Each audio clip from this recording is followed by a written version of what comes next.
In order to choose, he requires a standard of value, a purpose, which his actions are to serve, or at which they are to aim. Value presupposes an answer to the question of value to whom and for what. What is to be the goal or purpose of a man or woman's choices and actions here on Clubhouse? Who is to be the intended beneficiary of his actions? Speak up, little bitch, you little fucking nigger.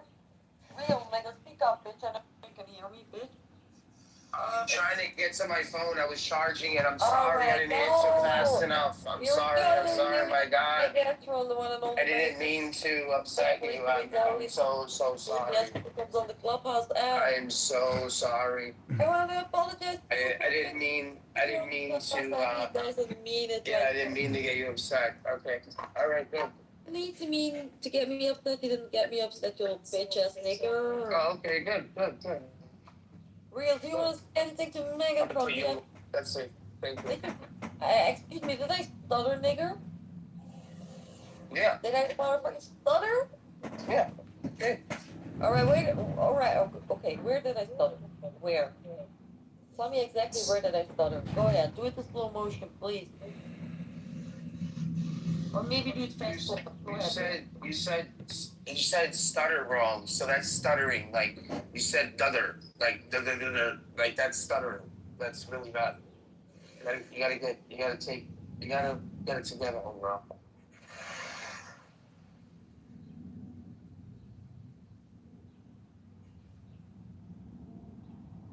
Okay, the stage has been cleared. Clear stage. Stage is clear. We're going to take the John Kitover Saturday show in a new direction. Unfortunately, Fatima, we can't permit you to come here and use the N-word. We know you want to have some fun and use a word that could be very scandalous and inappropriate for yourself. And maybe in your society you can't use that N-word.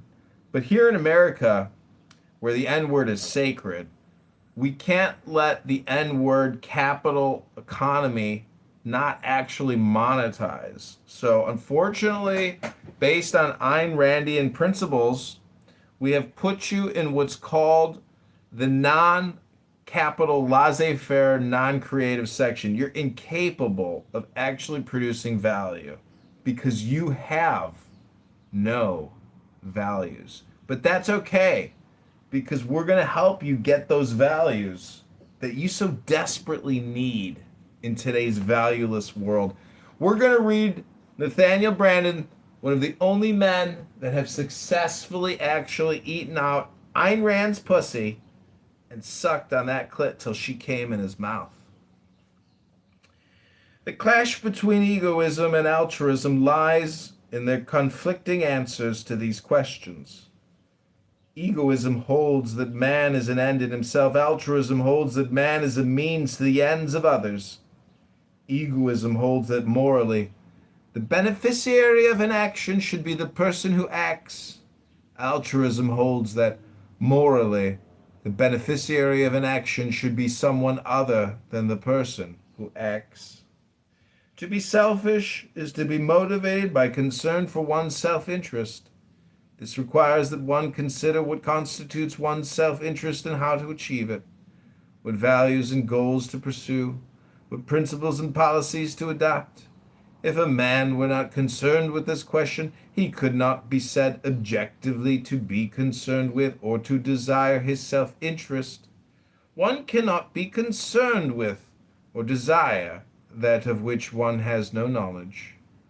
Selfishness entails a hierarchy of values set by the standard of one's self-interest, and b, the refusal to sacrifice a higher value to a lower one or to a non-value.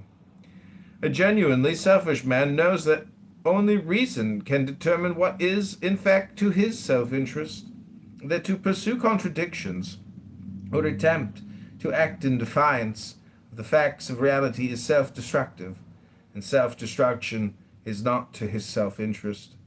To think is to man's self-interest.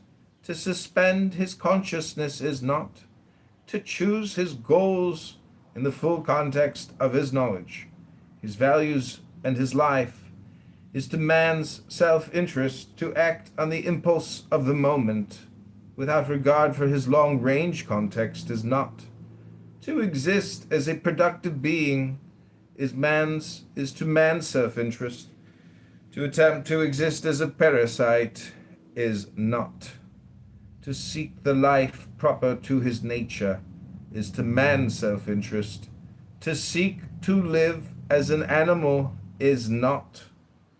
Because a genuinely selfish man chooses his goals by the guidance of reason, and because the interests of rational men do not clash, other men may often benefit from his actions, but the benefit of other men is not his primary purpose or goal. His own benefit is his primary purpose, and the conscious goal directing his actions. To make this principle fully clear, let us consider an extreme example of an action which in fact is selfish, but which conventionally might be called self-sacrificial. A man's willingness to die, to save the life of the woman he loves. In what way would such a man be the beneficiary of his action?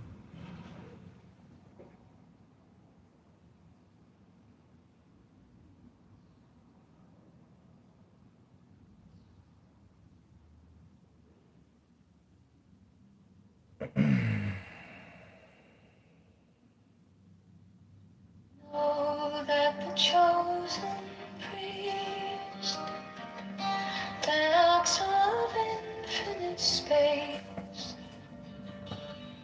is the prince, priest, the beast, and in his woman called the scarlet woman is all power given.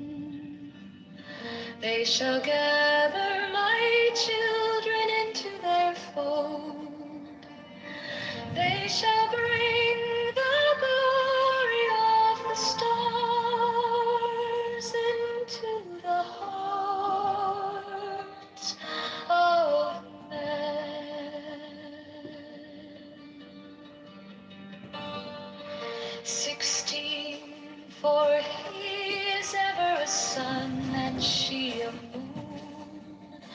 But to him is the winged secret flame, and to her the stooping starlight. But ye are not so chosen. 18 burn upon their brows, O splendorous serpent. 19, O azure-witted woman bent upon them.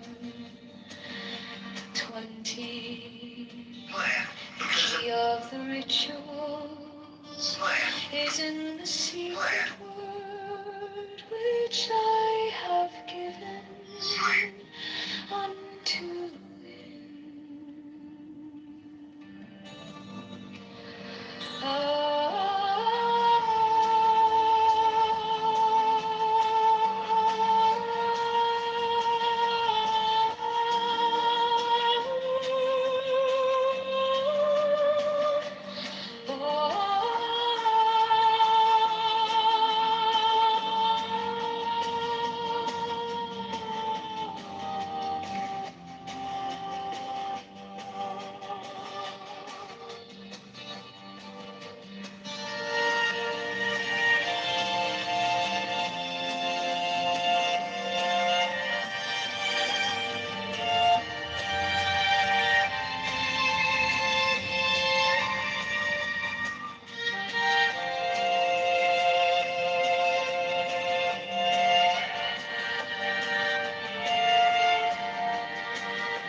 You don't prescribe?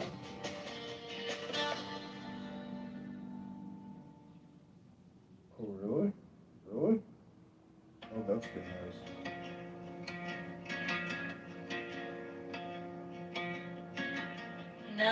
shall know that the chosen priest, my soul of infinite space, is the prince You don't prescribe. priest, the beast. Really? Well, that's good news. You don't agree. What do you believe? Hello? And in his woman, called the Scarlet Woman, is all power given. They shall gather my children into their fold. They shall bring the glory of the stars into the hearts of men.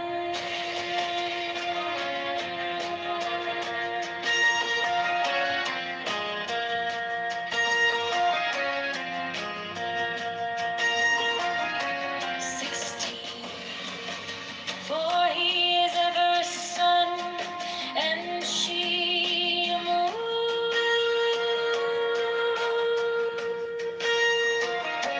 But to him is the winged secret flame, and to her the stooping starlight.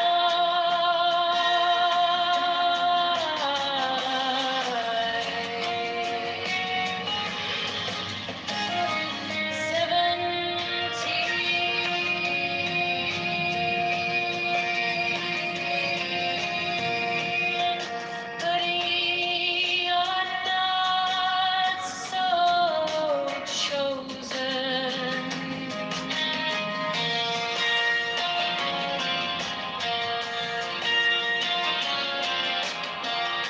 18. Burn upon their brows, O splendrous serpent.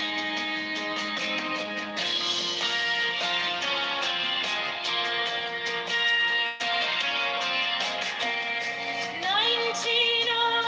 Azure-lidded woman, bend upon them. 20.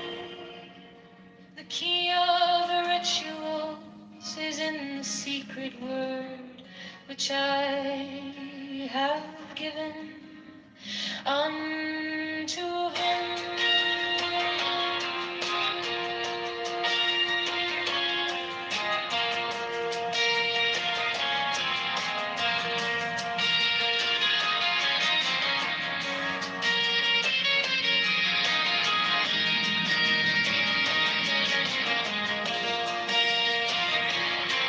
It's not the meaning of life. Life beyond death is not the meaning of life. Jesus Christ is not the meaning of life. That does not mean that life has meaning. I want you to remember massive words. I am existence, and I say to you that life is neither meaningful nor meaningless. The question is irrelevant. A life is just an opportunity and hope. It depends what you make of it. It depends on you.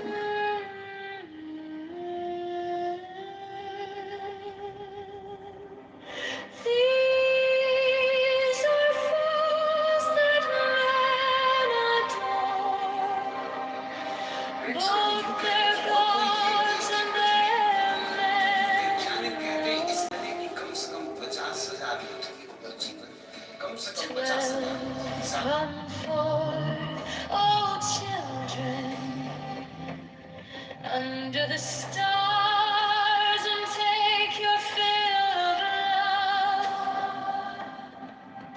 13. I am above you and in you. My ecstasy is in yours. My joy is to see your joy. 14. Above the gem is the naked splendor of no wit. She bends in ecstasy to kiss the secret wonders of the deep. The winged globe, the starry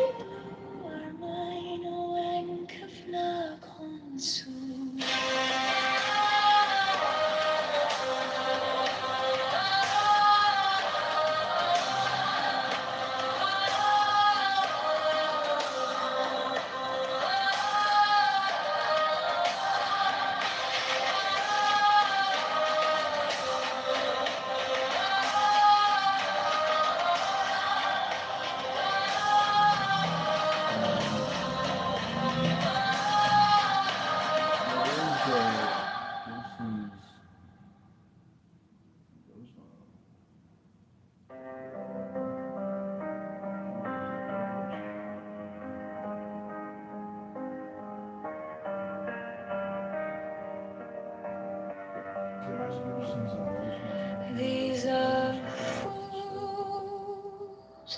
that men adore, both their gods and their men of fools. 12 come fall for children under the stars and take your fill of love. 13, I am above you, and in you my ecstasy is in yours. My joy is to see your joy.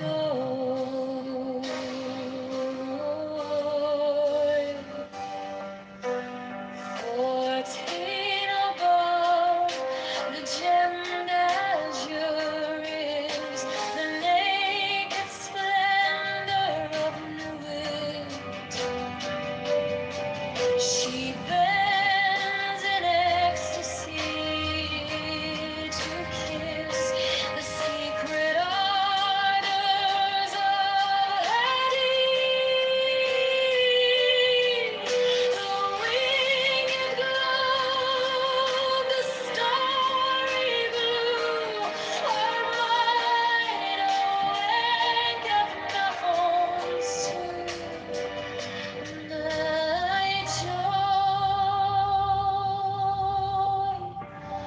is to see your joy.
Fourteen above, the gemmed azure is the naked splendor of new wit. She bends in ecstasy to kiss the secret ardors of Hades. The winged globe, the starry blue, are mine, awake of Nafon's my joy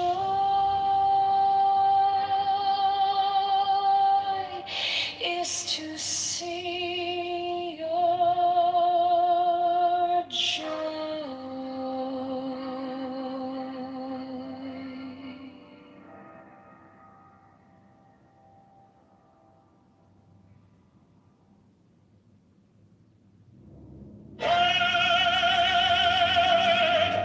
The manifestation of new wheat, the unfurling of the company of heaven.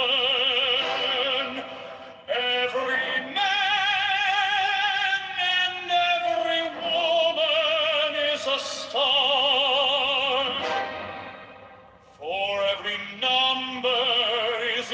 infinite, there is no difference. Help me, oh warrior lord of thieves, in my unveiling before the children of men.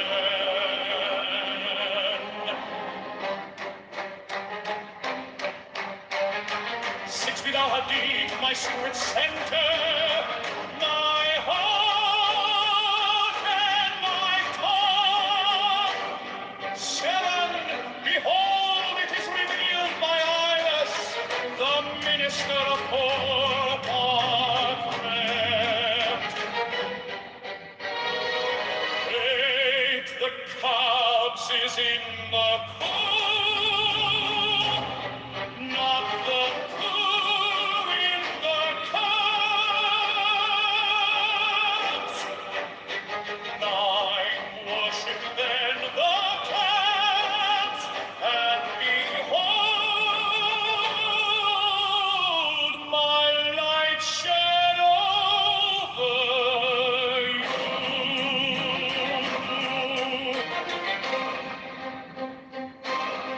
10, let my servants be few and secret, they shall rule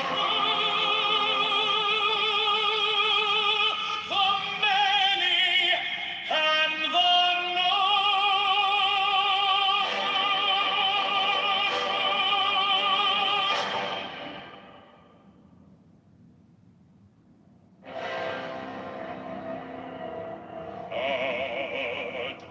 The manifestation of new wheat, to the unveiling of the company of heaven. Every man and every woman is a star.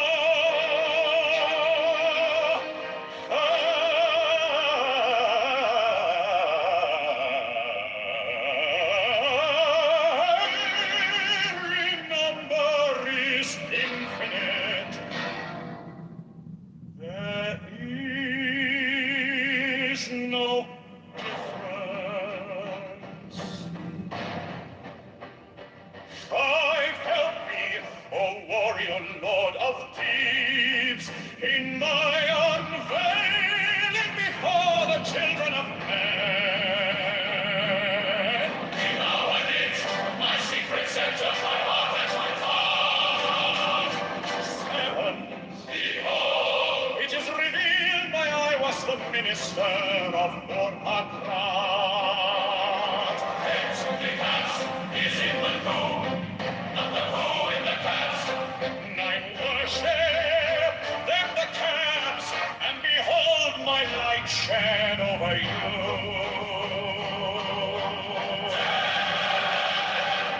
let my servants be few and secret, they shall rule the many and the known.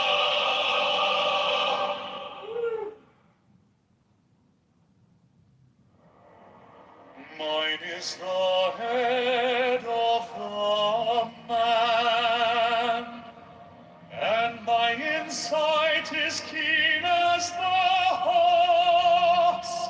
By my head I invoke thee.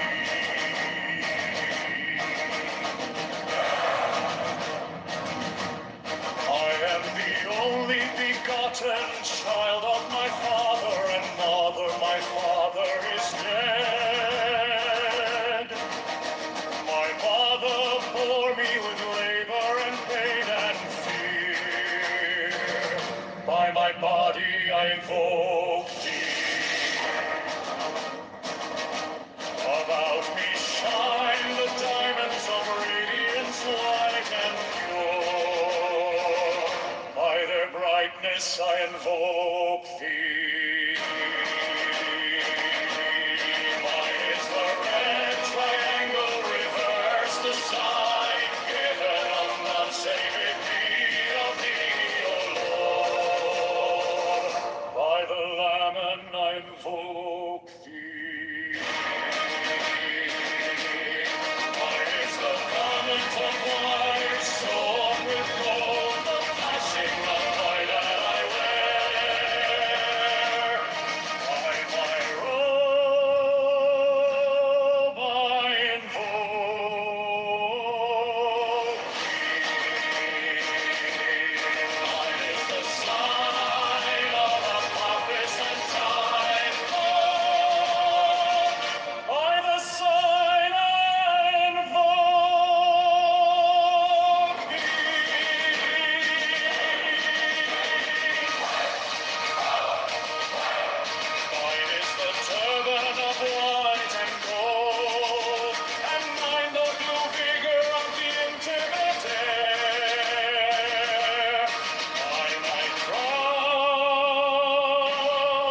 sword that I made of old to invoke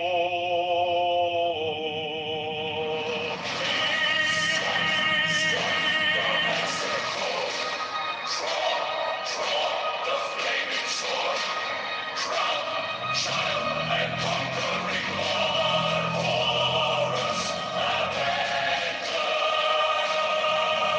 by the song I invoke thee. In my hand is thy sword of revenge. Let it strike at thy bidding. By the sword I invoke thee.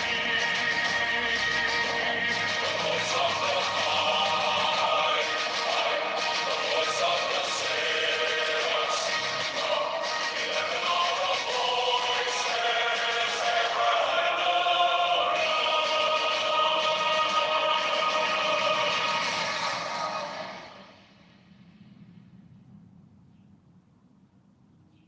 mine is the head of the man, and my insight is keen as the hawk's. By my head I invoke thee.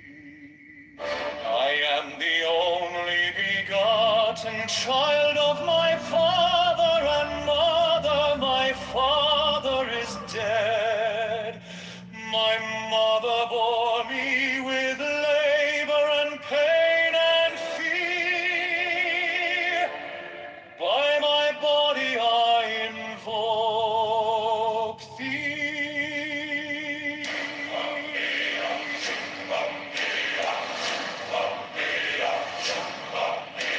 About me shine the diamonds of radiance, white and pure. By their brightness I invoke thee. Mine is the red triangle, reverse the sign given of none, save it be of thee, O Lord. By the Lamed I invoke thee. Mine is the garment of white, sewn with gold, the flashing of day that I wear. By my robe I invoke thee. Mine is the sign of Apophis and Typhoon. By the sign I invoke thee. White and gold, and mine the blue figure of the Intermediate. By my crown I invoke thee. My fingers tremble on the beat of earth, so run I after thee in thy car of glory. By my fingers I invoke thee. Under the wand of double power in the voice of the Master. Abracadabra. By the word I invoke thee. I know the dark ways of music in the song that I made of old to invoke thee. Strike the master chord, draw the flaming sword, child and conquering Lord, Horus Avenger.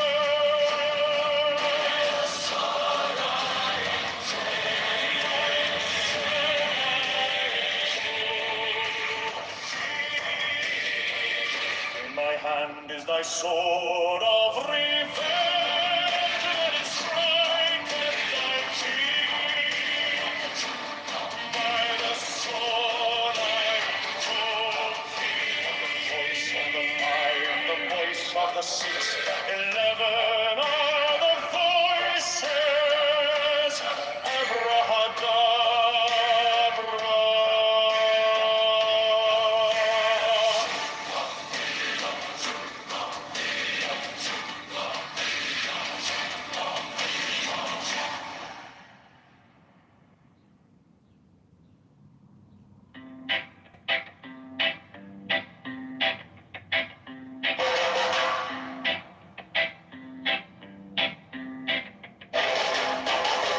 Mine is the head of the man, and my insight is keen as the hawks. By my head I invoked it.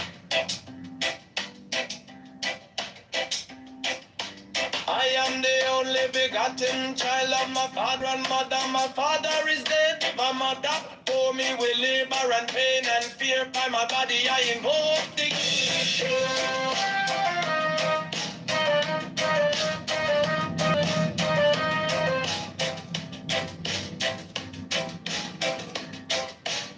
About me shine the diamonds of radiance, white and pure. By their brightness I invoke thee. Mine is the red triangle reverse, the sign given of none. Save it be of thee, O Lord. By the Lamb and I invoke thee.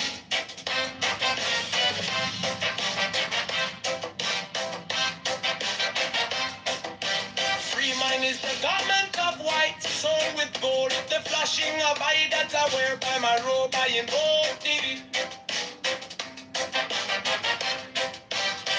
Mine is the sign of a prophets and typhon. By the sign I invoke it. For mine is the turban of white and gold, and mine the blue vigor of the intimate. By my crown I invoke it. My fingers travel on the beads of pearl, so run I after thee in thy car of glory. By my fingers I invoke thee. I hear the wand of double power in the voice of the master. Abrahadabra, by the word I invoke thee. Be mine are the dark blue waves of music in the song that I made of old to invoke thee.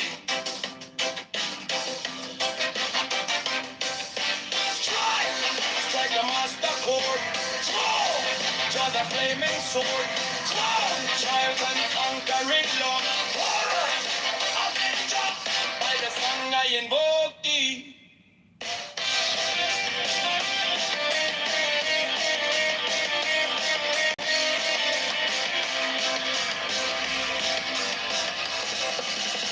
In my hand is my sword of revenge. Let it strike at my begin. By the sword I invoke thee. The voice of the fight, the voice of the six, 11 other voices. Abrahadabra.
Mine is the head of the man, and my insight is keen as the hawks. By my head I invoke thee. I am the only begotten child of my father and mother. My father is dead. My mother bore me with labor and pain and fear. By my body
redeemed by God of glory. By my fingers I invoke thee. For that the one love double power in the voice of the Master. Abrahadabra. By the word I invoke thee. Hey, thine heart and not new waves of music in the song that I made about to invoke thee.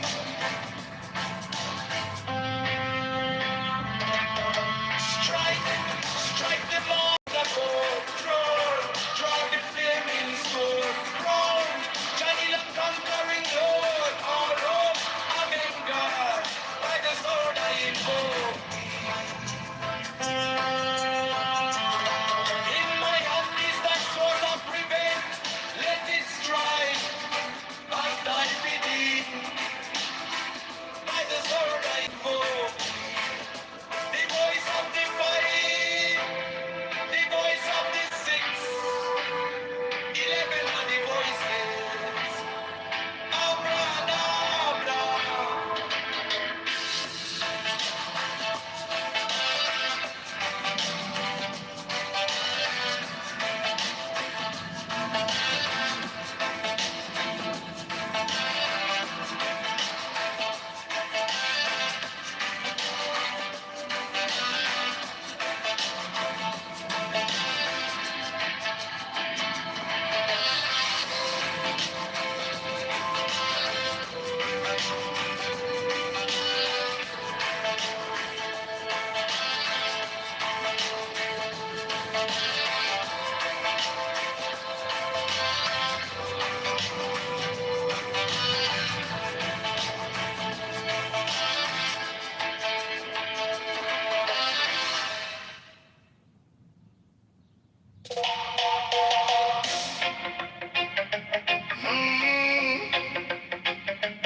Mine is the head of the man, and my insight is keen as the ox. By my head I invoke thee. I am the only begotten child of my father and mother. My father is dead. My mother bore me with labor and pain and fear by my body. I invoke thee. About me shine the diamonds of radiance, white and pure by their brightness. I invoke thee. Mine is the red triangle reverse, the sign even of none, say the be of thee. Oh Lord, by the layman, I invoke thee. Mine is the garment of white stone.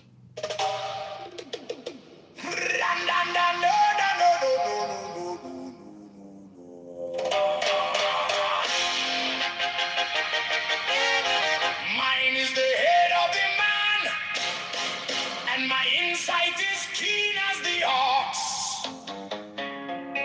By my head I invoke thee.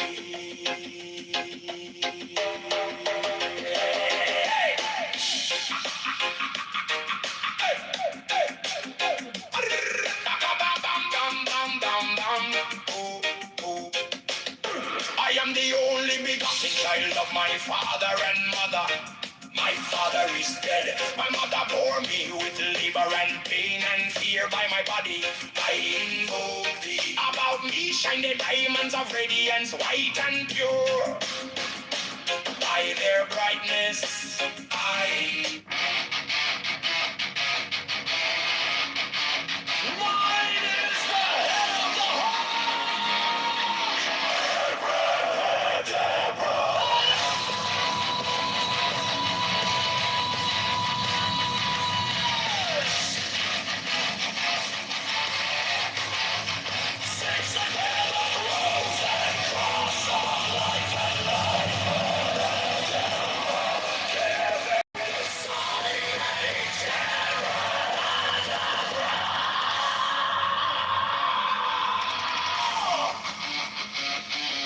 remaining in the sign. The invocation concludes. Therefore I say unto thee, come thou forth and dwell in me, so that every spirit, whether of the firmament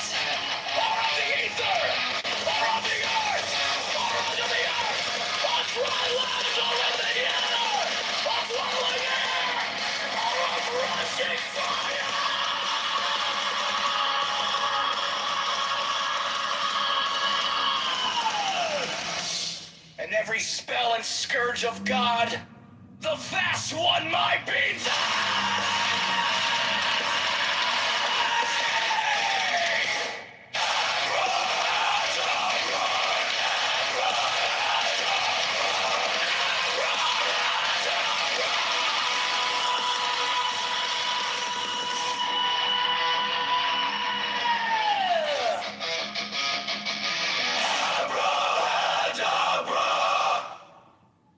Mine is the head of the hawk, Abrahadabra!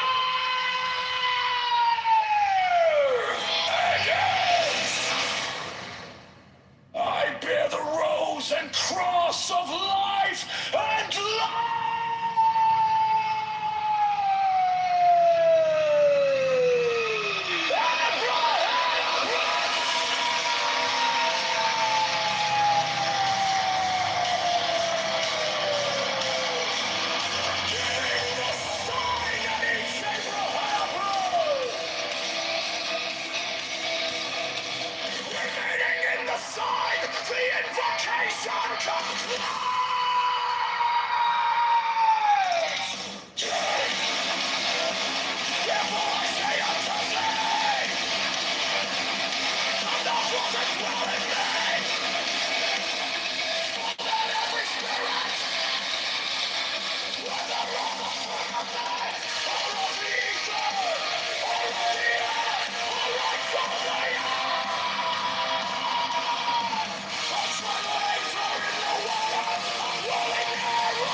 the invocation comes therefore I say unto thee, come thou forth and dwell in me, that every spirit, whether of the firmament, or of the ether, or of the earth, or of the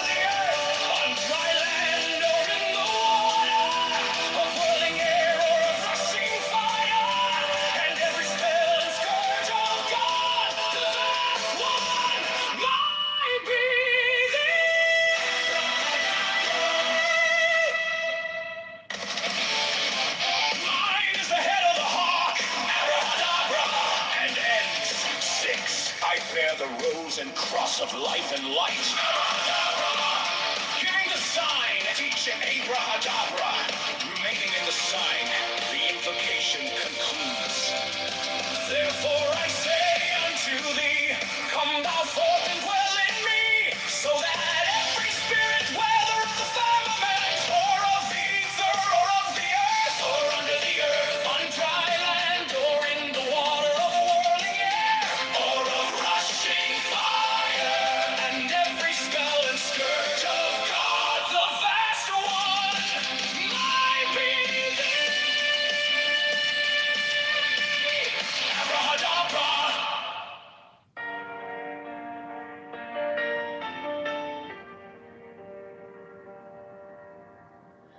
You came like dawn in my hands, soft but stronger than I knew.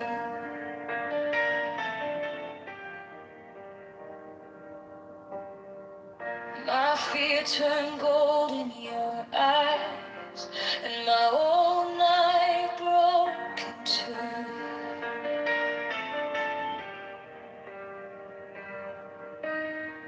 I was lost in the noise, now I'm learning how to stay close to your quiet night in the middle of the day. Stop thinking, let it fall.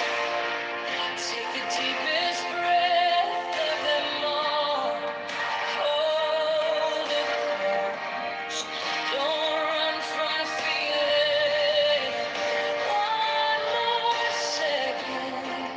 You can start believing. Wisdom of God. Now it's yours. Wisdom of God. Now it's yours. Wisdom of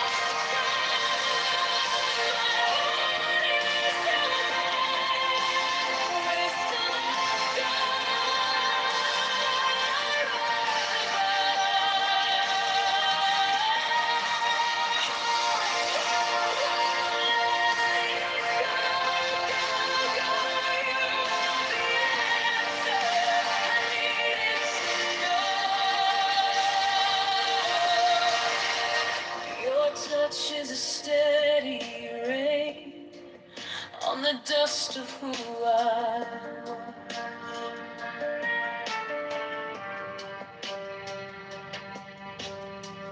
Every wound gets named and it fades in the hush.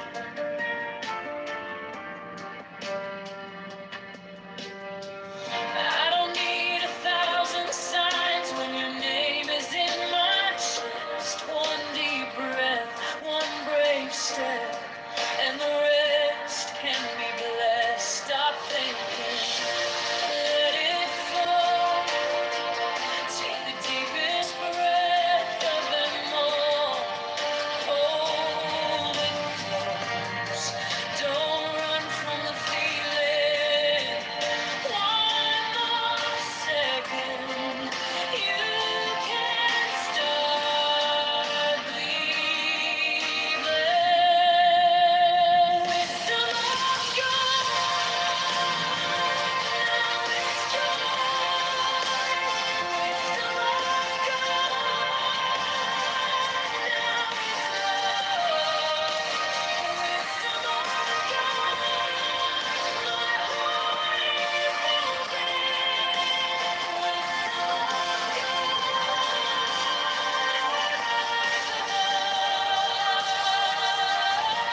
got stronger than I knew. My fear turned gold in your eyes, and my old night broke in two. I was lost in the noise. Now I'm learning how to stay close to your quiet light in the middle of the day. Stop thinking, let it fall. Take the deepest breath. Hold them all. Hold it close, don't run from the feeling. One more second, you can start believing. Wisdom of God, now it's joy. Wisdom of God, now it's love. Wisdom of God, my heart is open. Wisdom of God, I rise above. Let it go, go, go. You are the answer I needed to know. Your touch is a steady rain on the dust of who I was.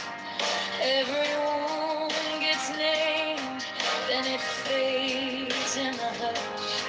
I don't need 1,000 signs when your name is in my chest. One deep breath, one brave step, and the rest can be blessed. Stop thinking, let it fall.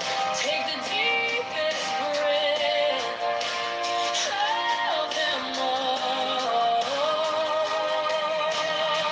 Hold it close, don't run from the feeling.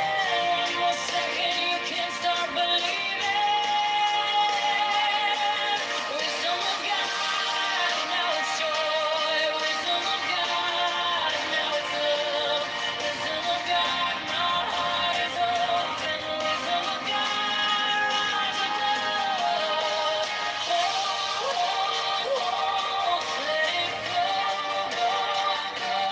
You are the answer I needed to know.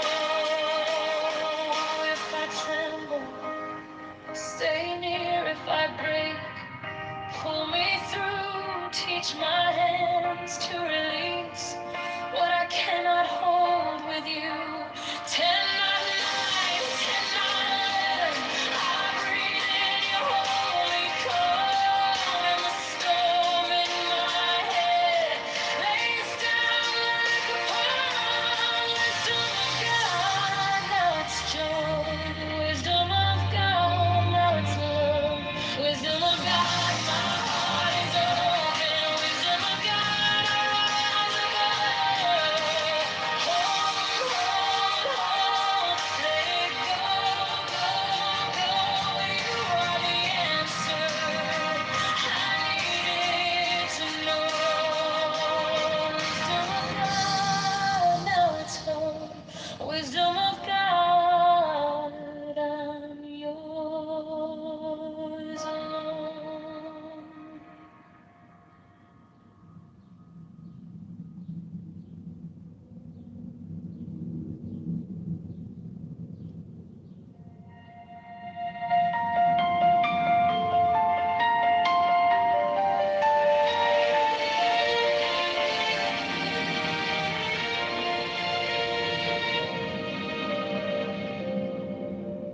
Wisdom of God is now joy of heart, enlightenment. You found me in the quiet, with my hands still shaking. I was carrying the hurt like a name I couldn't drop. Then you touched my trouble, and the whole room stopped. Stop thinking and your problems. Take the deepest breath of the day. Hold for 10, not 11. 10, not 9. Stay.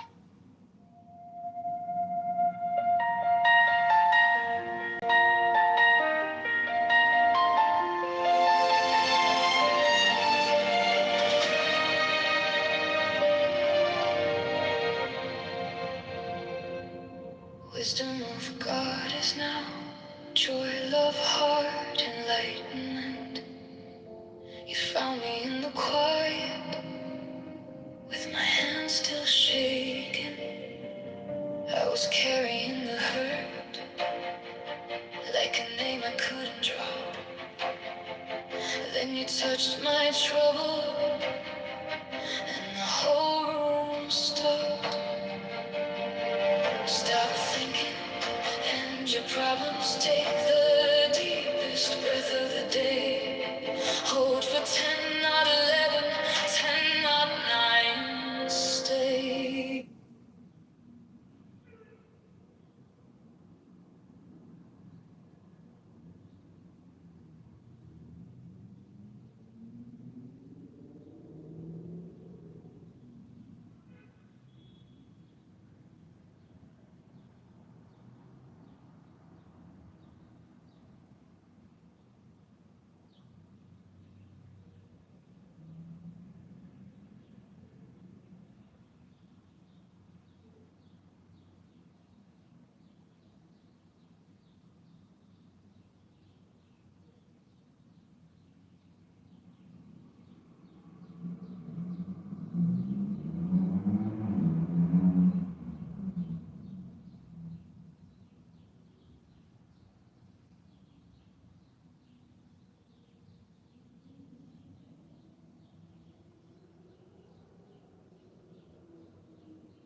Yo, John, you there?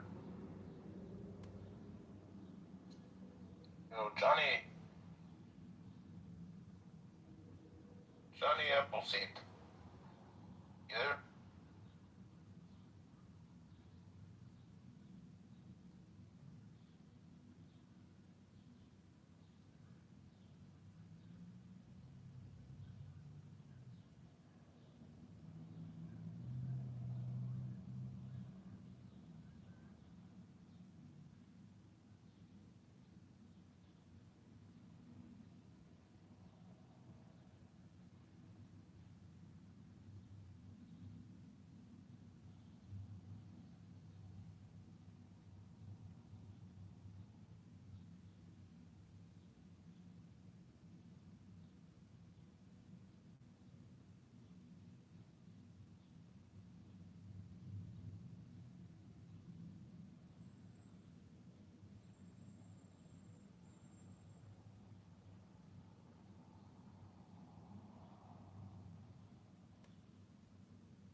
El Normo!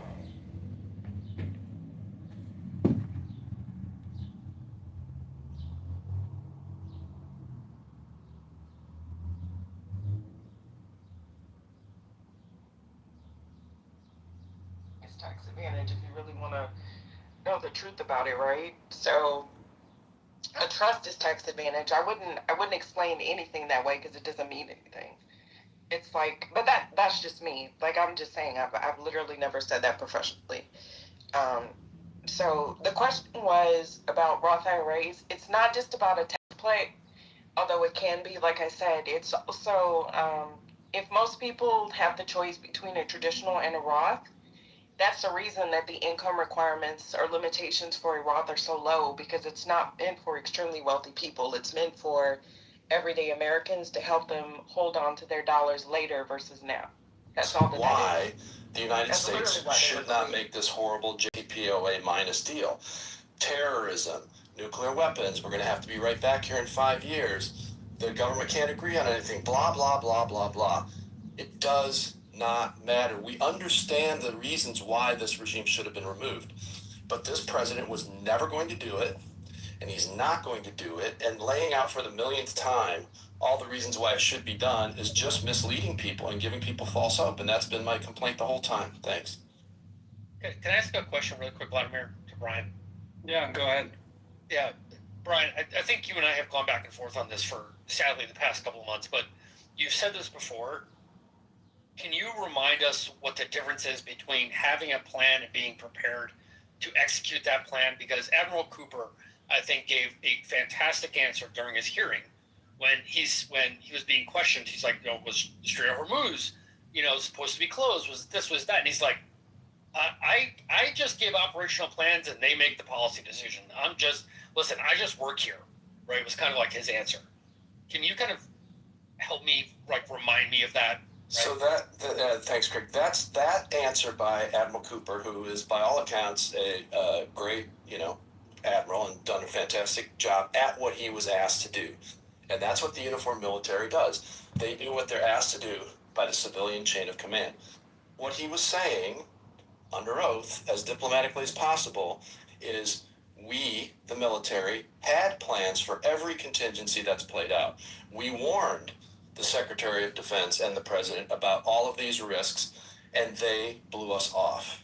So the difference between, and again, so frustrating, you see all these self-proclaimed military experts saying, how dare you say the United States didn't have plans? The U.S. military plans for everything. Yes, they do. Of course they do.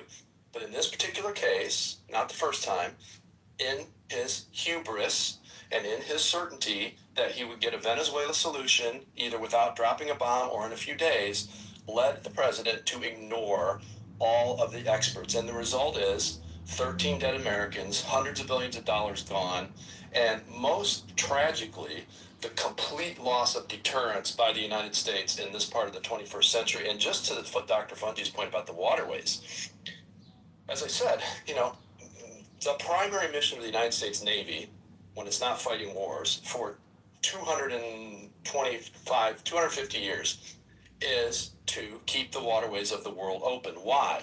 Because that is how you maintain an economy for the world. And now that we have allowed the Iranian regime to realize and demonstrate to the world that they can hold the world hostage, it's not just them.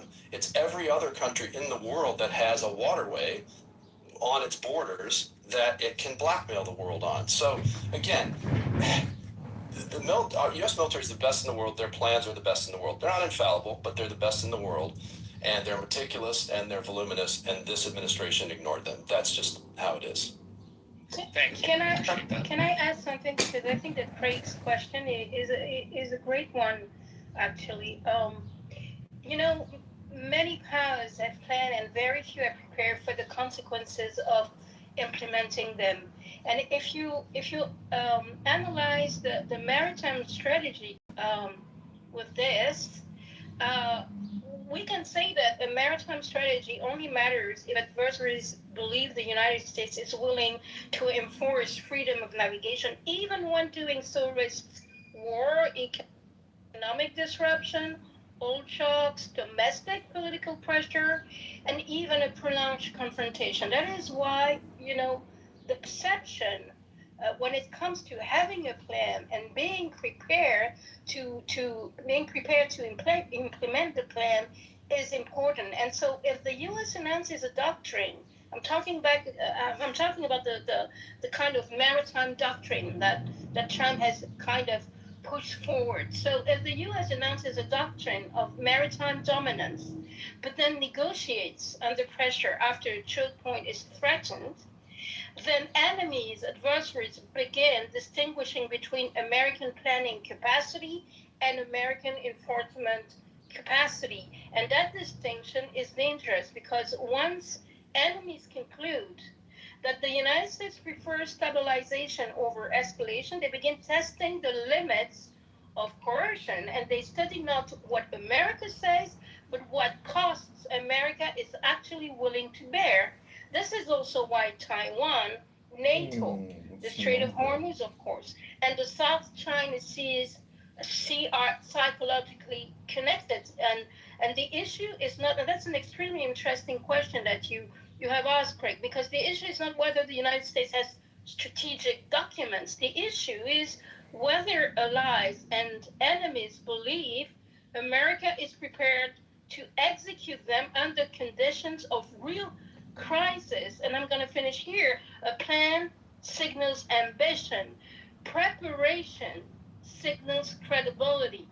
And you know what? In international politics, credibility is ultimately more important than doctrine. Thanks. And just real quick, Dr. Fauci, to your point, the timing of this is also catastrophic because we're less than, I don't know, 10 days out from the president going to Beijing and bending the knee to the biggest communist dictator in the world. And now we're out, and our enemies are going to draw the conclusion, whether it's true or not, that he's just following orders from a communist dictator, and that is not good for the United States. Thank you. And now I want to go to Cyrus because he was handing his hand up. Are you here, Cyrus? Yes, I am. Thanks, Vladimir. Great commentary. I largely agree with what Brian said. I've always been very critical of how Trump doesn't really interface with the brass at the Joint Chiefs of Staff. And, the writing was on the wall. This type of conflict, where it's a limited but high-intensity air conflict, we've war-gamed this multiple times throughout the last decade, and the outcome is the same. So I think this was a Hail Mary pass by Trump, where he, thought he'd get some, decapitation strike and have a rapid change in the regime and get the desired outcome, and that clearly backfired and ended up in a stalemate in the Strait of Hormuz, and which became a case of economic mutually assured destruction for both the Iranians and the West, largely Asia first, and then Europe, and then onwards to the U.S. So we were operating in an hourglass, and I think the time was running out. The energy markets cannot deal with the supply shock, so Trump has to take the off ramp. The Iranians, I think, are eager to take the off ramp as well. I think neither side wants to re-escalate because the precipice and what lays beyond is so dire for the global economy if the infrastructure begins to get hit, as we witnessed during the 39-day conflict and when Qatar got hit and the forced gas field in Iran. So this was predictable, right? We knew this is a very narrow chokehold. It's shallow waters. And America's Supreme Navy, which is premier, has limitations. Our submarines operate best in deep water. The large warships in a small, narrow waterway are exposed to an array of offensive weapons that Iran has demonstrated they have. So, not to mention the destruction that was caused, to U.S. bases. This got expensive very quick. So my thing is this. I predicted the off-ramp several weeks ago, I think on your space as well. Seems like both sides finally have decided to take the off-ramp. I think they'll open the Strait of Hormuz, no toll system. I don't think they will collect tolls at the Iranian side, but they will implement their control mechanisms where each ship has to get in queue and get a passage permit. So I think that will be in place while this off-ramp is taken. They've said 30 days. I foresee a frozen conflict for probably the next 3 to 6 months. And I'm not very optimistic they will reach a grand deal. The JCPOA was torn up by essentially the war hawks, the neocons, the AIPAC crowd in Washington, and then you had the other voices that were more realist in position. Hey, we can contain Iran, we can work with them. So it's these competing forces, and historically the war hawks have prevailed. So since the JCPOA didn't work, I don't foresee this working out. Not at least not under the Trump administration, and we need an overhaul of our entire foreign policy in the Middle East for this to stick. And it is a strategic loss. It came at a terrible time. We saw how some of Trump's messaging from the China visit, I found it very weak. When Trump was questioned after the meeting regarding weapons sales that were scheduled to Taiwan, he said, yeah, we're going to think about that. Maybe we'll put it on hold. And China came out and said, either before or after that, unrelated to that comment, that the Taiwan is the crux of the matter, and that reunification it is in there.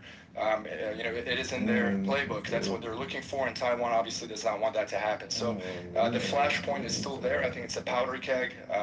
There is a significant interdependency economically. I think that's what will hold this conflict kind of simmer down and lukewarm. I think for probably a few decades, at least. I don't foresee any hot conflict with China in the next 15, 20 years. But the timing is terrible. This is as far as power projection and the credibility that Dr. Fungi was talking about, that is part of power projection when you offer a security umbrella, especially to a significant investment like the GCC.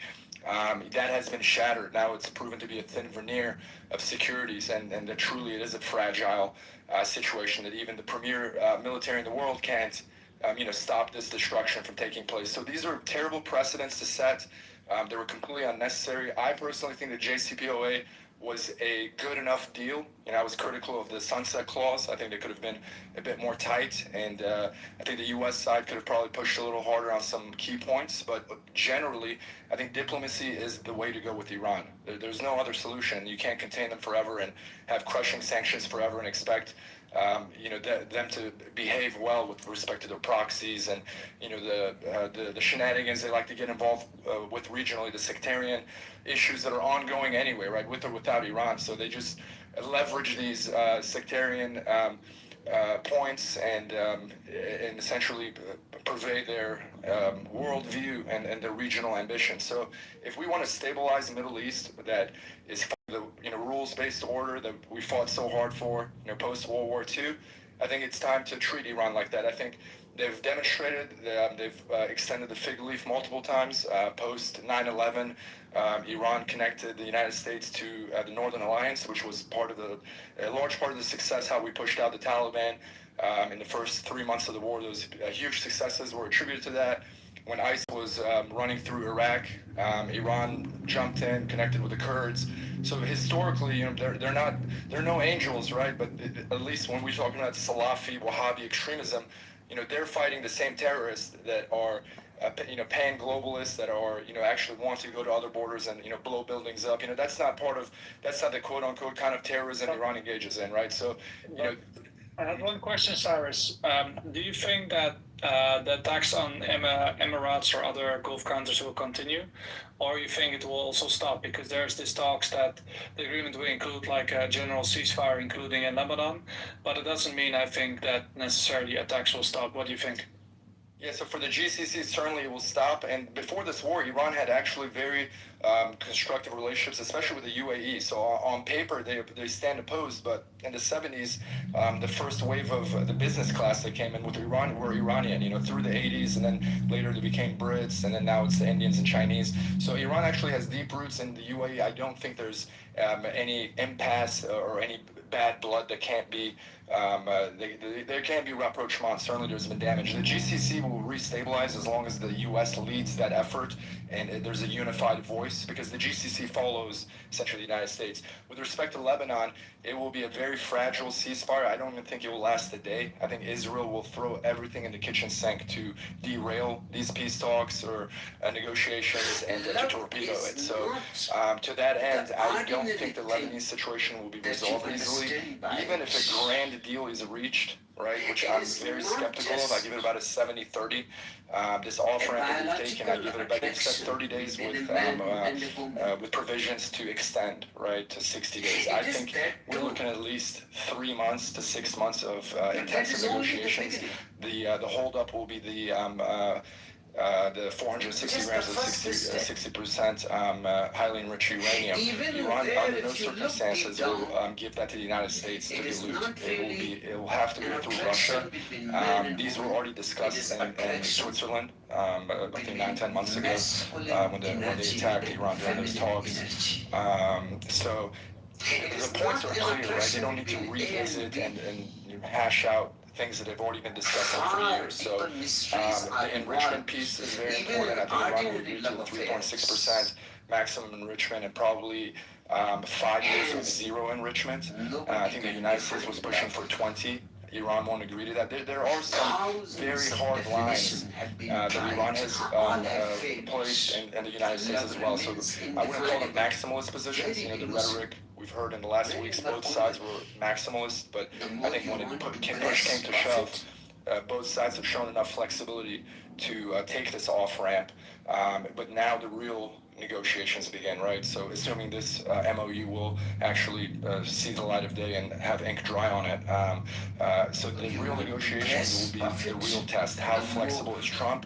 And you can rest assured he's getting major pressure from both Netanyahu and the entire lineup of AIPAC to make sure that there is no deal reached. So that's why I'm very skeptical, cautiously. You know, I have a little bit of optimism, but I don't give it more than a 30% chance that we'll see a deal reached.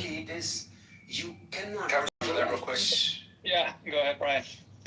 Look, I said this at the top of the space, but it's been a while and there's a lot of new people here. It is the summer of an election year in the United States, in which Trump is highly likely to lose the U.S. House of Representatives and possibly the Senate. There is no chance, zero, that 30 days from now, when we're less than 6 months out from the election, Trump is going to restart the war. No chance. Mark my words. And here's the other thing you should mark my words about. You heard it here first. The next distraction is going to be Cuba. We're going to claim victory. He's going to throw a big party, and then he's going to go after Cuba, which is, he likes to pick fights that he knows he can win. And he thought that was going to be the case in Iran, and he just tragically miscalculated. Last thing, I agree with Cyrus on this. This is going to put a huge strain on the United States' relationship with Israel and Trump's personal relationship with Bibi Netanyahu. Remember, Trump issued a written order threatening military action against Israel if they struck terrorists in Kuwait. In Qatar. So imagine what will happen if Trump thinks that Netanyahu's on the wrong side of this. I suspect we will probably allow Israel to do what it needs to do in Lebanon, but not while the peace talks are going on. And if they do, they're going to be pissing off the president, and they'll just have to take that risk. It's a great question because So do you think that comeback will be easy, or because also I saw from this journalist who was close to the Trump administration, Laura Loomer, she was also claiming that either it will be Iran or Cuba. So it seems also that they're trying to prepare the ground basically in the media for this. So Laura Loomer is a nut job, but she is close to the White House, and she does oftentimes get Trump's thinking right. I don't think any military operation that's the full-blown invasion of a country that wants to fight you is going to be easy, in the sense that there would be U.S. casualties. I don't think that's what he wants to do, though. I think, again, he wants the Venezuela deal. We just announced the indictment of Raul Castro, the former dictator of Cuba. I suspect that indictment has been in place for decades, and it's just been sealed, and we just released the fact of it. But he is clearly, in my view, going to try to do the Venezuela solution. He's going to coerce the current leader to make a bunch of promises and share oil and oil revenue with us, which is all this was ever about, and he's going to call it a victory. If we actually have to go in, we'll succeed, but there'll be casualties and hundreds of billions of dollars spent for nothing. Not for nothing, but for something that's not worth it. Vladimir, I had a couple points regarding the Lebanon piece. I think that would be if a deal is reached, ultimately I think it is to the benefit of Lebanon, obviously, for there to be a unification of the, Hezbollah into integration into the larger army. That will not take place until there's very credible security assurances led by the United States, right? So the U.S. has to stand up to Israeli pressure not to give them a free pass to act, in overtly aggressive, right? The Israelis are very heavy-handed. Proportionality is not in their playbook, right? So that's at least the United States doesn't fight like that. So America needs to take the lead and provide those assurances, and I think that's a three-year runway for that to happen. So I think that'll be a sticking point if a deal is reached. So that will keep the deal on the rocks until there's stability in northern Israel and southern Lebanon, until that is completely quelled, where the Israelis can live in peace without fear of getting rocketed, and the Lebanese not getting their homes carpet bombed, right? So it is a very terrible situation for the civilians on both sides, right? So that needs to resolve anyway. But I feel like Israel's war machine is churning so hard that they just don't want to shut it off. They've been on a go, since Syria, before the fall of Assad. They've been on a mission, and I think this war with Iran has demonstrated the limitations of even the most exquisite military, right? So there are limitations to force, especially when you have a chokehold like the Strait of Hormuz that will have global implications. So I don't think there's any going back to war. If there was to be a casus belli, it was during Project Freedom, right, where Trump came in and said, hey, the threshold hasn't been met for the ceasefire to be broken, where it clearly was. Iran fired several salvos of cruise missiles at destroyers. I mean, that is a very flagrant act. And also for the U.S. to probe and test the Strait. Both sides were bellicose, but when it came to it, neither side took that opportunity to escalate to full-scale warfare. Short of a massive land invasion with 800,000 plus troops, with no guarantee, right, of regime change. The only thing you can guarantee is a failed state, right? So if the agenda is to make every country a failed state in the Middle East, this is a good playbook. We did it to Libya, we've done it to Syria, to Iraq, right? It hasn't paid any dividends, nothing of substance. So I think it's time for the deep state, if you want to call them, or because this is not a Trump issue. This kind of liberal, hegemonic, Middle Eastern policy that we're going to bring democracy, and democratic countries don't fight each other. We've been going with that notion, and it hasn't been working. I think the U.S. needs to pivot to a more realist-based foreign policy and worldview. Similar to China and Russia. How they're conducting themselves. I think we've squandered great wealth since 2001. And at a cost of many lives, and it's time to pivot away from that. And if we can make amends with Vietnam, America killed 2 million Vietnamese, and we lost over 50,000 soldiers on our side, and now we're doing advanced weapons deals with Vietnam, and over $100 billion in trade. So rapprochement is possible. The Iranians, yes, it's an Islamic republic, but so is many other countries. Them being a Islamic regime. It funds terrorism at the international level. So it's not like any other country. Can we stop this propaganda? Yeah, it's not propaganda, but the thing is this, right? When we look at it is. But let me explain. I'll respond to it. If that was the case, right? Operation Timber Sycamore would have never happened, right? If both Israel, Qatar, Saudi Arabia, Turkey worked together to fund al-Nusra, and now we've put a real terrorist, right? The Salafi Wahhabi terrorists. They're the ones that cut off heads. They're the ones that join Al-Qaeda and fly planes into buildings, right? Iran funds Hezbollah. Iran.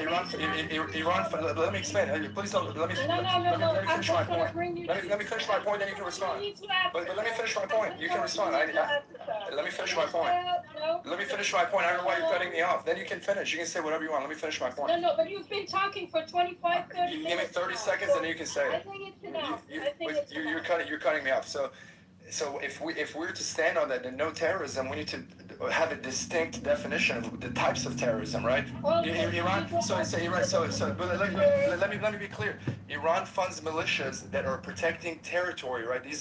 Their sovereignty, right? We're talking about territorial sovereignty. So is it resistant? So let me explain. So Iran funds Hezbollah and Iraqi militias. I don't agree with it, right? But I think I can distinguish between Iran funding Shia militias to fight invading forces than Al-Qaeda getting on a plane, coming to America, training and running planes into buildings, right? So there's a distinction there. So Iran is a regional actor. They turn to proxy militias, right? You call that terrorism. I call that militia proxy warfare, right? And nasty stuff. They kill people, and so do we. 800,000 Iraqis died as the result of Operation Iraqi Freedom, right? 200,000 direct and 600.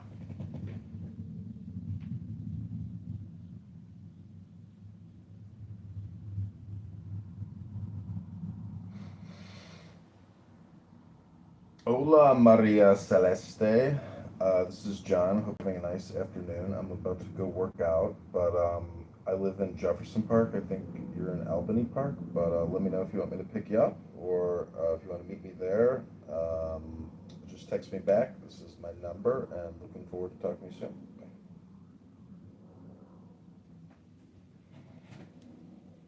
Miles, hold on. Terrorism is when you make an act that kills certain people because of their whatever beliefs, and it's more than one person.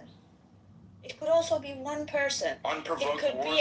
We got duped into the Iraq war with false claims of weapons of mass destruction. Guys, I think Vladimir, time out. Yeah. Vladimir is having connection issues. No, I don't have connection issue actually, but actually let's go to Craig and then let's go to Michael and Piotr. Stop this problem.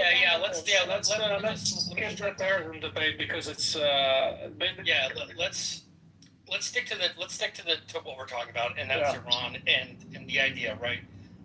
The only thing I wanted to say is let's be absolutely clear about what the goals of this operation were at the beginning versus what we're seeing now, right? And I think that no matter who you are across the political spectrum, we already have Republican senators that are coming out, Republicans from Mississippi, from Georgia, Republicans Mississippi, Alabama, some that are against this deal, some that feel like this is just going to be a win for Iran.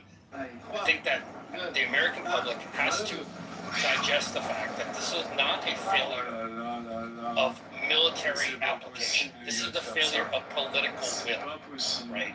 And the political will to impose terms on Iran was simply not there. It was not a failure of arms. It was not a failure of munitions. It wasn't because the U.S. military is incompetent or we don't have the military means to do that. We do.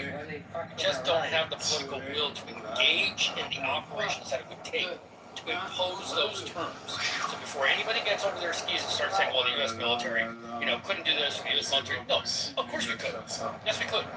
Okay? We could if we wanted. But the political will of the politicians, of Congress, of election cycles and whatever, have prevented that political will from taking place. And this is why I said at the very, very, very beginning of this war, I mean, like day 2, right?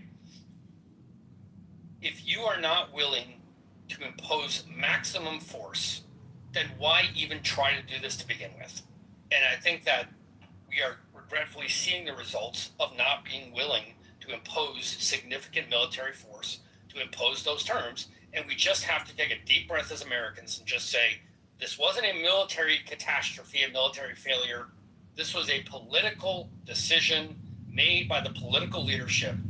Though that's where the responsibility ultimately lies. And I would like people's focus to stay there rather than on, what our soldiers, airmen, Marines, Coast Guardsmen, and Guardians have done or not done. Thank you. Thank you, Craig. Let's go to Mikhail, if I pronounce it well, and then to Waja. Yeah. Hi from Europe. Can you hear me? Yeah, I can hear you well. Yeah. Hi, everybody from Europe. I just want to ask about what do you think if the Iran deal is set? If the America will again focus on the East, in particular to the Taiwan and to the Pacific Ocean, and also to the Ukraine, or if this situation, or also South Korea, when some weapons were pulled off. So if the Iran deal is set, if this will be or not. I can answer that. Maybe Piotr can answer that, or Brian. Go ahead. Yeah, from the American side, the answer to that is absolutely not. This regime is committed to Russia succeeding in Ukraine And it's clear that Trump has given assurances to President Xi about Taiwan, and they're not in favor of Taiwan. The only thing that this is going to do militarily is it's going to lead to whatever we're going to do in Cuba. We're not going to change our position on Ukraine because Putin doesn't want us to, and we're not going to change our position. The new position that Trump has taken, which is we're not helping Taiwan. Yeah, maybe I also have something to add to that, Piotr, because you are based in Europe, let's say. I think you can hear us. Waja, can you? What's your thoughts? I think you wanted to say something also. Thank you. Thank you. And I think the earlier there is one somebody saying what's it called praising Iran. I don't think so. What is the message coming from the Iran? Iran is killing Baluch. It's not a terrorist. It's not terrorism. Iran is killing the Kurds. It's not terrorism. And Iran is also killing the Farsi females. Those don't wear a hijab and also live their life however they want it. It's not terrorism. What else evidence you need or a proof you need to prove the Iran regime that it's not a terrorism? One thing remember, after this thing, if US and Israel give the free pass to Iran, Iran will literally genocide all those Farsis, all those Kurds, all those Baluch. They stand for something. And today, this election, it's not a political decision. It is an election decision. It's coming from the United States, and it's gonna change. It not. This is the fire. Is still it has a small fire is still somewhere. The Baluch and the Kurd, and also you saw today how many Kurds got hit by the Iran. It's not stop. It will never stop. It might stop for the other, like maybe UAE don't get hit, maybe the Qatar will not get hit, but Baluch will be genocide same way it was today, it was yesterday, it's gonna be tomorrow. And same for the Kurds, same for the Baluch. And also somebody says that, oh, the Iraq, they play this role, play this role. Iraq, literally, Obama regime, they give you a full control of Iraq. And still you think still you try to stab United States. Still you try to stab all those other they believed on you. And also, do you think that you leave the other people they are living in Lebanon and Syria and that area alone? Promise you will not.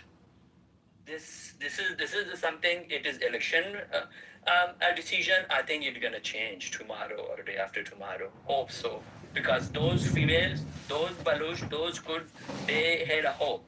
I don't think so. That hope gonna die soon. Thank you. Thank you. Thank you. Now you want to go to Piotr. He has been waiting. Piotr, go ahead. Thanks, Vladimir.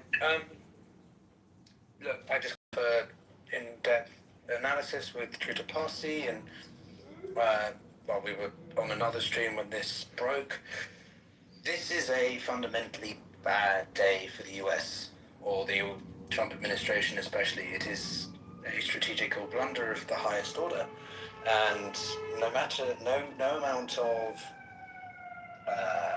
MAGA supporters, Trump supporters trying to claim that it is anything but a mess. It is a mess, and it's more than a mess. It's a disaster in many ways. Now, of course, the Iranians are not exactly in an ideal position. Their economy is shot, but they have something that the US doesn't, which is leverage, and they have a largely unified front. The Islamic Republic functions still, and the whole goal of this war, regardless of what the Trump administration say about it being about the military or nuclear abilities or the navy, it was about fundamentally trying to make the Iranian regime change, be that the whole regime or a leadership change or a behavioral change. That hasn't happened. You have the son of the guy they took out, who's more hardened, more intent to be resilient against the United States. You have the IRGC, which is more decentralized and flexible, adaptable. You have military stockpiles and protectable capabilities and whatever, more underground. So we have less idea of where they are and how they're operating or how they're functioning. You have a Strait, one of them critical economic corridors, largely completely controlled by the side that frankly was quite content with letting it be a free passage of water before. And you have, I think, the most critical thing that Trita and I agreed on, which is that this is a huge balance of power shift, not between the Iranians and the Israelis or something like that, but between the Chinese and Americans. Because as we know, the Chinese have been involved in peace talks. They have been helping the Pakistanis. They have been adding political weight. And whilst they may not have their fingertips on the official documents, they have certainly been behind the scenes. And so over the years, as the Chinese have increasingly challenged the economic dominance of the Americans in the Middle East, they are now challenging their diplomatic ability as well, and demonstrating fully, very clearly, that you do not necessarily need military power or hard power to get things done. The Chinese have a growing military. I'm not going to pretend that they have the same level as the US in other ways, but clearly they're able to persuade other countries to do things without having to invade or airstrike, etc., etc. So I think that this is just the beginning, right? This is the end of the military side, we hope, but it's just the beginning of the diplomatic and political implications. And those are going to last for a long time. And I think it largely also depends on what happens in the Israeli election, in the midterms. Trump is not out of the woods, no matter what he claims. And I think that this is, as I say, I think it's a strategical humiliation for the US in many ways. It's not to say the Iranians don't have challenges, but they are working and have been for a long time, I think, in the past few months, at the day after tomorrow. And what I mean by that is simply that they have been talking to the Omanis, talking to the Saudis, talking to other Gulf states about how to administer the Strait, how to coexist, even if they don't fully recognize each other or whatever, in the case of Saudi Arabia and Iran or something. But whilst the American government have been just focusing on day-to-day and whatever, the Indians have been a lot more long-termist and have demonstrated that strategic depth, which Trump just doesn't have. And I think the Iranians are going to come out of this. They will get economic concessions, they will get economic relief, and that's going to be one of the biggest critical things to allow them to improve the country internally, whilst reinforcing their control. And I'll land it simply by saying that this was all about the liberation of the Iranian people. Let's not forget what this is all about. The people in Iran being on the receiving end of this war for the past 3 months, and they're just going to be on the receiving end of an even more tightened regime with more desires to ensure control and their survival, and nothing else changes. So, glad to see the MOU, but worry about the next day and what it means for the Iranian people and the state of the country. But of course also the balance of power across the Middle East and broader globe. But thanks. I'll see you soon. So do you see this as a victory for Iran or for the US, or you think that's too simplistic? Say again? Do you think this as a victory for Iran or for the United States, or is that too simplistic?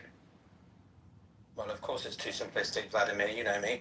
Nothing's black or white in international relations, and those who try to claim it is are either disingenuous or don't actually know what international relations and geopolitics is about. This is a relative win for the Iranians, right? It's relative or absolute. It's a relative win because they have largely come out of this intact. The government exists. The economy is on its last legs, but it's still there.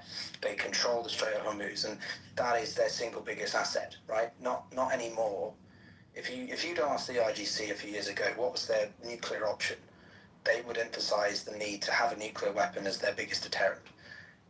All this has done, this war, I think fundamentally, is woken them up to actually their biggest asset is the Strait of Hormuz, its geography. They are able to control a body of water in a way that no one else can. And if they ever feel that the American government, Trump, whoever, wants to try to force their hand again, then they can just put this pressure point again, put their thumb on this pressure point. And I think that's a huge strategic revelation for them. As I say, the US this is a huge defeat for the US. I mean, has the US military been defeated? No, but in the sense of like the US has not achieved its military objectives. They have not achieved what they intended to do. And therefore, if you want to be very simple, yeah, Iran win, the US lose. Thank you. Thank you, Piotr. Also, Drew had his hand up. Go ahead, Drew. Yeah, hi. I'm not a geopolitical expert at all, but I think that just to put a counterpoint to what a lot of people are saying, I think that this is not at all a disaster for the U.S. I think that we come out stronger net net. I think that it makes let's see, just things that I pulled out of the top of my head. China's oil production was especially disrupted. I'm sorry, their oil buying was especially disrupted. The UAE pulled out of OPEC. Our natural gas facilities and oil production arguably strengthened, even if it's just in the short term. Europe's even more locked into the U.S. oil orbit. Kuwait was on the verge of needing to engage in swaps with the U.S., treasury swaps. I think that strengthens our dollar. I just think that ultimately, this talk of the balance of power shifting is overblowing it. I think that, Iran being between the U.S. and China, I think that Iran being a stronger player in the Middle East is better for the U.S. I think that our Gulf partners, people are going to think twice into investing in them versus us. I don't really understand how, whatever the reasons that we went into this financial engineering escapade, right? Whatever we said that we were doing, I think on the whole,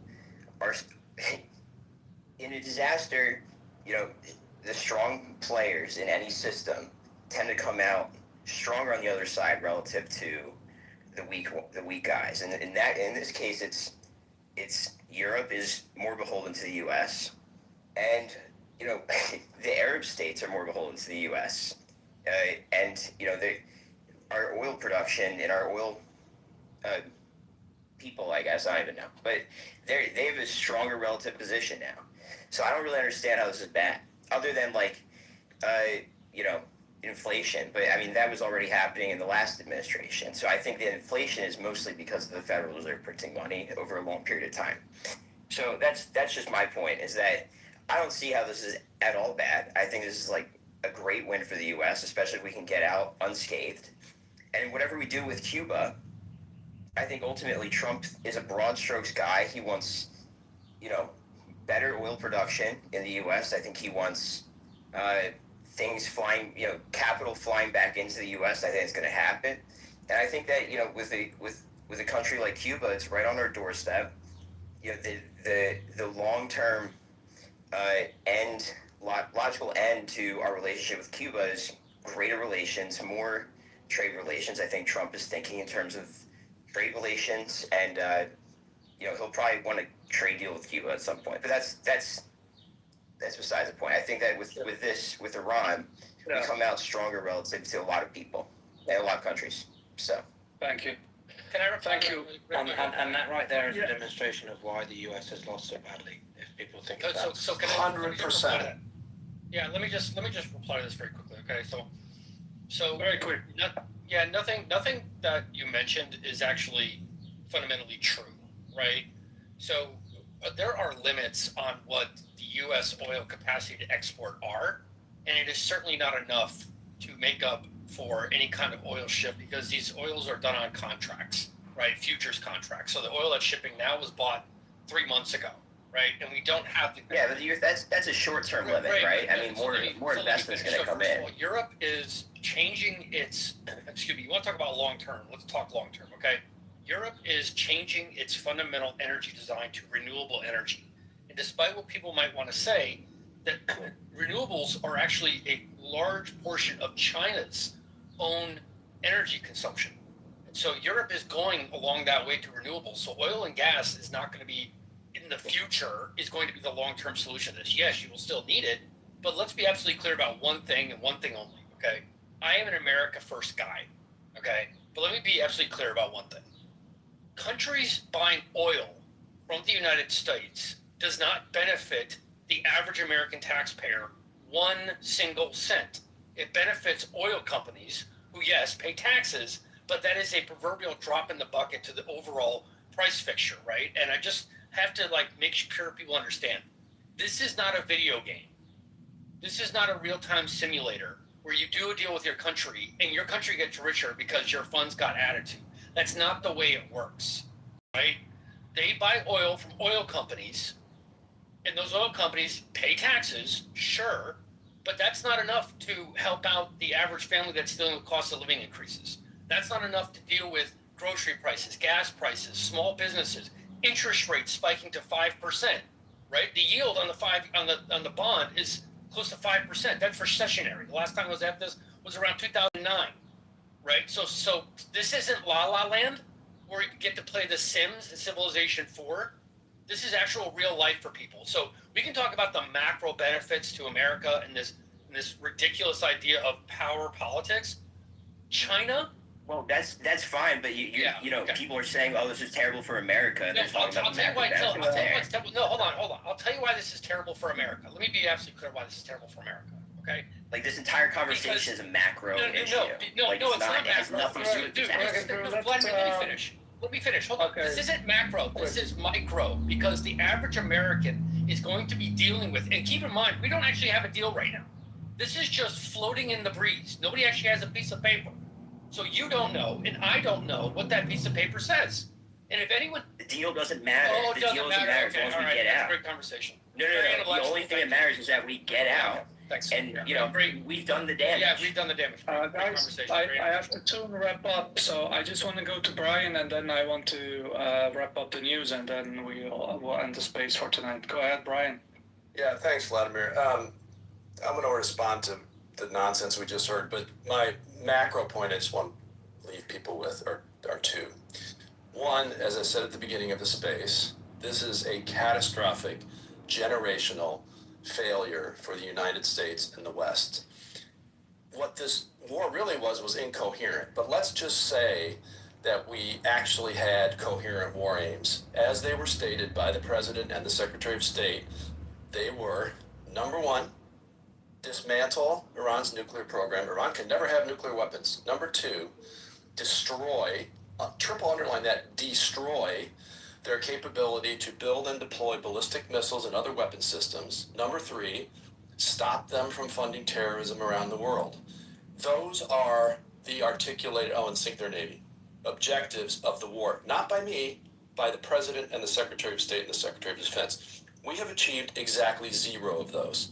What we have achieved is letting the world and the Iranian regime know that they could put a chokehold on the world whenever they want, a capacity they didn't know they had before this. They're going to get nuclear. I'm not finished.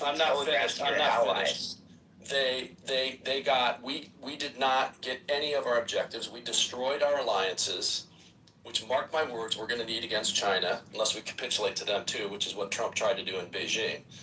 I am not a MAGA person, okay?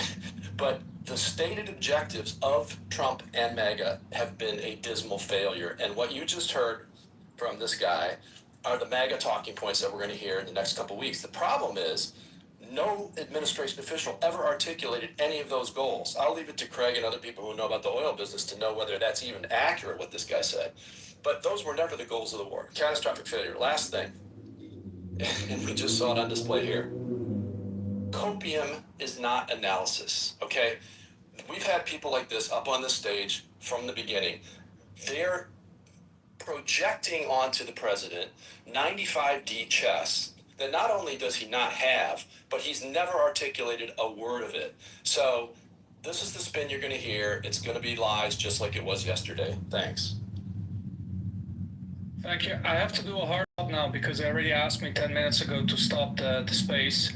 So I'm now just going to wrap up the news, and I thank all the speakers for their contributions. So what we were discussing today was that there was reportedly President Trump on Truth Social, he posted that an agreement has been largely negotiated with Iran, but they're still talking about the final points. And the reported terms of the proposed agreement reportedly includes the halting of fighting of all fronts, including Lebanon, the reopening of the Strait of Hormuz, the ending of the US naval blockade and Iran not charging tolls, and also releasing 25 billion in frozen Iranian assets and delaying the nuclear negotiations for 30 to 60 days. Iranian state media have denied that the Strait of Hormuz has been returned to normal, and they also say that Iran's nuclear program has not been discussed. And also today there was news that there was gunfire reported outside of the White House, and multiple reports say that Secret Service agents shot 2 armed suspects and 1 bystander was injured, but President Trump is safe. So keep following the Mario Naval's account on X for breaking updates and live coverage on recent events, especially on the current situation between the US and Iran. And if there's any final agreement between Iran and US, most likely we'll have another space again, but it depends on the news developments. Thank you all.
Thinks I'm a liar. Can tell you.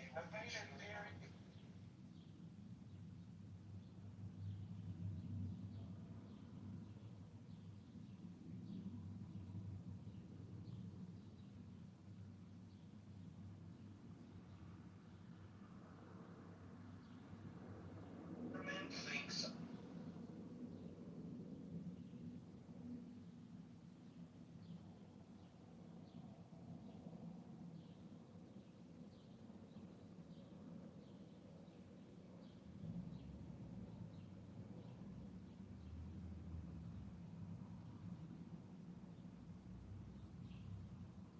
gunfire near the White House. And I jumped in here because sometimes, when there's a threat at the White House or the executive branch.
That's all right.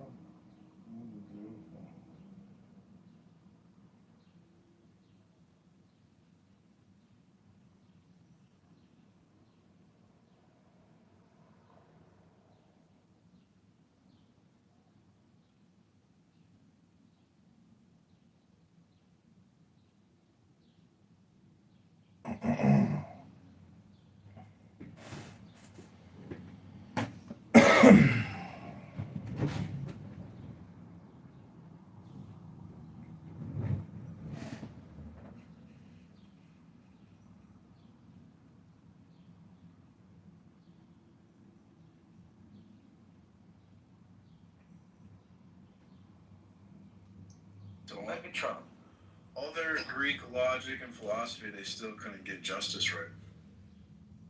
Well, clearly you also don't know how to shut the fuck up right. So, P-Mars, please stay on mute, because I was about to say something. So Megatron, I love the question you put on the top, but that seems like very anti-Christy with the question you're proposing here. So, what's your response to that, Megatron?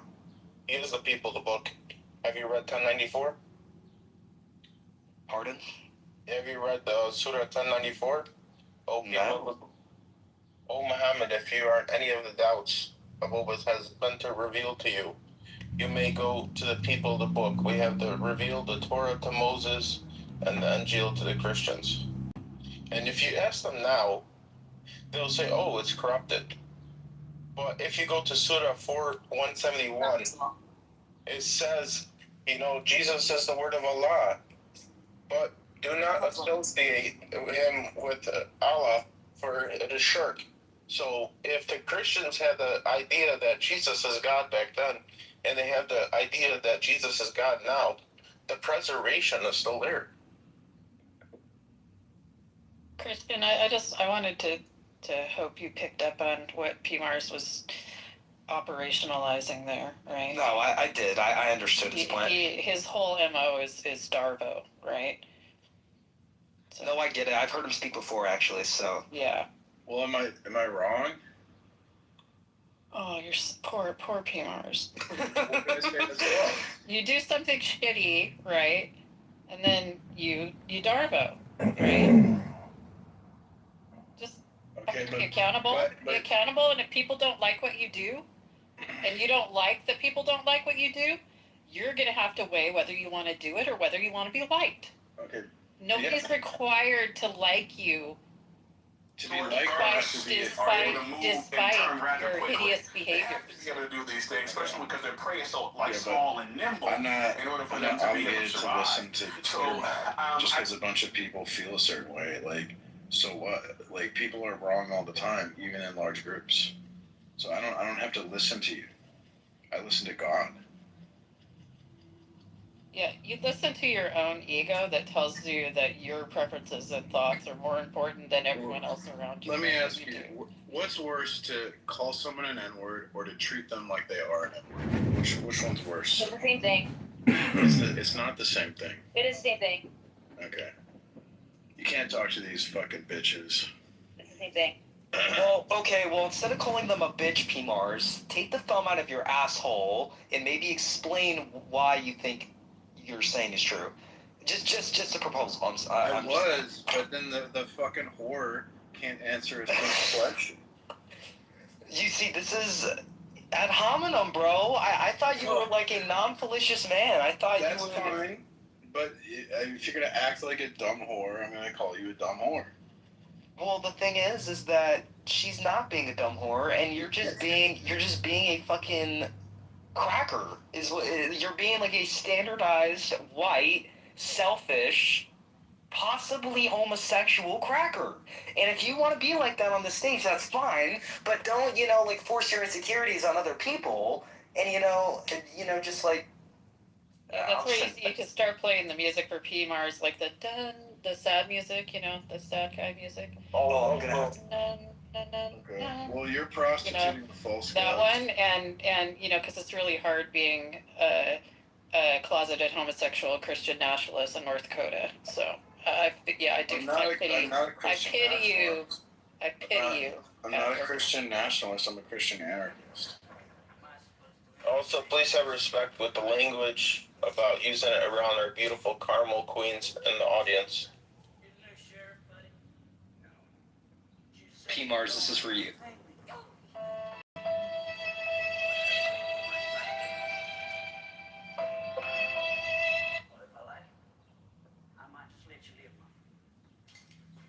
Yep, that's exactly the one, Kristen. I know. If you grew up in Germany, you guys would have killed Jews. Most out-of-pocket shit ever. It's true, you're a bootlicker. No, I'm not. But I think that if you were part of the Hitler you were probably going to be the one who wasn't going to run away. I support the current thing. I agree with everyone else. Let's all say the same things. Don't think for yourself. I am a non-playable character. I am from the news. I am from MSNBC and CNN and from Fox News. I am here to repeat the status quo and to be a robot for your entertainment. But do not expect anything controversial to come out of my mouth because I must play it safe and just say the status quo. We must reduce complex problems to a simple solution. It's Trump's fault. It's the illegal Since we know immigrants. PMARS and John are both gay, wouldn't they make the perfect couple? Oh, they would, absolutely. There is nothing wrong with homosexual behavior. It is perfectly fine, except in an Islamic state where they will throw you from the roof. Picture though, because PMARS would probably impact Isabel pretty badly. So just saying. You see, here's the issue though, and I don't know why we haven't addressed this. PMARS is like. Does anyone know his actual height? I think like 3'9". I've heard some crazy allegations about his height, but just that height difference of PMARS to John Kitover, which I suspect him being an average white Republican cracker, He's probably around like 5'10". I mean, that's a pretty like large height He's differential. like how are we gonna address a 5'10" neckbeard, you know. Well, and that brings me to my point. Like, how do we address that height difference? Because like that's gonna be really difficult for them. I just imagine P-Mars sitting on John's shoulders like the whole time. Like that's how they walk around together instead of holding hands. Like Master Blaster. Yeah. I'm crying.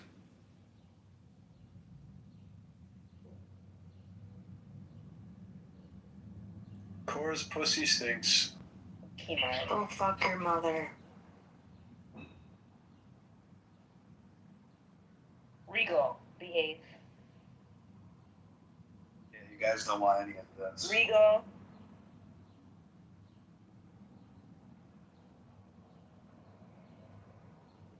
So P-Mars, if you really want to talk about race relations, right, you should try to like get into the philosophy of race and like talk about whether it's more useful to be a constructivist or an eliminationist, right? Because we all know that being a race realist is useless. So that's your two positions, and you discuss the the benefits of either one, and under in a current sort of situation where there is structural racism, right? Do we work from this social construction is still affecting us enough that we need to acknowledge and address it directly, or do we work towards deracializing everything in order to remove the systemic barriers? So there you have it. What do you know that sociologist Jacques Ellul doesn't know? Because he says the system is too complex to say that the system benefits a certain group or a particular race or something. Which system are you talking about? Any system, the system. No, it's pretty evident if you've ever worked in particularly if you've worked in the public sector. It's pretty easy to find barriers and eliminate them. And they're usually based on every job there ever was in the world. You're just begging the question. She knows because she had every job in the world, you know? She's worked in the public sector. She's been a construction person. She's a veterinarian. I've never been a construction person. I've gotten money for construction projects, right? Which meant I needed to understand them. What you're doing is reductionist, because the system is actually incredibly complex, and to reduce it to it favors white males or something like that. That's reduction. That's not what I did. Oh my god. I'm not saying that we need to say. What we need to do, right, is what you do is you create multiple points of entry, work for different types of people. You recognize the fact that not all people are the same, right, and that in order to provide access, you have to have different access points. Just like when you go to the doctor, right? If we just assumed everybody was one kind of person at the doctor, you'd get really bad diagnoses. And you used to get really bad diagnoses until they started doing better differentials and triaging things. What? I'm saying 100% to you, but it won't let me emoji. Cora. The whole point of the technological society is to iron out differences between people, so everyone's pretty much the same. Yeah, that's stupid. Are you watching Pluribus? Being the same and being that connected and being that.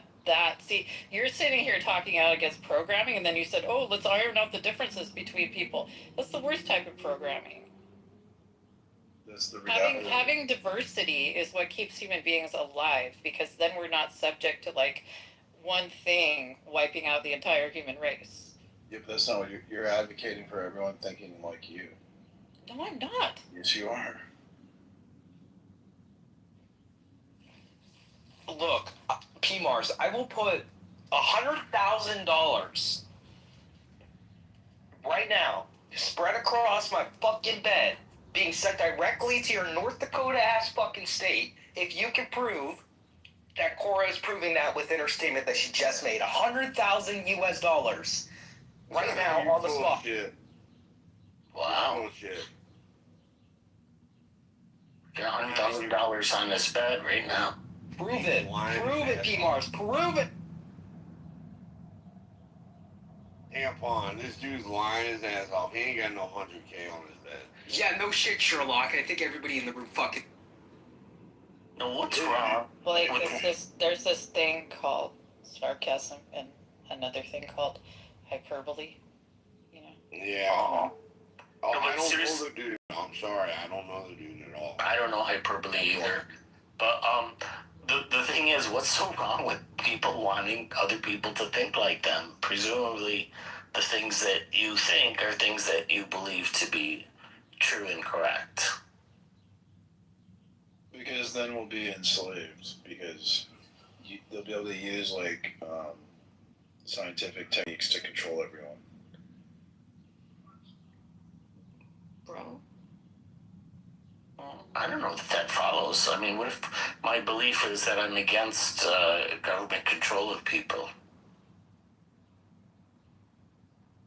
You're not understanding. So like the whole idea of science is like you want to be repeatable, okay? And so psychological techniques to control people, they have to work the same on like everyone. So that they have to iron out differences between people so that the same techniques can control everyone, and then they can control everyone easily. If we all think differently, it's propaganda isn't as effective. So the system irons out. P-Mars, I'm sorry, I gotta cut you off. I'm sorry, P-Mars. Megatron, what the fuck is that answer to the poll? Megatron? It's called sarcasm and hyperbole, Christian. That's pretty funny, Megatron. Well, it's pretty much an extreme I have to choose between here. All the time, or less than. Who the fuck is P-Mars?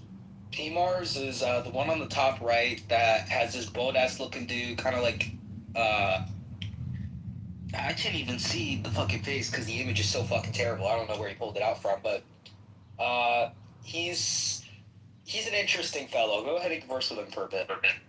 Well, he's on the lower left on my screen.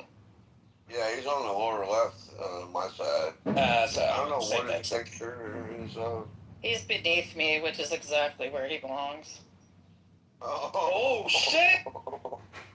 Wait a second, I thought where he belongs is West Virginia. No, he's in North Dakota. Mountain Mama. Who the fuck lives in North Dakota?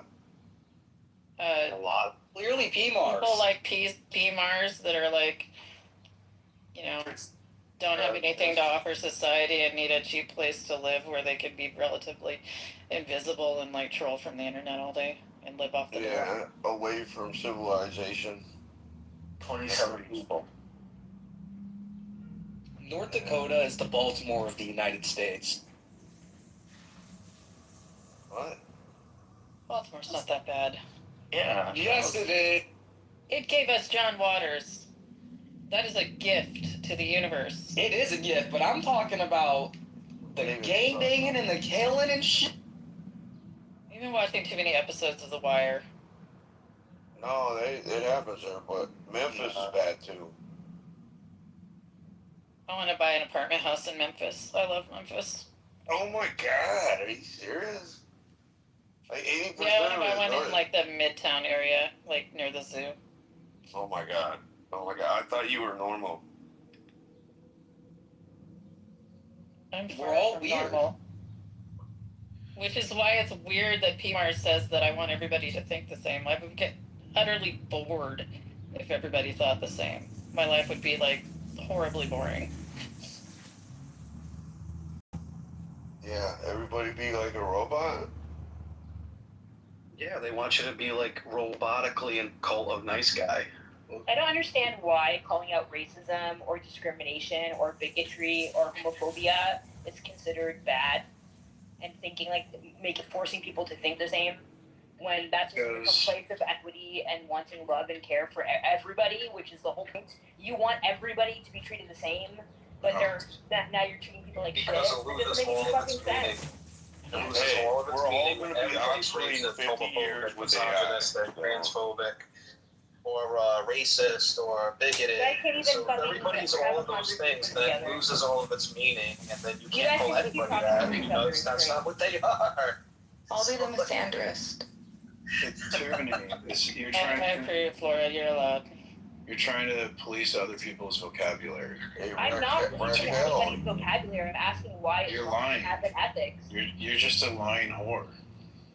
Raquel, you look pretty hot.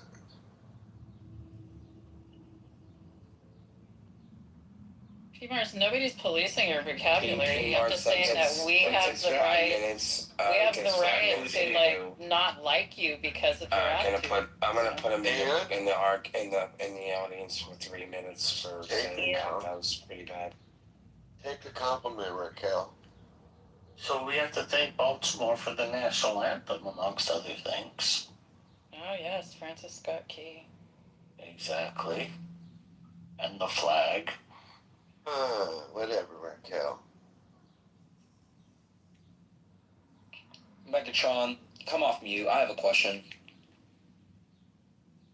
The room needs to be blessed with your presence right now, Megatron. Man, I don't Little take Chris could advice run a from pair of a guy balls. named He's being Matt. very assertive. This is interesting. Why is it that when one bigot leaves the room, another one comes in? Like, I don't fucking understand. Well, this is like Cleavon down here, you know, so it's a little different. I don't listen to the guy. This is Babu. Don't be bigoted while I'm being bigoted to your bigotry. I'm not. God damn it. Well, you're being intolerant of bigotry, so you're kind of breaking your own rule there. So like, Am I don't not? be Do I bigoted to the not spend time bigotry. with you? Aren't you a bigot? Aren't you a feminist? And I spend No, time I'm with not. you. And, yeah, But I laugh at that you're kind of a stuff, fucking though. Feminist. Don't be bigoted while I'm All being right, bigoted Charlie to your Kirk, bigotry. settle down. God damn it, settle down, Charlie. I fucking love it. Fucking love it. Regal, you do hate women. Don't you be mean while I'm down with bigotry. I love bigotry. Don't you be bigoted while I'm being bigoted to you. What Regal needs is a woman that doesn't put up with like his like performative incompetence, you know, and makes him do his own laundry and makes him pull his own weight, you know, and smiles and says thank you. Wait, I'm not sure that his incompetence is only performative. Raquel, what are you talking I think I give Regal credit. He's a smart guy. I think he can figure out how to do most things. I think Regal should join the military. Who did that? Get some training, learn how to make his bed. No, he's too far past Get a past his haircut. prime. He's got a beer belly and he fucking never gets out of bed. Why is everyone always Regal's dogging fit. on Regal? Because Regal is talking shit at me, so I'm talking shit back at him. Because he hates women. Yeah, Raquel. I don't think he hates Only women women. are allowed I to think be bigoted while they're telling you. I think he not to be hates that bigoted. the women that he likes And they don't right? like that. Don't be like, bigoted while I'm being won't, bigoted like, to you. submit to him like some You can't be trad mean. wife, Stop right? being mean while I'm being mean to you. That's why. And I can point that out. And so that's like all of That's the why. sort of They don't like it. wishy-washy, sort of like internalized misogynistic women. He's not attracted to them, right? So he's in this like conundrum. Or are you So look at her. So now, don't be homophobic while I'm homophobic, right? So intermediate conclusion. Intermediate Is that conclusion. homophobic, Regal's Cora? Was that a little bit No, homophobic? I was talking about you're attracted to the type. So of why women are you that- talking that about? won't- Why that are you won't talking about be, that like, in a sense these where you're submissive, disparaging sort of, like, homosexuality? Why do you have to talk over her different, when you you ask know, her trad wives. question? You're attracted to women that are assertive and intelligent and won't put up with your shit, right? And the women that will put up No, with I'm your really shit, not. you're not attracted to. No, I'm really not. I don't want to be in a competition with the person I'm with, and I'm not in a competition with the person I'm with. You need to be a slut. He's not a conundrum. He's a riddle wrapped in a mystery inside an enigma. And a conundrum. And really easy to figure out. So. Dude, after Regal was in that Enigma room where she crashed out on P-Mars and started calling him the hard R, Regal has changed, I'm telling. Hey, Tampa, I'm gonna go. I'm invisible in here, so. Yeah, you're not the center of attention. See ya. Yeah, that's some Bye, bullshit, Felicia. isn't it? Goodbye. I'm not black. This is an airport. You don't need Leave to know. quietly. Departure. Leave quietly. It's on the top right. He's On your not phone. black, he's Blake. Don't tell me what to touch on my phone. I'll touch my phone however I want. Okay, but Cracker, that's not the point. Don't give yourself pink eye. Make sure that you clean the I'll screen. finger my phone Don't however take I it want. into the bathroom with you, okay? Okay, Damn so- right I am. Damn right. Where's the lotion? God damn it, Cora. You gotta stop doing that. Based, whoever kicked him. Wow. Stop abusing your power mods. You guys are fucking I didn't do abusing it. Nobody fucking kicked him. He fucking Come on, God. He said he was gonna leave. He left on his own. Anyhow, I'm gonna go take a shower and then I'm gonna I don't think go so. meet my brother and probably try to avoid eating at P.F. Chang's. So. Oh, well, say hello to your brother for me. Yeah, my brother's a great guy. He is. Adios, Cora. Great seeing you. Bye. Oh, she really left. Yeah, she has to go. Yeah, of course. No shit. I am just a non-playable character. I am here to not say anything disruptive or possibly confrontational or controversial. I am a non-playable character. Yeah, Sabu, yeah. Look, honestly, guys, let's take advantage of this moment. This is a lot better than John Kitover walking into, another room and, saying some crazy conservative, weird shit. This is a lot better. As a matter of fact, this is a lot, I prefer this type of John Kitover. He doesn't give a fuck. Oh, I'm sure he doesn't.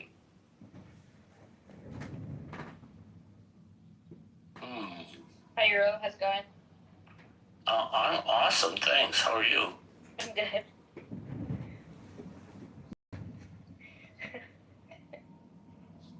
Did you just change the title of the room, Sabu?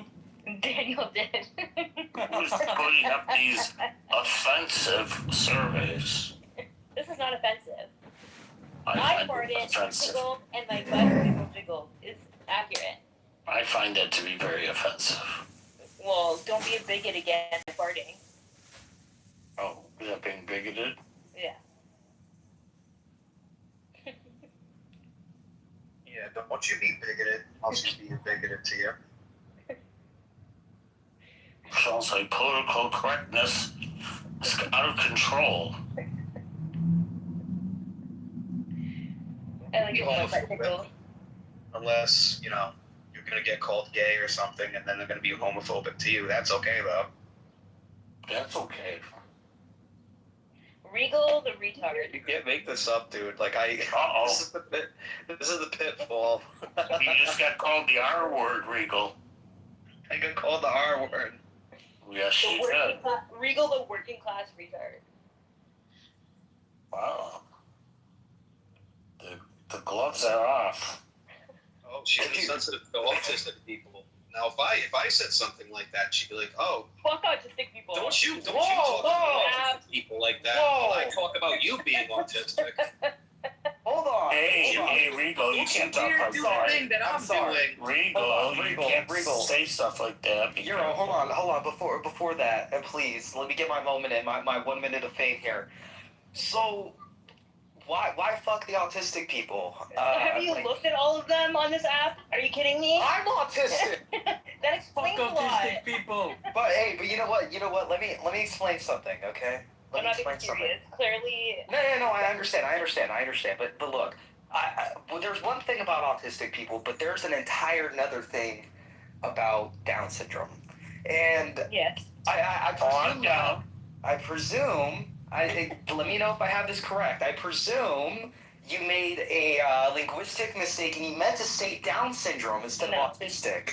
Or am I still wrong? I'm not Andrew. No, wrong. You're not Andrew. Well, I meant autistic people. yeah, Dude, he's turning into Zabu Tate.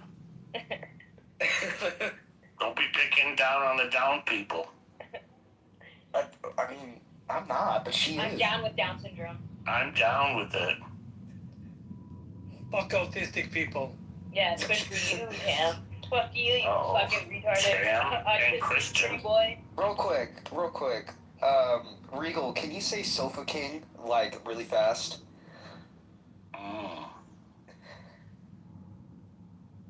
This is the king of the couch. Stop that movie, man. Zabu, can you say Sofa King really fast? I think we say Davenport over here. I can't say it for you. Why? Davenport I can't, King. because I'm Davenport autistic. King. Davenport King. I'm also autistic, but I can say it. You didn't I can say it. Couch King. Couch King. No, he's asking you to say, can you say Couch King really fast? Yeah, but I can say Davenport, right? So fucking retarded. Wow, that's awful, Christian. You're Well, such a bigot. well, I'm not a bigot. You, P. Mars, and John would make a really He's not a bigot now. I'm not a bigot, and I'll explain why. Only a bigot would say that. Exactly. Because I'm autistic and I have the past, so it's No, not you bigot. don't. Chesterfield's Yes, I king. do. You're still Chesterfield's king. Well, I'm white, Chesterfield's but king. I'm white, but I mean, I'm autistic, so I kind of get like that pass. No, you don't. You know what I mean? I do. You I need do. more than just that. I need more than just autism. What else would I need? You need to be working class. You need to Davenport be, King. Yeah. I am working class. You need to be Oh, he's definitely working class. I work as a fucking referee. That is working class. Oh, so you're bigoting. Oh, you're a referee. That's different. That's, Yeah, he's policing people who play soccer. he's bigoting Awful. people. Actually, it's basketball, but sure. He's Whatever. You're bullying You're people. policing black people? Oh my god. You always I knew he was a police. He's anti-black. Oh my Look, in my defense, I only call fouls on white people. So Oh my god. Yeah, there's no white people on the team. I've never really given a foul to a black person my entire reffing career. I can. But now you're- I can say that You should consider a different career. Oh, I mean, I could be an ice agent with Andrew on my PTR, but that's not fun. That would be better. Yeah, this job's not for you. Well, because if it was for you, you would have started giving fouls to all the black people. You would have been like, technical, out the game. What? Euro? No way, dude. No, not me. Nah, come on, Euro. Just admit it. Come No. on, man. No. Okay, this is a safe space. You can admit it, bro. No, you're the one that you have a problem. You really should not. What problem do I have? You The just fact said that I you've don't never, believe in white you've privilege never, and should be never demolished? given a foul to a black person and you're a referee for basketball? Not really. Maybe like a couple of times, but not really, no. Well, Now you're a liar. yeah, he's an inconsistent liar and he's also Inconsistent liars. not good. Yeah, he needs help. Serious help. You need help. Jesus doesn't love liars. Well, Jesus doesn't love Unitarians either, apparently, because what I was told is that I'm a heathen and I'm never going to make it to heaven because I don't believe in Trinity, Exactly. Trinity. Exactly. That's probably true. And he's a racist. Yeah. Oh, I mean, shit. But other than that, he's a good guy.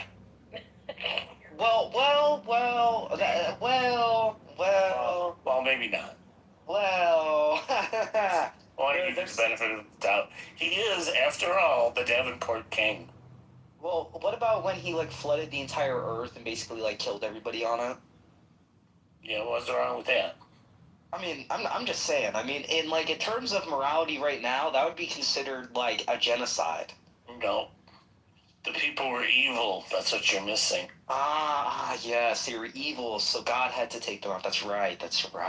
Yeah, they were completely evil. So here's my question to you, Euro. Yeah. Imagine, like, you took his spot for a day, you took his job for a day, right? Just hypothetical real quick. I took a shot for a day? What? I don't understand your question. What am I doing for a day? Being God for a day. Oh, being God for a day. Yes, hypothetically speaking, right? That's a short amount of time. It is. If you had to make a decision, you saw all this shit going on, and you're like, fuck, these crackers are fucking doing the most horrendous shit. Crackers.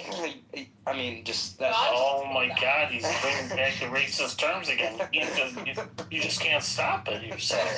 No, I can't contain myself. No, bigoted. Well, I know I'm bigoted, but this whole bigotry thing, you should really. But hold on.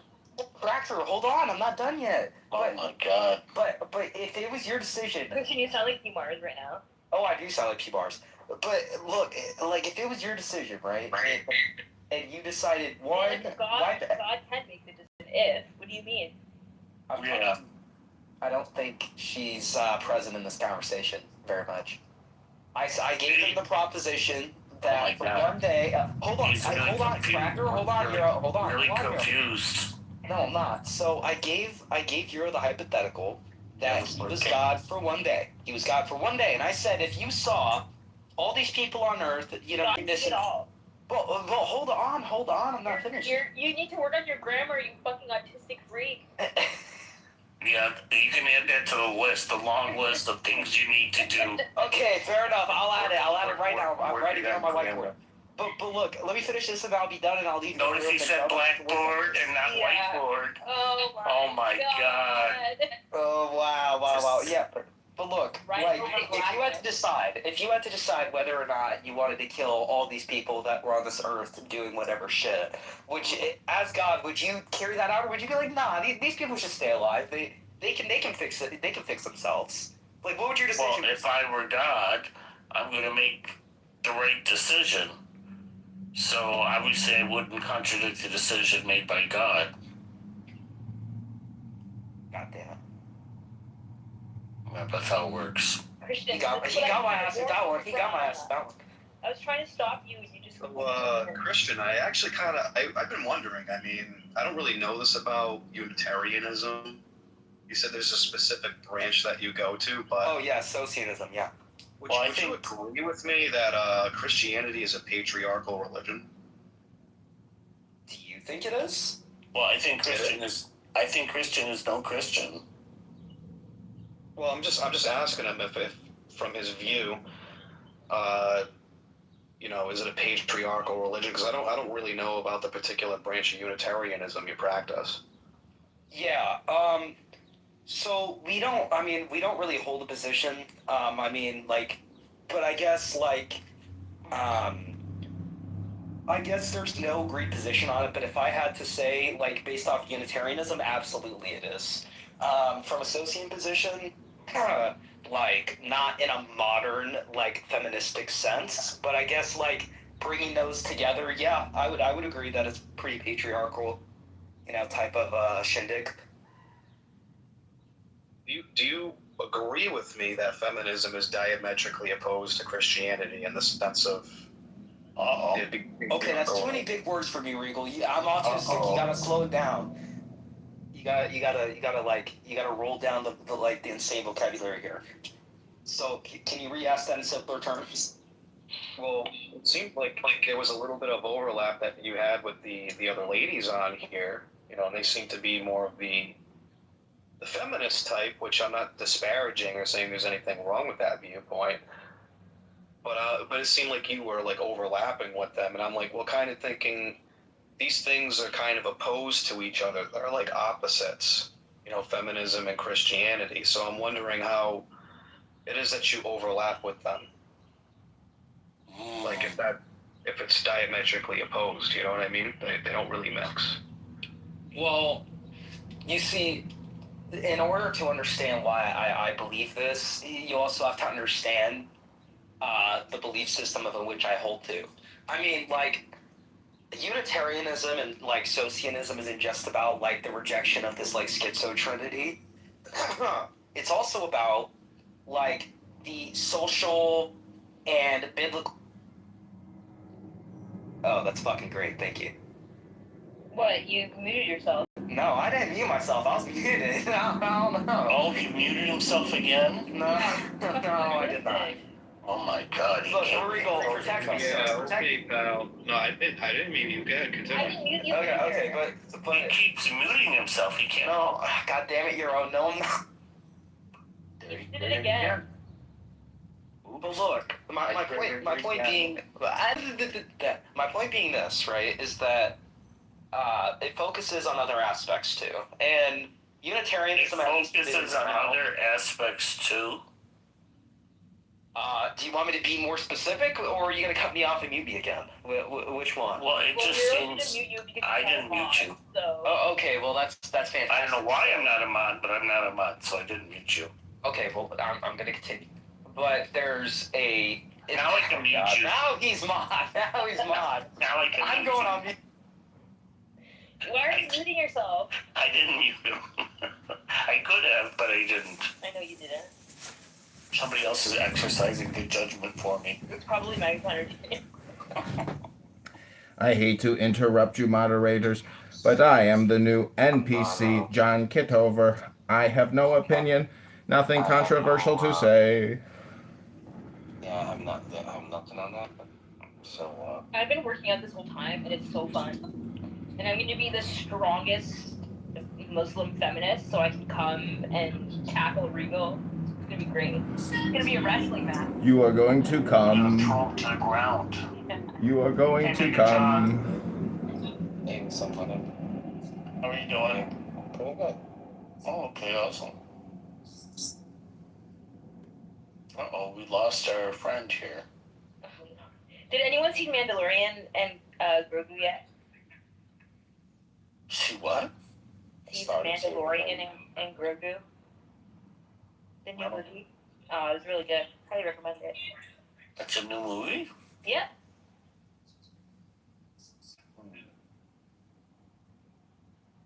Did you watch the show? No, I didn't know what it is. I guess you're not into Star Wars. I'm totally into Star Wars. So you haven't watched The Mandalorian? No, when did it come out? Are you serious? The Mandalorian is a show that's spin off. It's on Disney Plus, so whatever. Fuck Disney, but it's on there. And the movie just came out this week. Came out yesterday. Wait, yesterday was Friday. Isn't it funny that a Muslim, isn't it ironic that a Muslim feminist with a great ass is so dedicated to Disney Corporation and Disney's content? Isn't that just amazing? Thank you. Thank you for calling me You're out. very patriotic, actually, Zabu. Congratulations. I'm not American. You're very pro-American with that attitude. I love it for you. I just love that for you. Why is Disney pro-American? Because it's one of our greatest exports, obviously, Euro, and it trades on the New York Stock Exchange. It's an American corporation. You never heard of Walt Disney, Euro? You seem to know everything. I do You know seem almost to know everything. That's true. everything. He's God. We've established this already. That's because I'm sitting on a camel, so it gives me a little higher height so I can see further.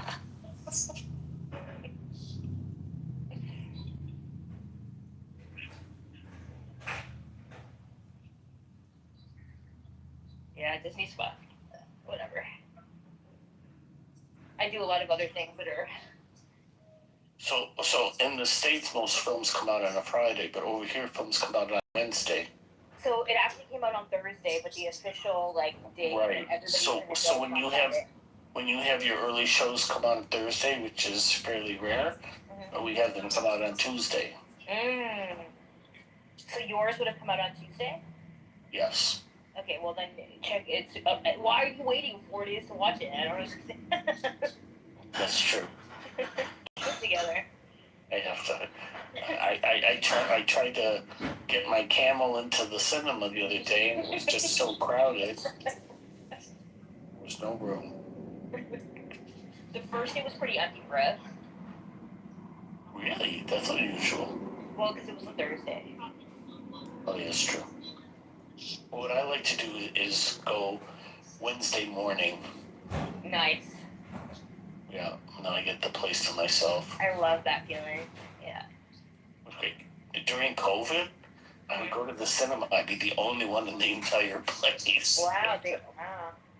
Yeah. I haven't been to a big theater in 3 years, so this is a lot of fun. Yeah. I usually go to there's an independent theater around the corner from my apartment. Oh. Usually where I go. Nice. Because I'm cultured. You And I'm a are. hipster. You are. Unlike John. Yeah, exactly. John should work at Disneyland. He should.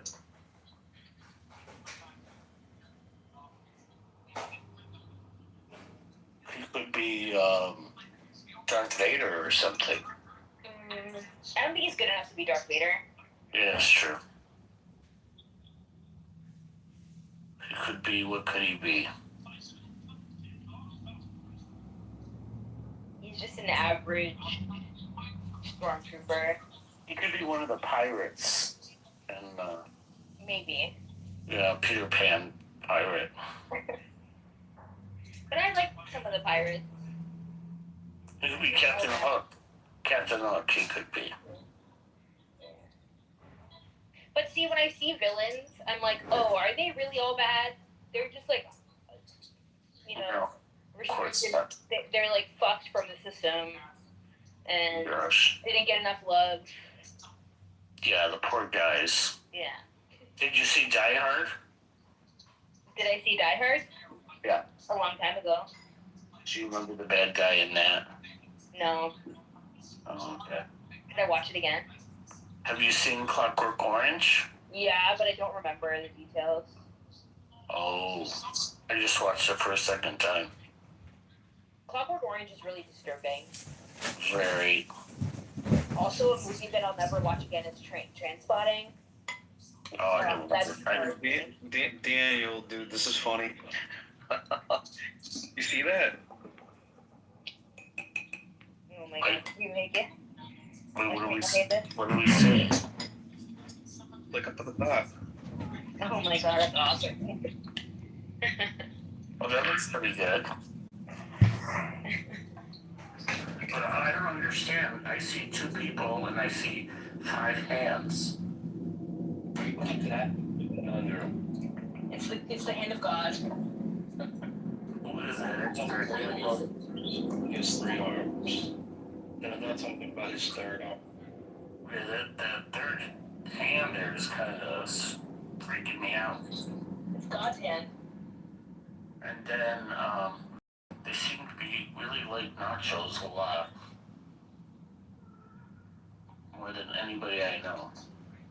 Well, ladies and gentlemen, I don't want to bore you, but I'm about to go out with a spicy 19-year-old Honduran named Maria Celeste. Oh, good for you. You're dealing with a 19-year-old?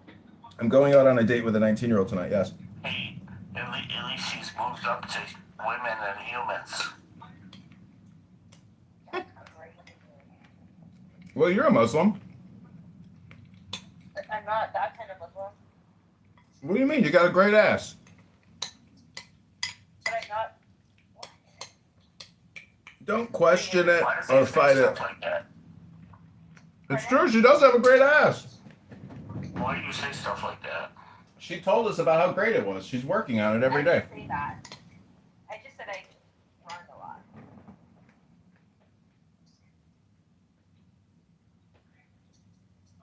He just thinks about my ass. I'm an ass man. You're an ass, man. He's an ass. Man.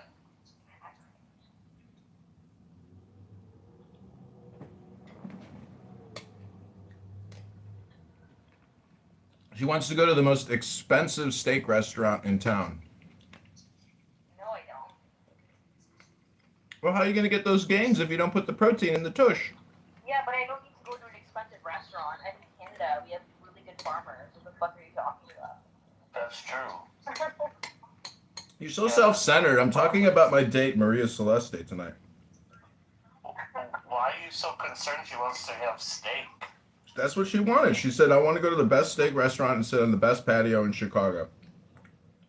You're in Chicago? Are you a cheapskate? No, I'm going to go pick her up. First date, you pick up a girl now, 19? Like, this is unheard of. Yeah, but why are you complaining that she wants to have steak? That's weird. I'm not. Sure sounded like it. She also likes smoking weed, so I'm wondering if she wants to pregame before we go have dinner, or if she wants to smoke afterwards. Or do you think it's a little weird that you're eating before dinner? Are you thrifty? Well, Yeah, I have some food. I have some food in my fridge that if I don't eat it now, it'll spoil. Daniel, he's already complaining about the price of the steak. Oh my god. He's filling himself up with oats.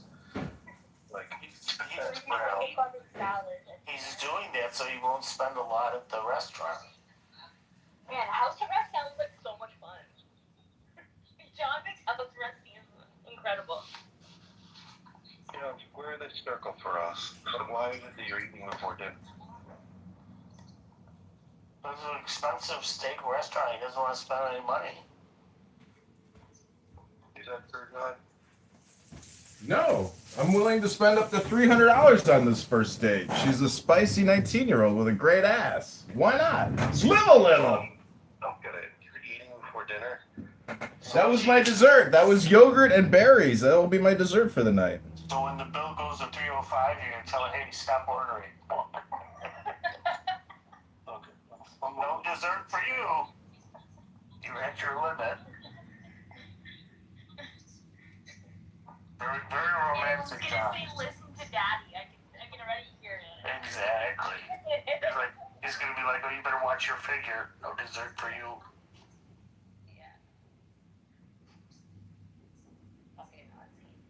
What? Yeah. She called you a... That's projection. That's a Muslim speaking. Why don't you regale us and tell us what's gonna happen on this little date of yours? He's trying to control her already. What she eats, how much she eats. I just texted her. I wrote, "Hi, hopping in the shower. Text me your address, and when you're ready, see you soon." You lied to her too. Well, wait a second. You don't know her address? No, she's got to text me her address. This is the first date. Oh, this is getting more and more sus all the time. Tell me about it.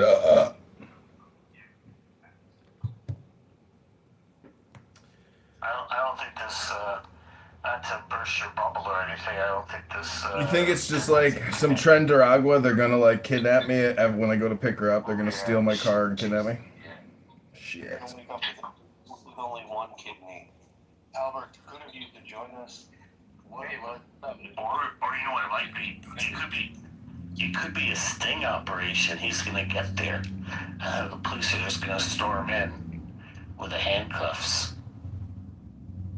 What do you guys mean by not another Islam move, or is it irrelevant? We are, at least I'll speak for myself. We are just anti-Islam. Pourquoi? How come? Wait a second. It doesn't say another Islam. It says another Islam room. Because some strains of Islam are I think, very destructive. Traditional Sunnism or Tawafism or Wahhabism seems to be pretty nasty. So that's the... I should change the title to fuck Wahhabis. Yeah. Yeah, there you go. So it's the extremist part of it. I've met somebody who is Islamic, and she is fucking awesome. Oh, yeah, nice. Yeah. Sorry. You should think twice. I know, it's pretty awesome. That you never know. I am thinking of multiple times. I don't know all these ancillary parts of it, so that's why I'm interested. Try and get a gauge upon where she stands, you know? Is she a Sunni traditional Muslim, or is she culturally Muslim? You know, you have to get some gauge. Is she, you know... I know some traditional Muslims that are pretty progressive. She like currently she's studying AI in the programmer from the Netherlands. She's very articulate.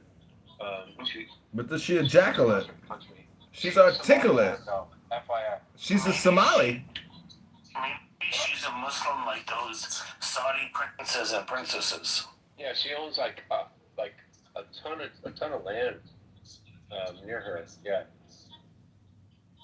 She's probably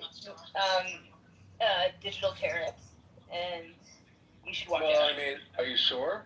Are you sure? No, I said probably. Oh. Some of the traditional, that are progressive. I know many of them. They care about human rights. They advocate for equality. They go to protests in support of other progressive movements. Well, what do you think I mean when I say semi-traditionalist? Like, what I think you have to definition.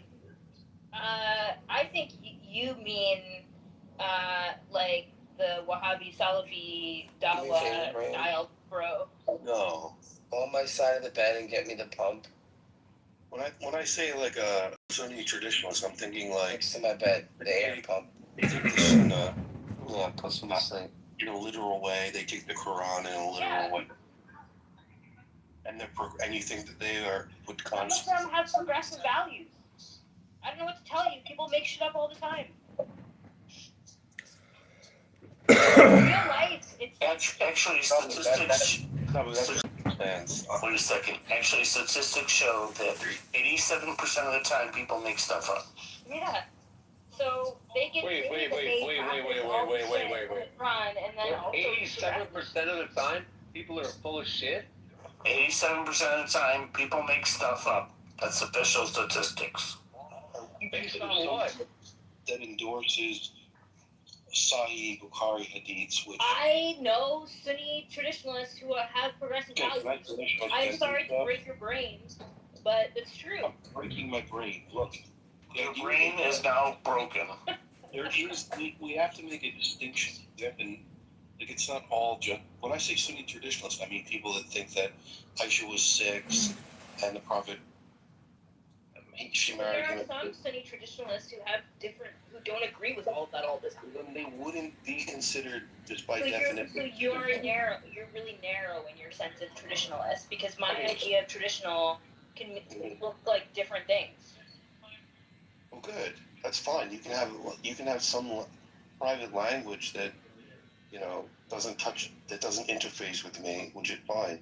But when I say Sunni traditionalist, I mean people that think that the Sunnah is to be taken as an authority. Yeah, well, there are some Muslims who do that, and also with progressive values. Like, I don't know what to tell you. No, that's false. Okay, good luck.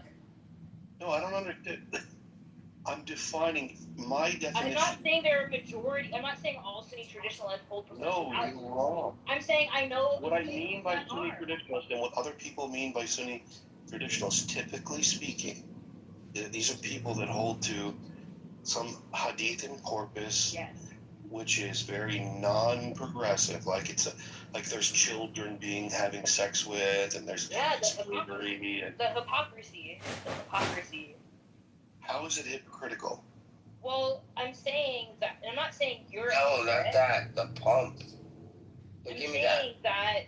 Give me that. I'll take that. And I'm saying now, that give me. Do you have a little thing to it? Megatron. No. That's perfect. Thank you, Brandon. I'm saying that I know people in real life who just a little air the inhaler, but it's fine. I should have said inhaler. Thank you. I should have. You're right. But this is perfect. But you can. What, Daniel? Why is it that you want to consider? Why you want to group together traditionalists with what otherwise? Because that's what they practice religiously. Okay, and you call all right. So they practice religiously. Yes. That the paradigmatic man. Yeah. Fuck the 9-year-old. Yeah, and then some of them also. And you consider that progressive? No, I'm saying that they don't necessarily apply that to how people should act now. Well, then that's the idea. Then they're not Sunni traditionalists. Well, they identify that way, and they have a view. I'm an unright. Are you saying that there is no Sunni traditionalist? I'm an unright pumpkin. I'm an unripe pumpkin.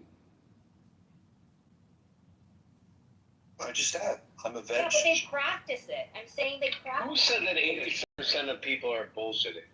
You said that? You're wrong on this, man. Like, I don't know why you. I don't know. How am I wrong for saying that there are people who practice this and also socially practice progressive values? When I speak They about don't apply it to everyday well, then, circumstances all the then time. under my definition, they wouldn't Yes, be. I'm not saying you're wrong. Fuck, Daniel, I'm not saying you're wrong. You're saying I'm wrong. Yes, you are wrong about this. Okay, well, good for you. When I say Sunni traditionalist, I'm I thinking know what you mean. yeah. I got it. So then why not just call them something else, like liberals? I don't need to. Why? Because it's not functional for me. Well, then how do you differentiate between a terrorist and a Sunni traditionalist?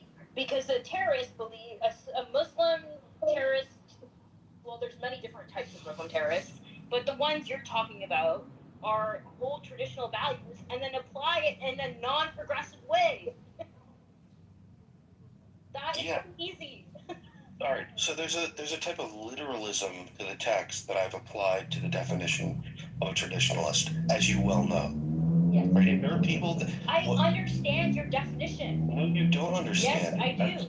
All right, then why are you rebelling against the distinction? Stop. Why are you making? Why are you guys fighting instead of listening to each other? Yeah, because, well, look, the idea is that we have to be able to differentiate between sane people and. You can differentiate. Go for it. Look, you just want to group everyone together. No, I just said that wholesale. Stop interrupting. Practice progressive values. That is a fucking different category. No, Zabu, the idea is, look, you want to group everyone together. Yeah, but raising your voice doesn't make it more. Yeah, like it doesn't make it more important. She's like, look, there's traditional Sunnis that are also progressive, and by progressive she means what the fuck? No, this is bullshit. I just really want to learn more about the understanding, and well, you can do a Google search. Like what? No, I don't Google search. I listen to people who believe this shit. Okay. That's what I do. I don't care about Google searches. Google searches are irrelevant, honestly. We have to have in our language the ability to differentiate and understand different types of people. And if we just muddy this water, we're doing ourselves a disservice because we can't make things better unless we identify deleterious elements within a particular ideology. But Zabu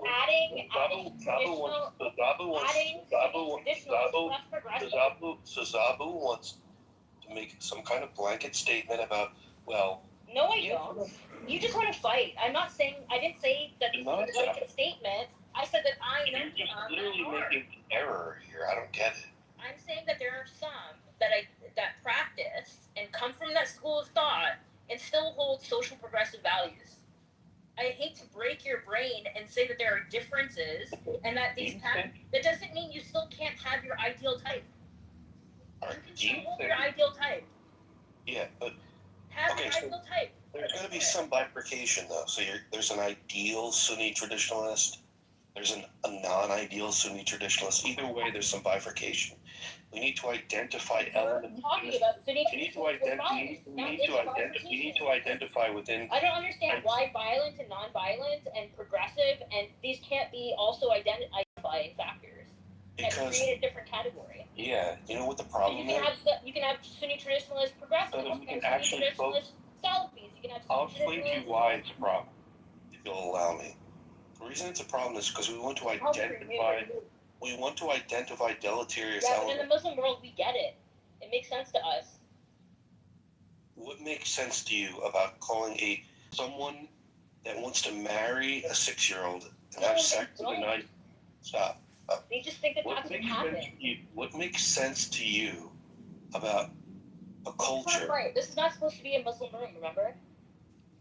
So why are you doing this? Trolling them. No, I'm not trolling. You are. I don't care if you're prideful. No, but you're being prideful about it. This is such an easy thing to discuss. We want to eliminate people. I already said you can have your ideal type. All right, stop interrupting. Look, the idea is that... You're not being in good faith right now. You're not. You're just being a troll. I don't get it. You're being a troll. But... You're being a troll. In what way? In every way. Okay. Thank you for reminding me why I don't want to be on this app and why you are like this sometimes. Well, can you explain to me where I'm going wrong then? I'm not saying you are wrong in having your ideal type. I'm just saying that there are other things that Sunni traditionalists do that don't fit in this narrow idea that you have. Okay. So There so are within Sunni Sunni traditionalism, there's a who hold wide. progressive values, Okay. and that is a different bifurcation than saying Sunni traditionalists who support ISIS.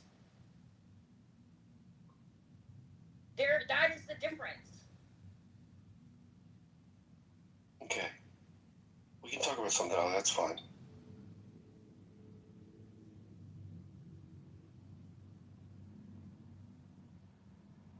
I mean, Daniel, I really like the topic. I wanted you to touch on that topic. The main concern is that we identify elements and we're able to categorize them in a particular way. Yes. So a category is a Sunni traditionalist who's progressive. That's a category. Stop interrupting. Even if there's 5 of them, that's still a category that exists. All right. So within traditional Sunni Islam, you think that there are progressive traditionalists and non-progressive traditionalists. Yes. Okay. And you would say that part of being a traditionalist is to say that marriage to a 6-year-old and consummation of a marriage at 9 is progressive. No, I'm saying that they could hold those views about their religion and not necessarily agree that that's how it should be practiced now. Okay. I feel like there's You're something taking the case that a Sunni traditionalist is somebody who believes you can marry somebody at 9 in the past and apply that now.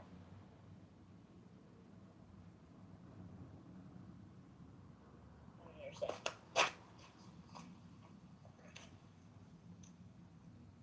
I don't get why that is so hard to process. Look who we have here. Admiral. Is that a meme? Yeah. No, it's a meme, yeah. Yo, what's up, man? What's up, a meme, man? Salam alaikum, brother. So, Yeah. How were you able to pronounce this name correctly? I'm confused. damn, I said salam alaikum, you didn't even say wa alaikum salam, bro.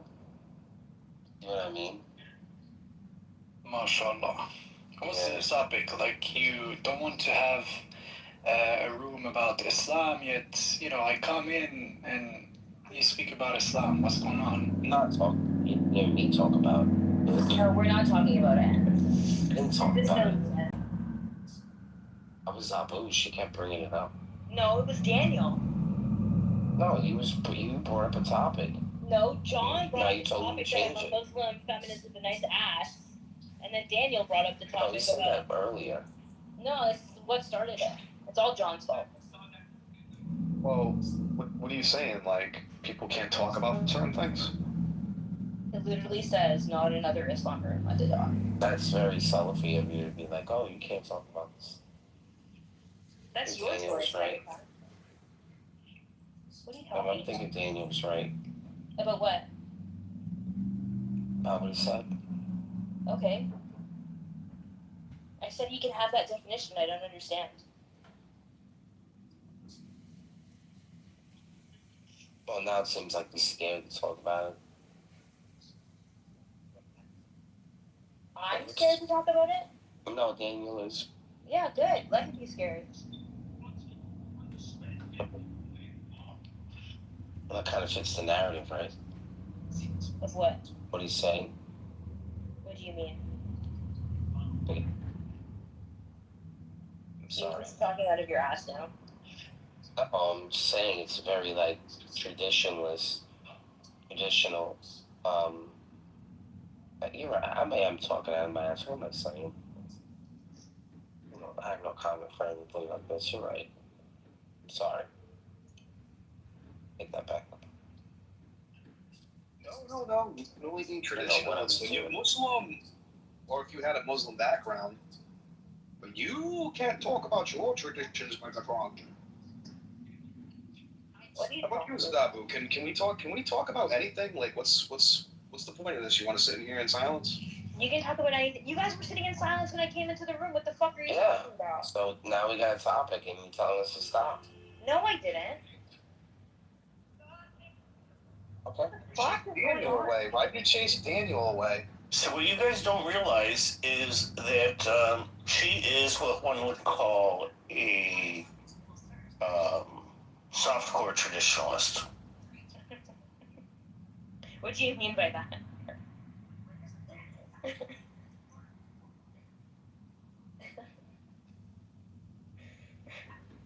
No, hardcore. Topcore.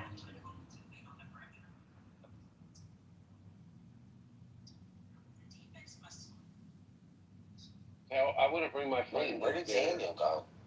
I don't know, dude. Because he's not allowed to talk. He was trying to like He's have allowed a to cell talk. phone, and she was like, you know what, you can't talk about it. He said he wanted to stop talking about it. No, dude, he left because you were telling him he can't talk about it. And he's an idiot, and you want to jump off the app, and you're like, you were being mean one. Good. You guys are the only ones that are allowed to be mean. Who's you guys? But don't be mean while Who's we're being you guys? mean to you, though, right? What? What you just said didn't make sense. Don't be mean while you're being mean to us. That's exactly what I'm doing. Why is everybody being mean? Why? Because they're men.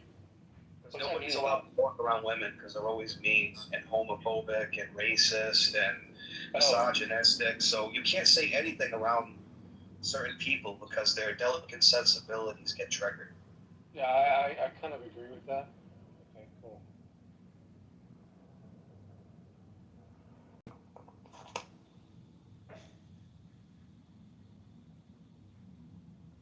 Is that true, what he just said? What? Sorry, I don't listen to men. Yeah, I was going to say, is that true about what What's he just true? said, or no? What's true? What did he just say? What did he just say? I don't listen to men, sorry. No, I got distracted. I didn't hear what he said. Albert, I didn't hear what he said. What did he say? Okay. I guess it wasn't important. No, it was full of wisdom. Good is evil, evil is good. Very, very deep.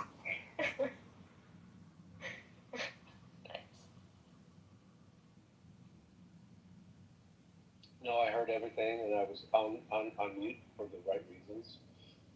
I wanted you to integrate what he said. And if you didn't hear it, maybe you can repeat it. Yeah, Real, go ahead if you want to repeat it. I'm a dumb woman. You should explain yourself to me.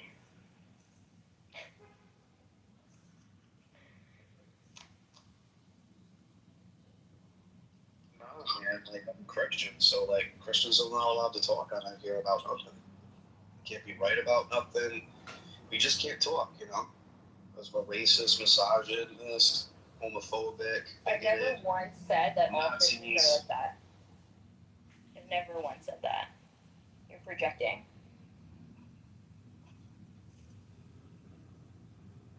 Does that answer your question, Albert? No, but, okay. I just said I don't agree with him. Does that make sense? He just said that I think. Yeah, but you just said I don't listen to men, like, or were you kidding? I was joking. I'm sorry you're autistic and you can't pick up sarcasm, but I was being sarcastic. No, but now you're projecting your own bullshit on me. Just joking! Oh my god! Well, no, you're bullshitting me, right? Because if you're direct, you tell me, oh, all men are this way. I'm not saying all men are that way. If you're joking, then you're saying, hey, I'm just kidding with you. I'm not saying that all men are one way. I don't believe that. Wonderful. I'm glad I have your approval. I didn't ask for it. Well, you said wonderful. So that was a statement of reassurance. So of approval. Why would I think that? I was the one saying your Muslim friend could be cool.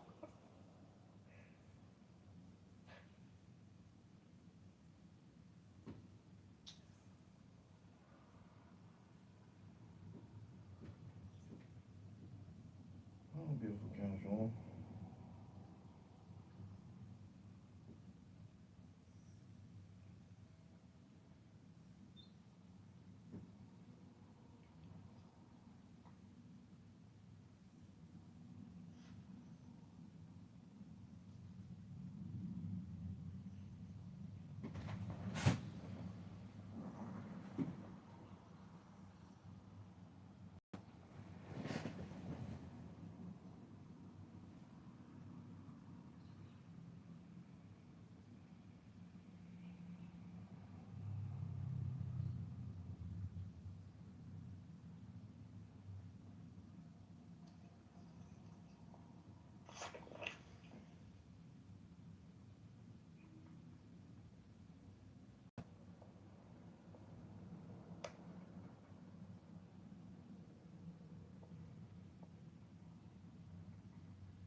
Alright, guys.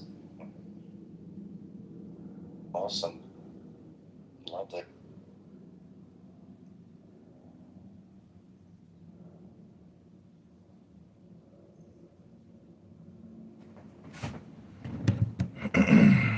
Well, Rabboni Shalom, another banger. Another big banger. I just want to read one page from one book, the Tao Te Ching, the classic book of integrity about the way. Number 74. One who assists the ruler of men with the way does not use force of arms against all under heaven. Such a course is likely to boomerang. Where armies have been stationed, briars and brambles will grow. A good general fulfills his purpose, and that is all. He does not use force to seize for himself.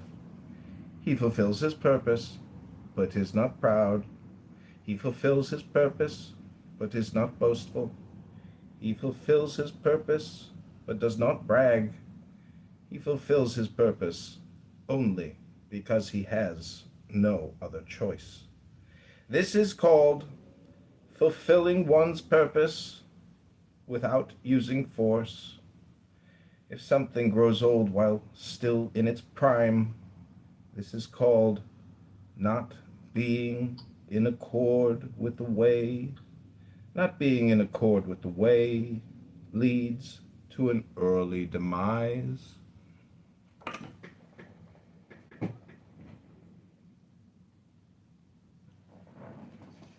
Let's note that John still didn't take a shower and probably isn't going to go pick up his date. Let's note, I'm in a banger of a fucking shirt, Zabu, and if you saw me in this shirt, you fucking bang me, let me tell you, girl. You can ill all you want, but when you see this PTR update, when you see this PTR update, you're gonna say, bro, that shirt is fucking fly. I'm not going to PTR. Well, fine. Do what you want to do. Say what you want to say. Feel what you want to feel. But you're gonna like the shirt because it's like a very expensive shirt from North Korea. And since you're a good communist, you should love the fact that the shirt comes from North Korea. I'm not a communist. You're not? Oh. You're an Islamic statist, I see. PTR, PTR, PTR. Check out that shirt. I'm not PTRing, I'm working out. Oh, okay. Well, she wants me to come pick her up and she's like 15 minutes away. And I asked her, she says, Bet, I'm hopping in the shower and it should be quick. I'll send it in a few. By the way, how should I dress? I said, beautiful visual. Also, do you have an ID? I'm happy for you, by the way. You have a date. She's a woman, right? Supposedly. I hope so. Barely. She's 19. I hope I'm not getting bait Fantastic. and The switched. younger the better, but at least she's like of age, right? Yeah. How did you attract this date? I messaged her on Hinge. I said, hey, I want to take you for an expensive steak dinner on a patio and give you a gift.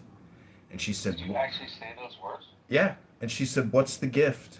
I said, it's my favorite book, The Tao Te Ching by Lao Tzu. She said, bet. Are you excited? No, because then she said, I just want cash. Send me money. Send me money. Send me money. Send me money. So I sent her $100 and she said, bet. Bet. Bet. Like I'm a literal man. Like is that what you did? Or, No, I'm mixing in a lot of conversations into this. But no, this chick, her convo was pretty short and sweet. Let me review it. I wrote, oh, I did say I'd give her a gift. I said, hi, Maria. I would love to take you to dinner and give you a gift. Johnny. She wrote, hey, Johnny. What type of gift? I said, hey, Maria. A beautiful dinner, my favorite book, maybe some shopping, maybe more. And dinner where? And what's the name of your favorite book? I said, how about Crust in Rosemont or Community in Portage, Tao Te Ching? I never been to Crust in Rosemont. Haven't heard about it, not gonna lie. But it looks nice. I wrote, if you want to go downtown, we can do Tavern or Gibson's Patio. Is Gibson's Patio a steakhouse? I said, yes. She said, sure, I'd be down. I wrote, okay, great. Free today? Around what time? 8-ish? Yes, that actually sounds good. Can you please send me the address of the restaurant, please? I wrote, let's not go downtown tonight. Let's go to Irving Park Brewery or Eris. She wrote, oh, wow, you had me excited for steaks. I said, I don't want to drive downtown. I'm staying Northwest Side today and tonight. There is Gibson's in Rosemont or Hugo's at Rivers if you really want steak. Then she wrote, which one is the best at Rosemont? I said, Gibson's is the best, but no patio. What's your number? Then we've been texting. I see what you did there. Mm-hmm. So I love it. That's cool. That's good. That's really good. Mm-hmm. You know what's funny is when you say I want to give you a gift, it just like creates an instantaneous mystery. Like, what? Nobody's ever said I just want to give you a gift. What's the gift? Hello?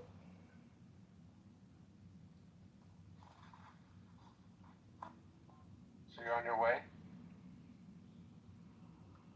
I guess so. I mean, probably 5 minutes. So, like, get us online. I'll be here for half an hour. Or don't. What would you like things that, like, how would you like the night to go? And you could be, I guess, if you want to be. Graphic. Go ahead. No, I'm not going to be graphic. I would just prefer to pick her up. I would prefer that she's, like, pleasant.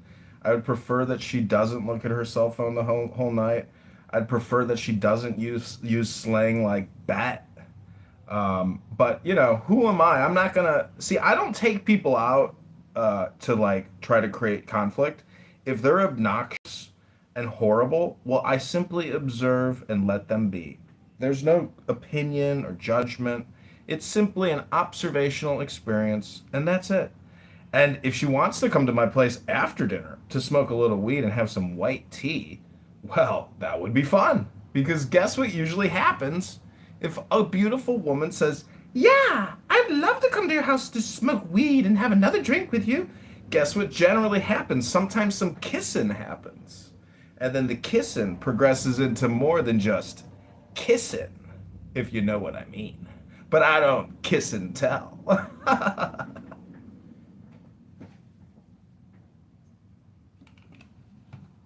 Hello? do. Hello? Well, I wish you the best. I hope she's your one. How's that? Yeah, that would be nice, but I'm just looking for a little companionship, and maybe a little friendship. It's nice if you meet somebody that lives close by, because going downtown back and forth, that makes a relationship very difficult. But even if I gain a new friend out of the experience and not a lover, well, I'm not disappointed. Hello? I say friends for life.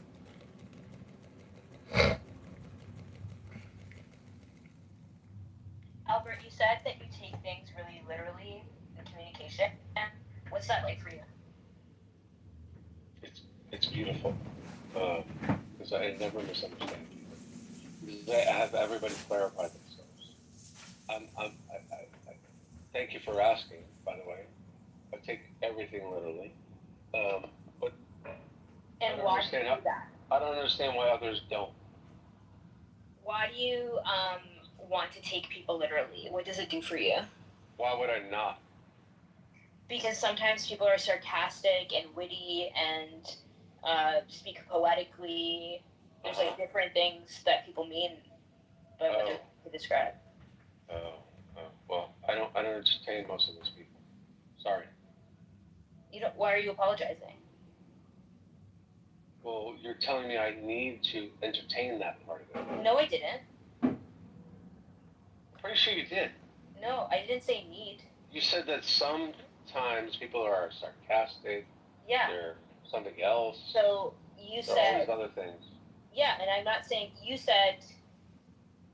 You're putting words in my mouth. You're not taking me. Oh, am I? Yeah. Okay. Go ahead. Yeah, you asked me why you should entertain the idea of not taking people literally. And I was just answering that. I wasn't saying you should or you need to. So I take people literally. How's that? Is that better? You've already said that. Wonderful. And I'm asking why. Why would I not? Because sometimes people don't communicate that way. So I'm asking, why wouldn't you want to hear their sarcasm or their jokes or their humor? Because it's not interesting. It's not communication. It is bullshit. It's delay. It's obstruction. It's all the other things. What did I say wrong? Like, about what I said, which was correct. If you want to communicate with me, say what you mean. I didn't say you said anything wrong. I never said you did. You just said I did. I told you I am a literal communicator. Yeah. What did you misunderstand about that? Then after that, you said that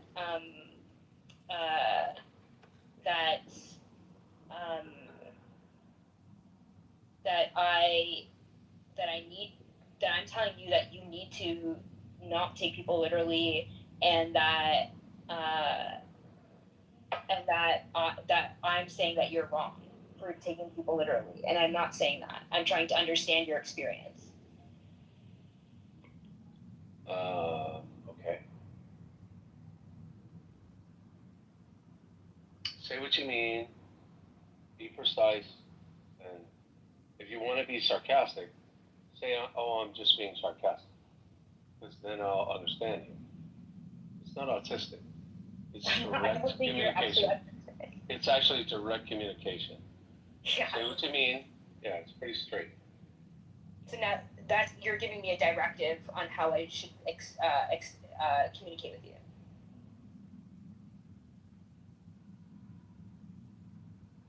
Is that what you just said to me? I was probably just finding myself. Okay, because you said you needed clarification. I'm not sure why you needed clarification, but I was pretty direct. I was just trying to understand why. It seems like you don't like answering why. There is no why in communication. Like, there's no why in direct communication. What are you talking about? I don't understand. You're asking why right now.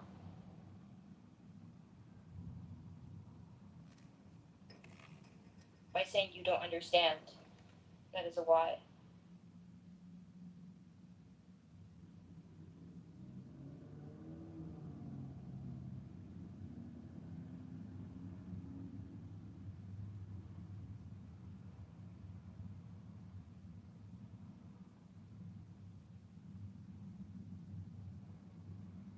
Can anyone hear me? Yes. Like, is this app fucking broken? Yes. We can hear you.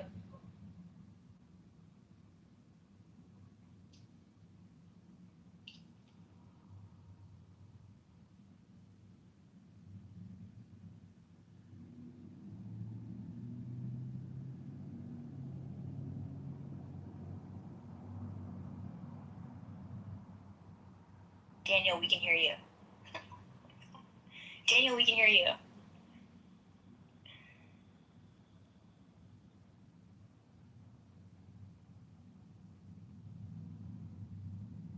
You.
Daniel?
John, how was your date? Yes. Go ahead. What? Huh? I was wondering how John's date was going. I don't know, man, but like, how can you take a person somewhere that's like not old enough to drink? I mean, fuck that. Is that in question? I didn't know. I mean, I don't give a fuck what John does. I mean, like, if I was dating somebody and I like to go drinking, dude, and fucking play pool and shit and do other things, so if you can't drink with me, I don't want to feel like I'm fucking babysitting you, you know what I mean? Like, if you fucking sitting there drinking in front of you, I wouldn't give a fuck. I mean, too bad, bitch. I always drink on these dates, and maybe that's part of it. Maybe I should not. I don't know. The implication is that John is dating somebody who's 19 who isn't legally allowed to drink. That's what But Will's talking about. is she 19 or is she not legally able to drink? That's both. Where John lives. Oh. Was that brought up in the conversation? Yes. She can't drink? She's not legally allowed to drink at the restaurant. Oh, damn it.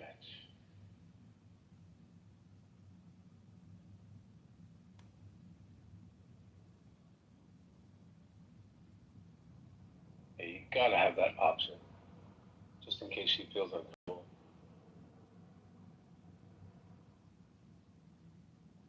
Well, it's not about that. It's a comment on the age disparity between John and this woman. What's the comment, and what is the age disparity again? I'm just gonna let it go. Yeah, so he's older than her. I don't care. But she probably doesn't care.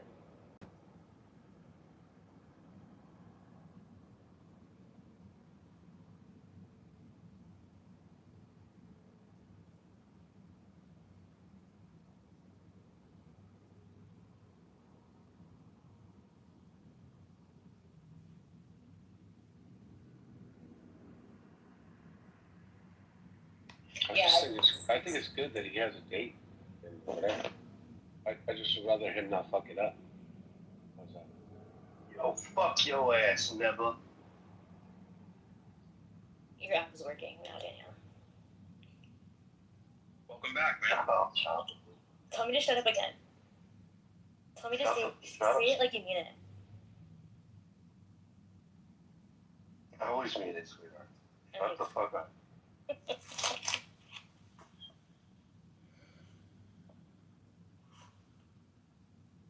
What's your ridiculous perspective? It's like, I love how we have. I love how we have to just like, well, you're the expert in religious studies, so everyone has to. No. I said you can have your ideal type. I said you can have your ideal type, but there's going to be gray zones, and that's Your what ideal type. Your ideal type are jerks with red hair. Ew, that's too mean, Daniel. It's not mean. It's true. It's like, that's not true. You know that's not true. Daniel, did you get kicked? What are you talking about, Abby? In Andrew's room. No, I left out of frustration with CM. Oh, okay. I like your socks, by the way. Thank you. I think you. I mean, what? Abby, I'm just curious. I just met you. Why do you put Esquire next to your name? Because I am an esquire. But is that you need a important to lawyer? you? Yeah, is that important to you? Yes. Should I put my MBAs next to my name? Yeah. Why? Because I get clients on Clubhouse. There's a lot of lawsuits going on here, and I get money out of it. At least you're obvious. Thank you. Yeah, you're welcome. Abby, will you be my lawyer? Sure. Awesome. I'm gonna sue Daniel. Okay, we'll win, definitely.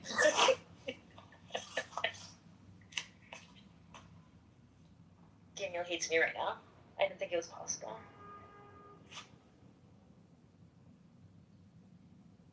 Daniel, how can you hate on Zebu?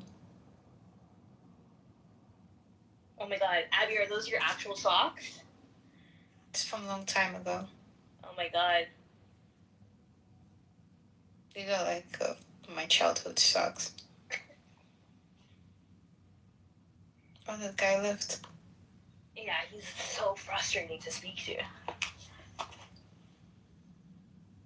Well, you're welcome for removing him. Voluntarily. Yo, I have a conspiracy theory. That's fine. You can hold on to that for a second. I think Haley and Andrew are married. Oh, yeah. Haley is like captive in Andrew's house in some weird hidden room. Sorry? And I think I think that Haley is captive to Andrew in some hidden room in his house, like a dungeon. I think it's in one of the houses that he's a repo man for. A rainbow man? He's a repo man. No, a The other day they A left. repo man? They The left. other. What do you mean the other? The other day. What is it? The otter. Otter. Otter. Otter. Otter. That's cows. What cows have a speak? There's nipples that called otters. Daniel, don't take your anger out from me onto other people. No, I'm just so tired of your like back talk. It just makes me so frustrated. You know full well. Yeah, yeah. And then you know full well if I was there, you wouldn't back talk like that. I would, but there would just be different consequences. Yeah, the consequences would be obvious. And you know it. Like stop. I have a box of Patagonia sardines and coconut curry sauce that have potatoes and bell peppers in them. And I told myself that I wouldn't eat them without showing you first. Yeah, you were born with the box. We all know this. Take a picture of that, please. I will. Yeah, take a picture of your box. Oh, I'll take a picture of Dude. them. She doesn't show anyone the goods, so like think twice. That I only show Danielle my good. no, I mean.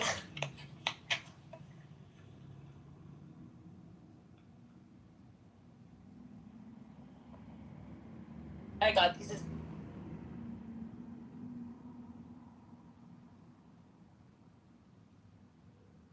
Is the app glitching like a motherfucker for everyone else?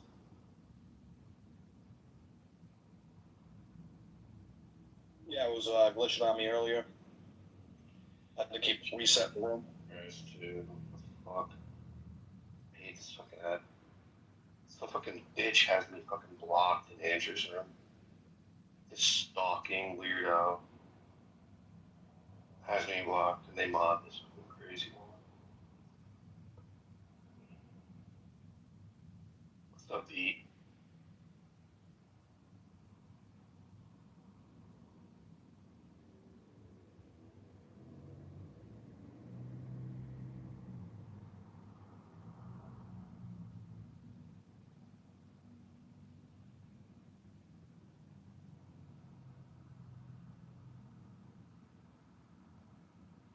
Hello, can you guys hear me?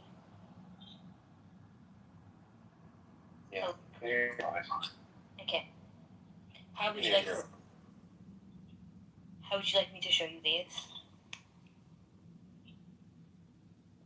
Put them on your PTO. Okay. You want me to make it public? Okay.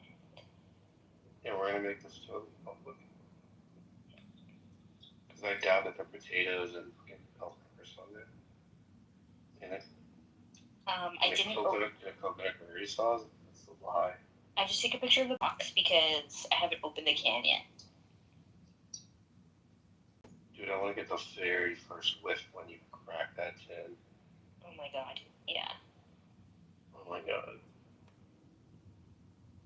I've never seen them in coconut curry before. PTR. That's insane. Is that real? They're real PTR. Oh my god. Patagonia provisions. Yeah. Sardines and coconut curry with potatoes and bell peppers. Holy. What the fuck? How?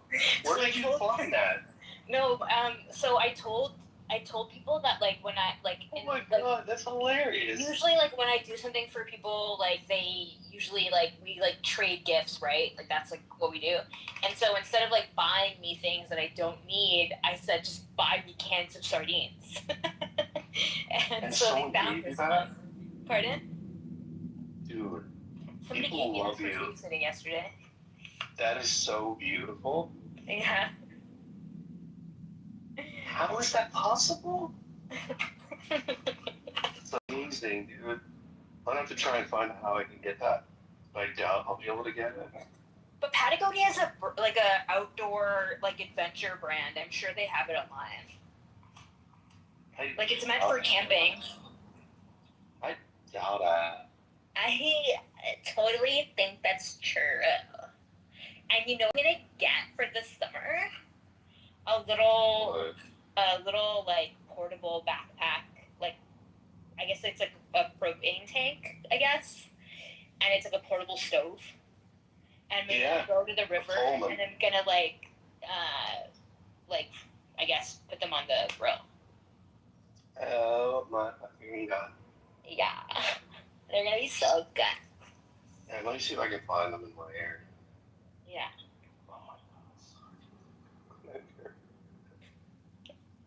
Like what a different thing, right? It's usually in the olive oil or like tomato sauce or hot sauce, but this is. Yeah. I found them. Dude, they're fucking $45. I'm not shitting you. Alright, for a 5-pack, they're $45. Yeah, that makes sense. No. Because they're like, what? Like divide that by 5? Jesus Christ. Wait, 3-pack or 5-pack, did you say? It's a 5-pack. Yeah, that makes sense. Oh my god, they look great, dude. Mm-hmm. See if I can find them cheaper.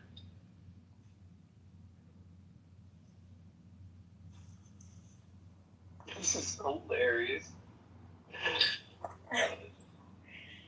But now the thing I'm into is like, okay, cool, it's great to have like sardines on hand. Yeah.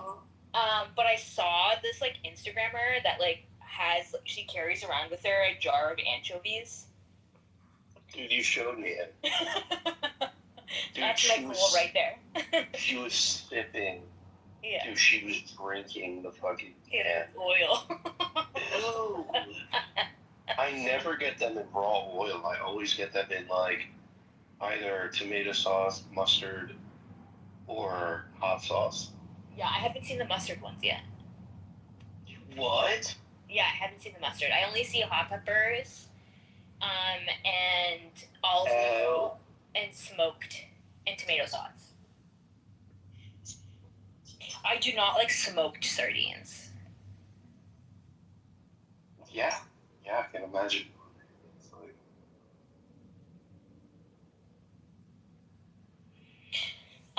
But now my go-to thing, if I get... Dude, my nuts are so saggy right now.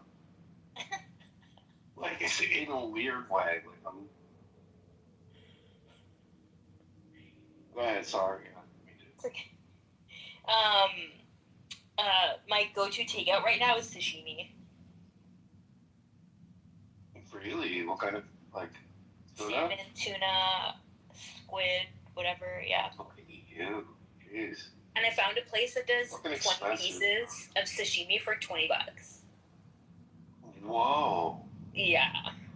Alright, It's well so that good. changes everything. Yeah.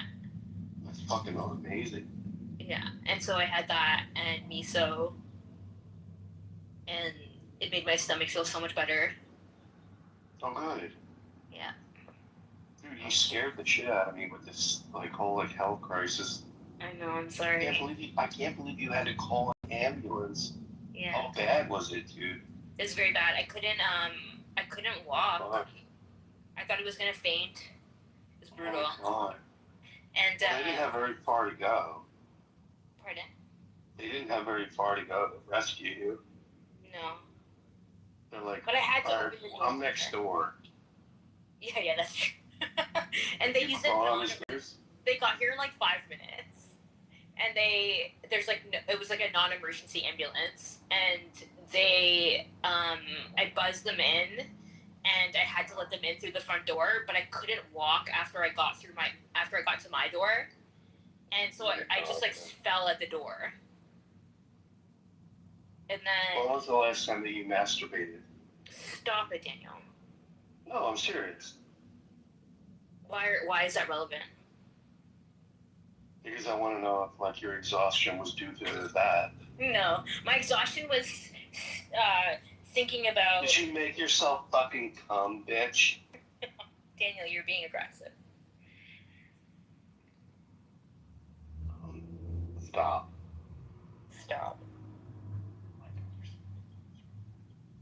Euro, can you believe this? Euro, do you really want to know when I masturbate last? What are you talking about? He wants to lick the froth. You know what that means, to lick the froth? Yeah. It's like licking the egg bat, like the batter, the whipper thing. It's the egg whites. I get it. Yeah. It's whipping out the froth. It's the. Dude, where's my fucking cigarette? Why are you smoking? Don't talk shit. Like, Why are you I'll do what I fucking want. smoking? To fucking aggravate you? Do whatever I want to do. Okay. Are you ginger all of a sudden? Yeah. I passed out because I was daydreaming about you, Oh, stop it. and I couldn't. Dude, I can't you live know that I without was you. second. You're like, And I can't live without you. And I don't know what I would do if I had to live my life without you. with or without you. With or without you, I can live. With or without you. No, but for real, I lost my electric cigarette thing. Good. Fuck. Oh, fuck. And you're really teasing. You're really making fun of Daniel, huh? Can't live without him. That's really I fucked literally up. can't live You're without like, you. she's like, I don't know what she's doing. She's like antagonizing you, man. Weird. No. She's kinky that way. This is my love language. I'm sure Albert would not be able to understand what I mean by that.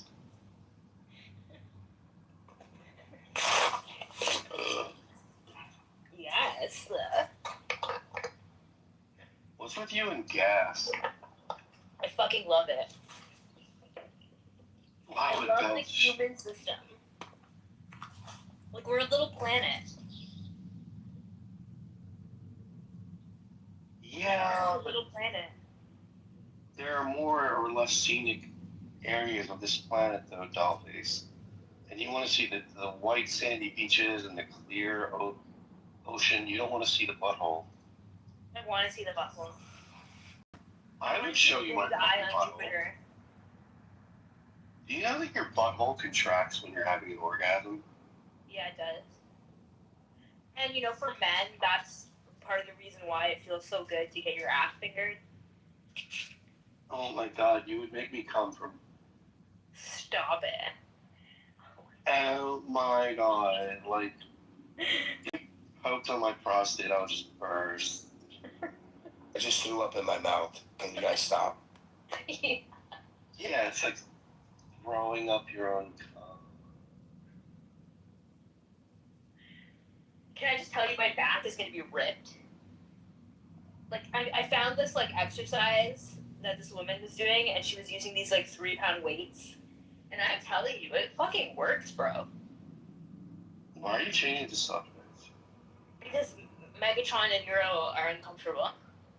So what? They're gonna have to learn to be men. Bottom line is, I want to smell your fucking bride. Stop it. Daniel! I'm not kidding.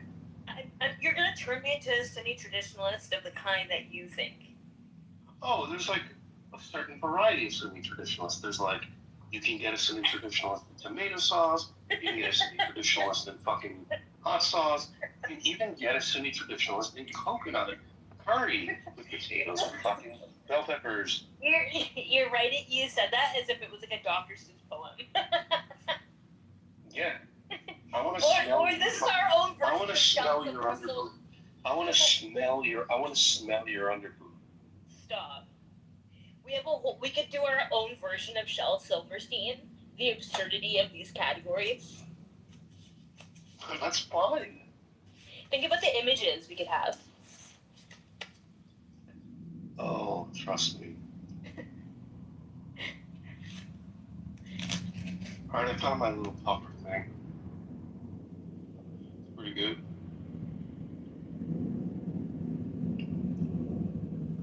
Anyway, how have you been, dude? Are you asking me?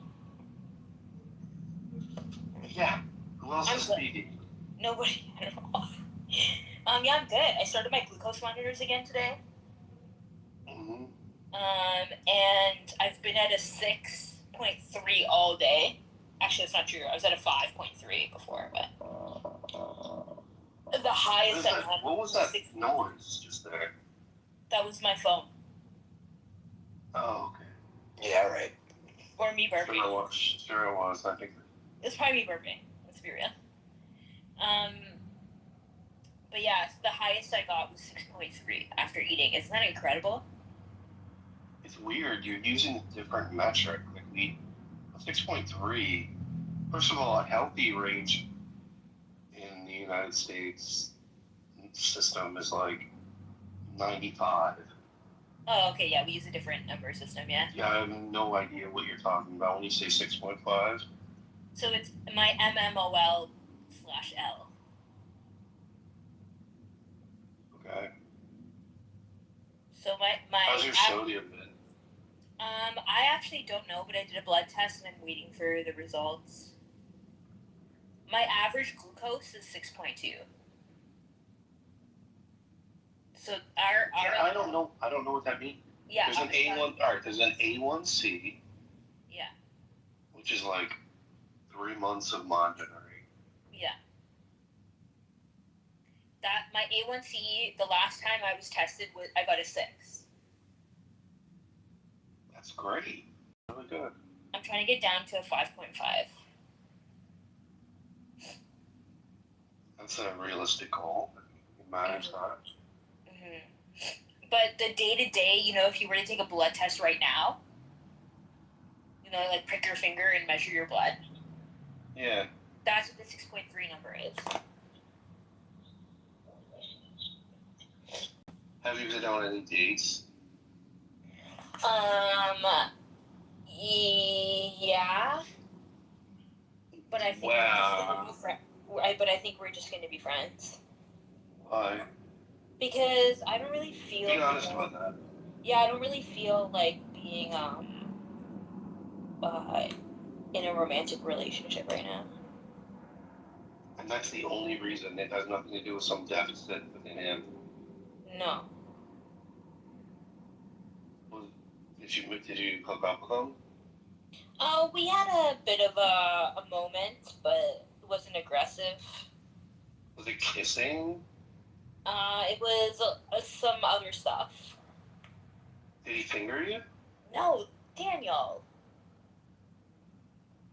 Boundaries.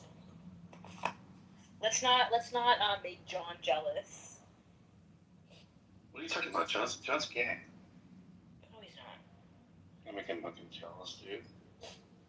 He wants some dick. He does. There's nothing wrong with that. But yeah, no, it's not really what I want. When can I come visit you? Right now. Whatever you want. Is there an area for me to stay, or is like you have a couch? Yeah. Alright, cool. But June is better. Alright, fair enough. Yeah. I'll come see you in June. Okay. But I won't stay that long. Yeah, you're not gonna stay for 3 months? What are you talking about? I just peeled my cheeks apart and took a dump in my kitchen sink. You're not gonna stay for 3 months and then go fall And marry a back in 12-year-old love with girl. somebody else? He's like, listen, I'm gonna stay for 3 months. I'm gonna make sure that you don't see anyone else. This is monogamous. And then I'm gonna go marry, like, as a traditional Sunni, I'm gonna go marry a 9-year-old, 6-year-old girl. As much as he rails against Islam, it's like, you'd think that you would have picked the better. Yeah, exactly. Dude, Sam was telling me he was like, rocking you, like nailing you. Well, I'm not gonna confirm or deny right now. That's not very nice. You really let that guy violently hate fuck you like that? It was butt fuck. He butt fuck. No, that's not true, Daniel. Stop. Oh my god, that's. I heard all the details too. Just to let you know. So Sam said that he fucking owned you, dude. Well, that's. Is it fake? Is it any truth to it? No.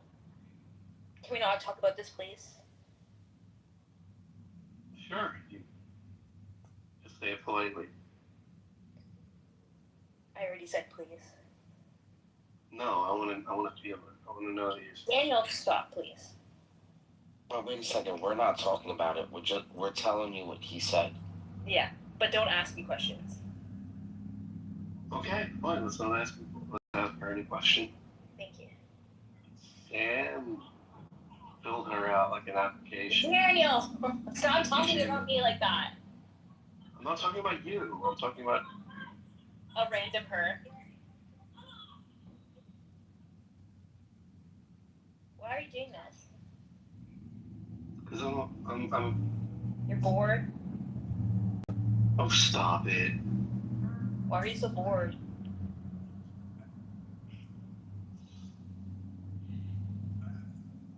That's the way it is. The way I made matcha cookies today. Matcha almond cookies. Why didn't I get any pictures of that? Because I don't think you'd like it. Why would I not like? Got a sock puppet. What, Regal? Nothing. I heard somebody goes like a sock puppet. What are you talking about?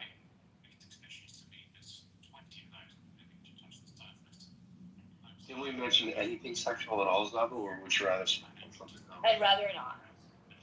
Okay, that's fair. I'd rather be one of the boys right now with my big ass fucking cock. Sure. My big ass purple cock. Megatron, are you circumcised? No comment. Alright, Are you you all know what that circumcised, is. Daniel? I am. I was cut. I was violated. Wow. My dick was snipped. Do you wish you had a bath? I'm so used to it now, man. Like, let's roll with it. I don't want an elephant trunk. I want, like, a little bit of head sticking out there. Circumcised? Regal? No. I don't feel comfortable asking you that question. Well, we can guess, right? Well, I don't know. He's on a camel. It's confusing. We can sort of guess. It's from what Regal. Oh, Regal. I'm sure somebody's like, where did it go?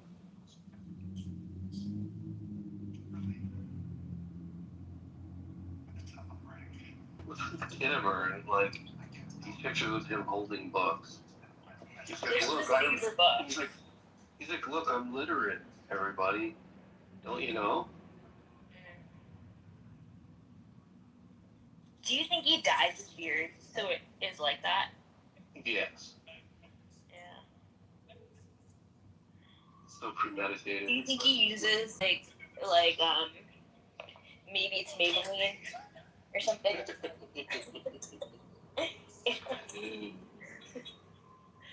I think he uses it just for men.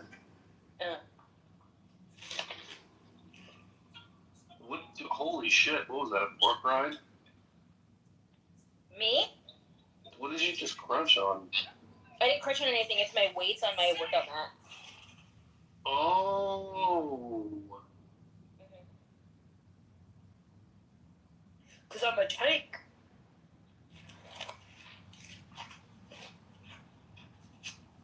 Oh god, what is this image up As a tank. here? Yeah. Hi, Benny Adam. Oh, he left. Oh god, please don't fucking welcome it. He's so obnoxious. He doesn't like me, but he's nice. Oh, he's an atheist now? All that shit he was talking about being Eastern Orthodox? Yeah, it's all. And now all of a sudden he's and then he still hates the Jews. What is wrong with these people? Like, How have the rooms been on here? Like, do people still talk about Palestine though? yeah, if you're Nargis, you bring it up every time there's like a Jew in the room. But is it like it's still a prevalent conversation on here, or has the conversation died? Like generally speaking on the app. I never speak about Palestine.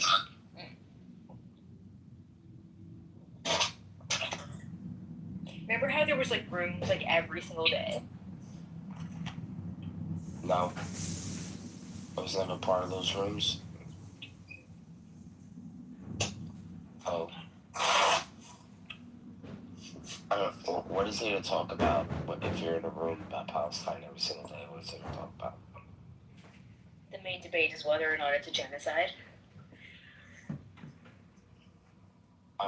If they have a population of 2 billion people and 70,000 die in 2 years, that's not a genocide.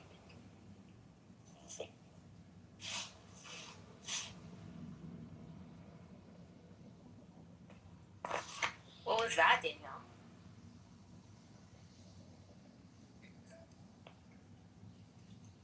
I hear something bubbling. Are you doing a hookah?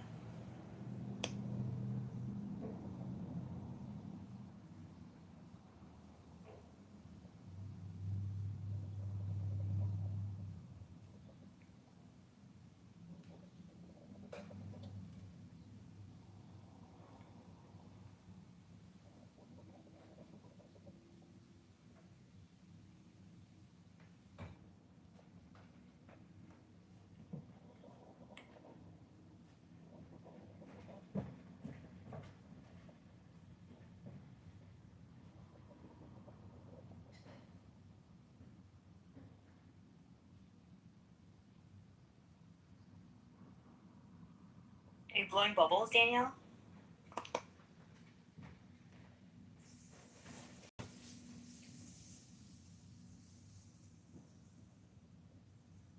Danielle?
Oh, this guy is the autistic Christian bigot is back. Yes.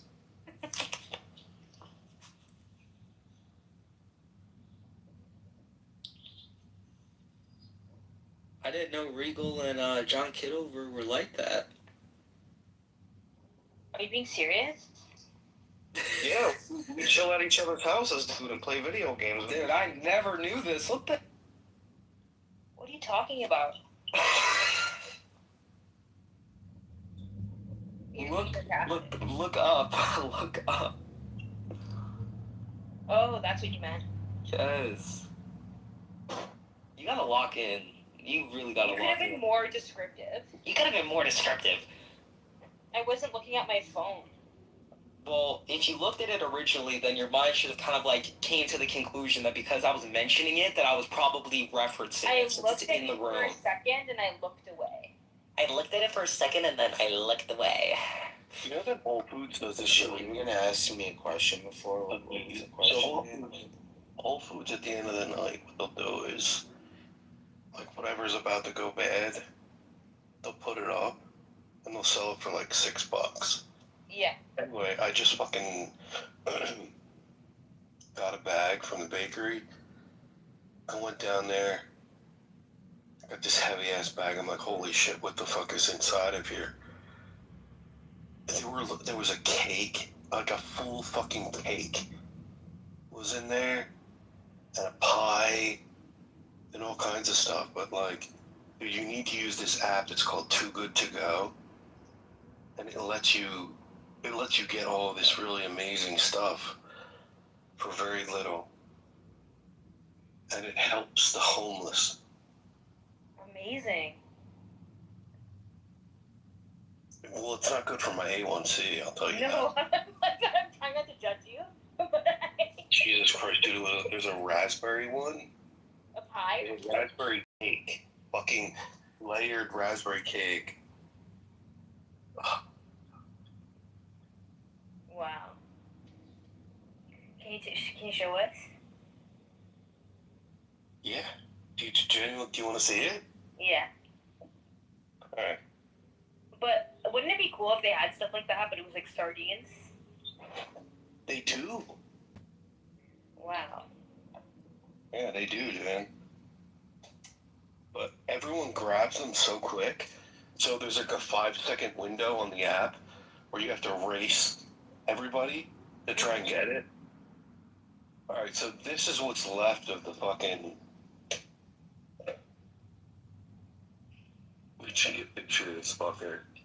I had to see what was in there. Oh.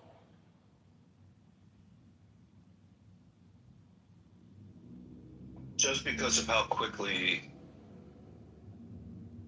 Mm-hmm.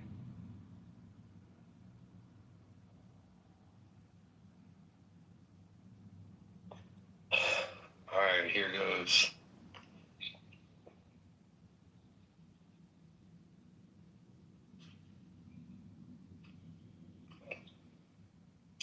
Alright, pull to refresh. There it is.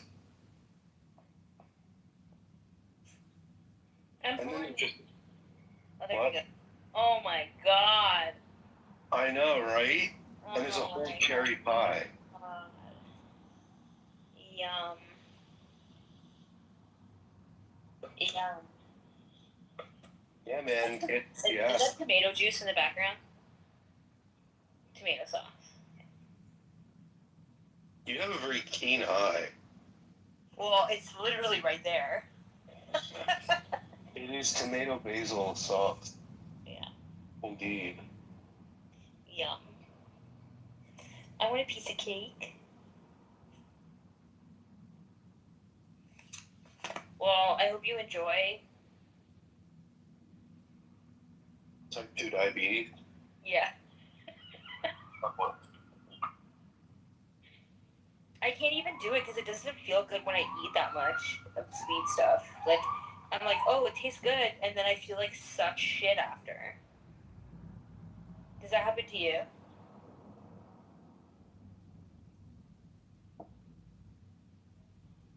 Does that happen to you, Danielle?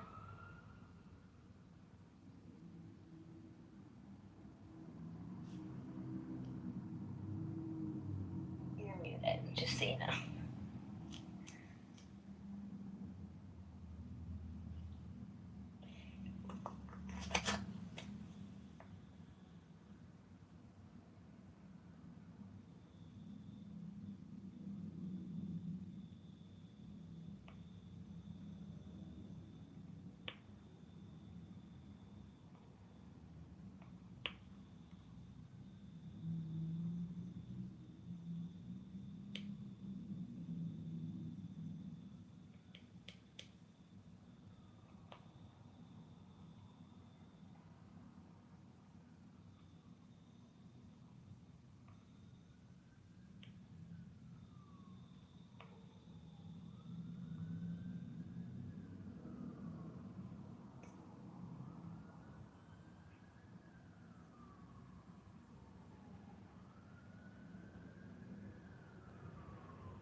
think it's funny that Christian felt like he needed to say that he was kidding.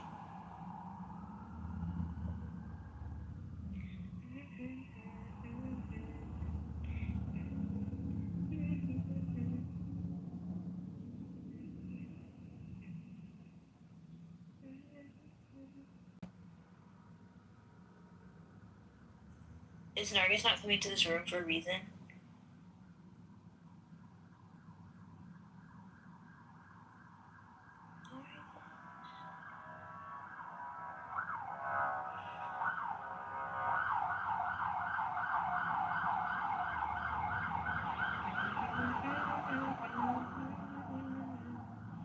Which Mo is this? Hi, Muhammad. Assalamu alaikum, Muhammad.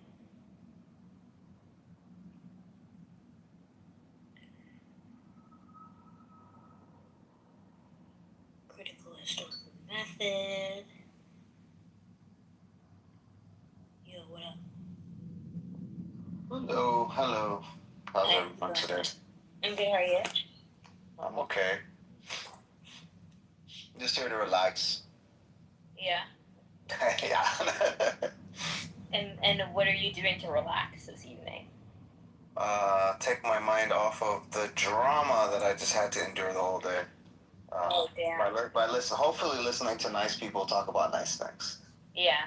And was the drama you faced all day today on Clubhouse, or was it like? No, it was in person. I was being harassed for like the last 3 days. Oh, I'm really sorry to hear that. Yeah, unfortunately. Wow. I have a friend that is dealing with bipolar issues. Yeah, I hear you. And what do you call it? Paranoia, extreme paranoia. Yeah. So like he has a friend that lives under a bridge and told him, and this friend, because of it, he became homeless for like 3 years, and I've been helping him, and then lately he's been telling me like how the government is secretly laser beaming him and his friend that lives under the bridge convinced him of this. Yeah. And then like he just went off the rails on me, so unfortunately. Yeah, I've been there, and I can relate. And you can relate? Yeah, I'm sorry. I know it's really hard because you want to be there for your friend, but it's exhausting. Yeah, it's so exhausting, so tiring. Yeah, I used to live in like a...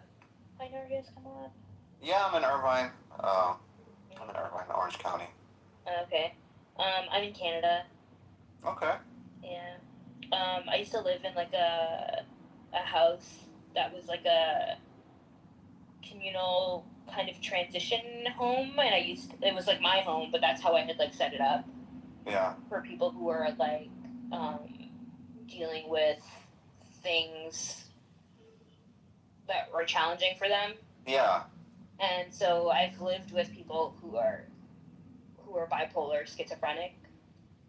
God bless you. It's amazing that you were like strong enough to be able to deal with that and try to help them. Yeah, it's really hard. Because they were like friends, like people I had known different versions of before. Yeah. And so like being able to see like day to day what their experience was like, and like many of them framed it as like a spiritual psychosis almost. Yeah, I get that.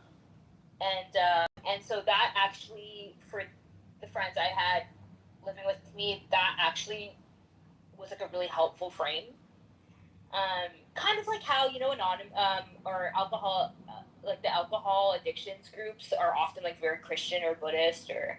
Yeah, it helps to believe in something, to be anchored in something. Exactly. So that spiritual kind of psychosis actually like helped them like be more functional about it.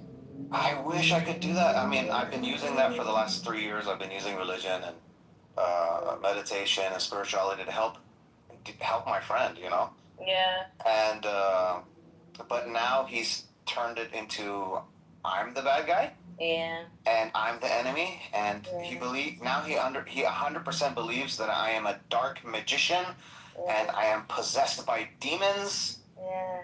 And all kinds of stuff. Yeah. and there's nothing I can say to like bring him back into reality. That's the worst part. Yeah, I'm sorry that that's what you're experiencing. Yeah, then he went on to like verbally say things about my wife and my children. Just really sick, really sick. But you know, I try to remember that like this isn't really him. Yeah. Yeah, that's all I can do. Mhm. Wait, who are you talking about? It's a friend in real life. Oh, sorry. Like on the ground. So you're trying to relax and you're trying to have some fun. Yeah. Okay. So what do you like doing for fun? I like to play video games. Okay. What kind of video games do you play? I have an Xbox and a PlayStation. Wow. And I like to go fishing. Cool. I like fishing. You like fishing? Awesome. Yeah. Yeah. I like to go hiking. I like outdoor stuff. I like to play with my kids. I teach martial arts, and when I teach my kids, I pretend to be different animals when I teach them. That's fun. So everything that they learn is like, you know, with animal imagination. They're pretending to be an animal and everything. That's cool. And how old are your kids? Young, very young, under 10. Oh, that's fun. Yeah. And what kind of martial arts are you doing? 5 and 8. What kind of martial arts? I have a lot of, actually. I've been doing this my whole life, so. Oh, cool. I've actually gotten to the point where I just take the different things that I've learned now and I recreate it in my own fashion for my children, for people who I teach. Nice. Have you found a way to incorporate like your Muslim practices in your martial arts? Yeah, because actually my faith and practices are actually mirror Taoism very much. They're like, you know, you can connect so many. It's like mirror, just different wordings, and so yeah. I mean, you can think of me as like a Muslim Taoist. That's awesome. I really respect that. So you have no problem like identifying like other philosophies and stuff as like true as well? Yeah. That's I see parallels in so many other practices and, you know, descriptions and ideas. There's so many parallels everywhere.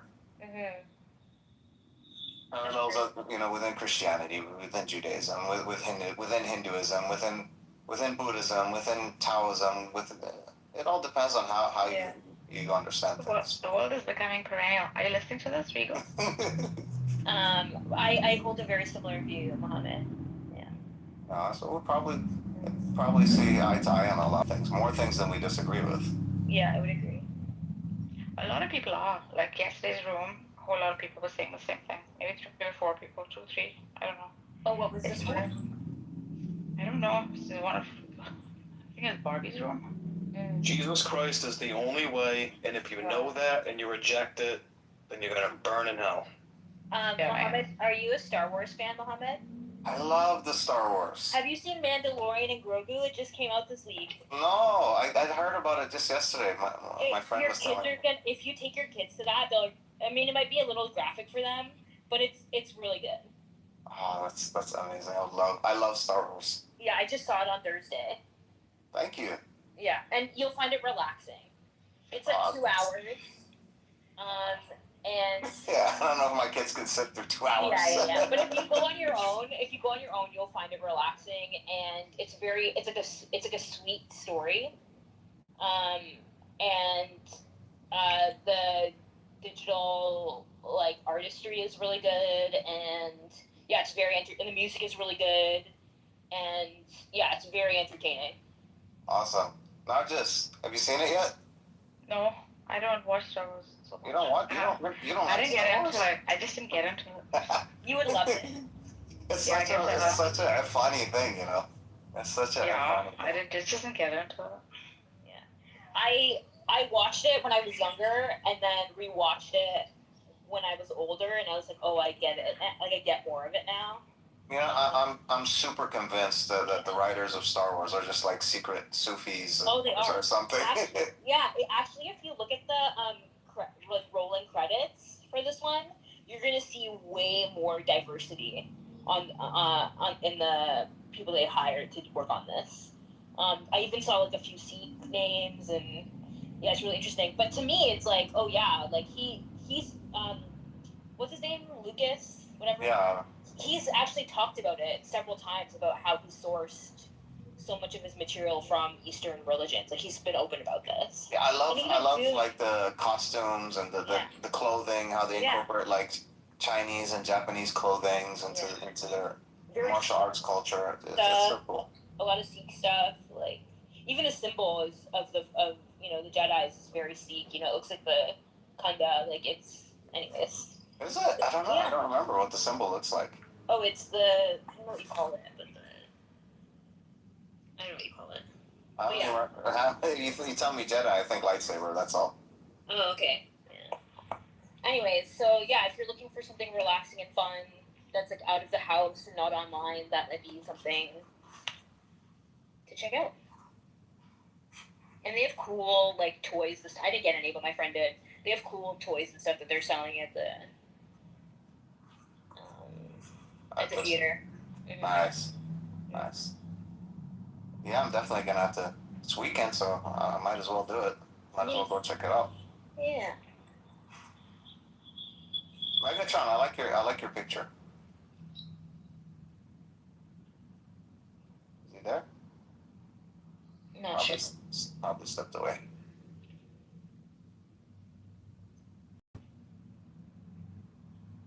How you doing, Nargis? Yeah, okay. I was just in one of these rooms. I think I got a kind of epiphany. I had stuff to do today all day. Mhm. It was good. Like, they were just talking about Iranian politics, I think. I don't know. I don't pay attention most of the time. Mhm. And then, so I guess that's like a consistent group that hangs out. I mean, they're fun. They're nice. Like the younger crowd. Mhm. Some older, like all kinds. Now, one of my friends was there. Like, an architect friend I know of. So, we were just hanging out, like, and then, stop. And then there's a girl who hangs out. I don't know if you know her. That she's like, I'm gonna set that for something. She hangs in Emily's rooms. Then she's like, somebody was asking me what I do. I said nothing. I'm a go-go dancer and stuff. I mean, we were just having fun. Mhm. So that's it. Like, and he's trolling. This one got all like,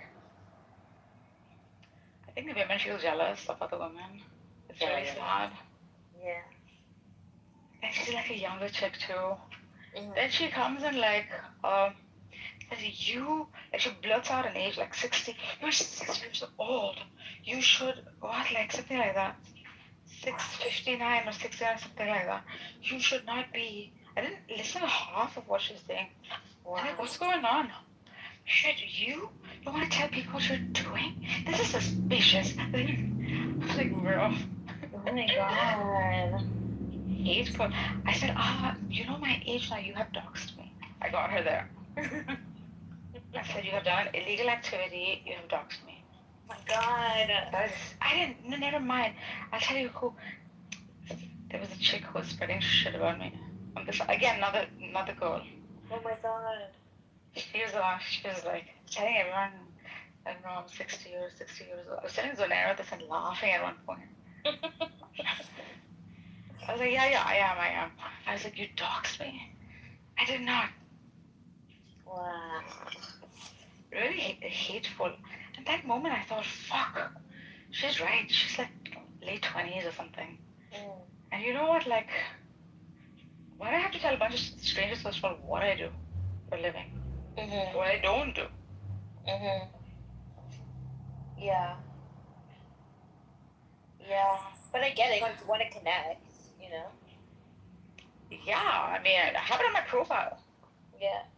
I noticed that your profile is like way more succinct of like the things you like to like, the things you like, you know? Have you Yeah, I mean, I have it on my profile, so. Has it I always don't know why been he was that? asking me. What? No, I've not faced jealousy from women before. Yeah. I've never had that problem before, but since the past year or so, been experiencing that with women on the app. With one particular girl, she's after my life, and really making it miserable, doxing me, where I live, like all that shit, or threatening me. I have text messages.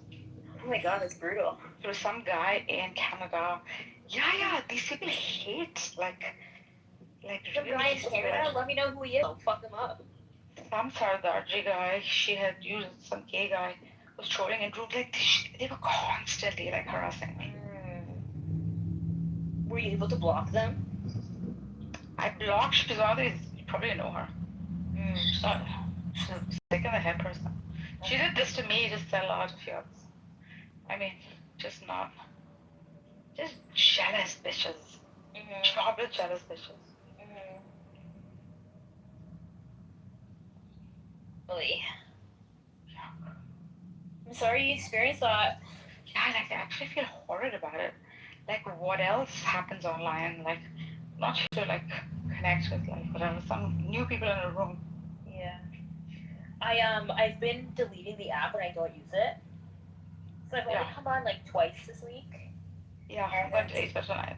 Yeah, and I'm like, wow, like my brain feels so much better, relaxed because I'm not hearing people yell about stupid shit. And even though I was kind of doing that today, I never really do that, you know? So I can see why it's fun for people, but I definitely had fun today in this room. Who did you shout at? Huh? Who did you shout at? I just was shouting with Daniel for a bit, but it was like fine. Why? Because he was saying, one of the things Daniel is like really insistent on is like ideal types are true. So he'll say like Sunni traditionalists are like only this one thing, and I'll be like, well, no, like I know some Sunni traditionalists who are also progressive, you know, and he'll be like, well, how does that fit? And I'm like, I don't know, it just does, like it does for them, you know. Anyways, we fought about that for a bit, and then we talked about then there was like a bunch of sex talk, and then this like Albert guy who apparently takes things literally, who's really annoying, some autistic humor, and some use of the word retard, but I never talk like that. So I think people find friends on this app, okay? And maybe like they should just come back to those rooms or whatever.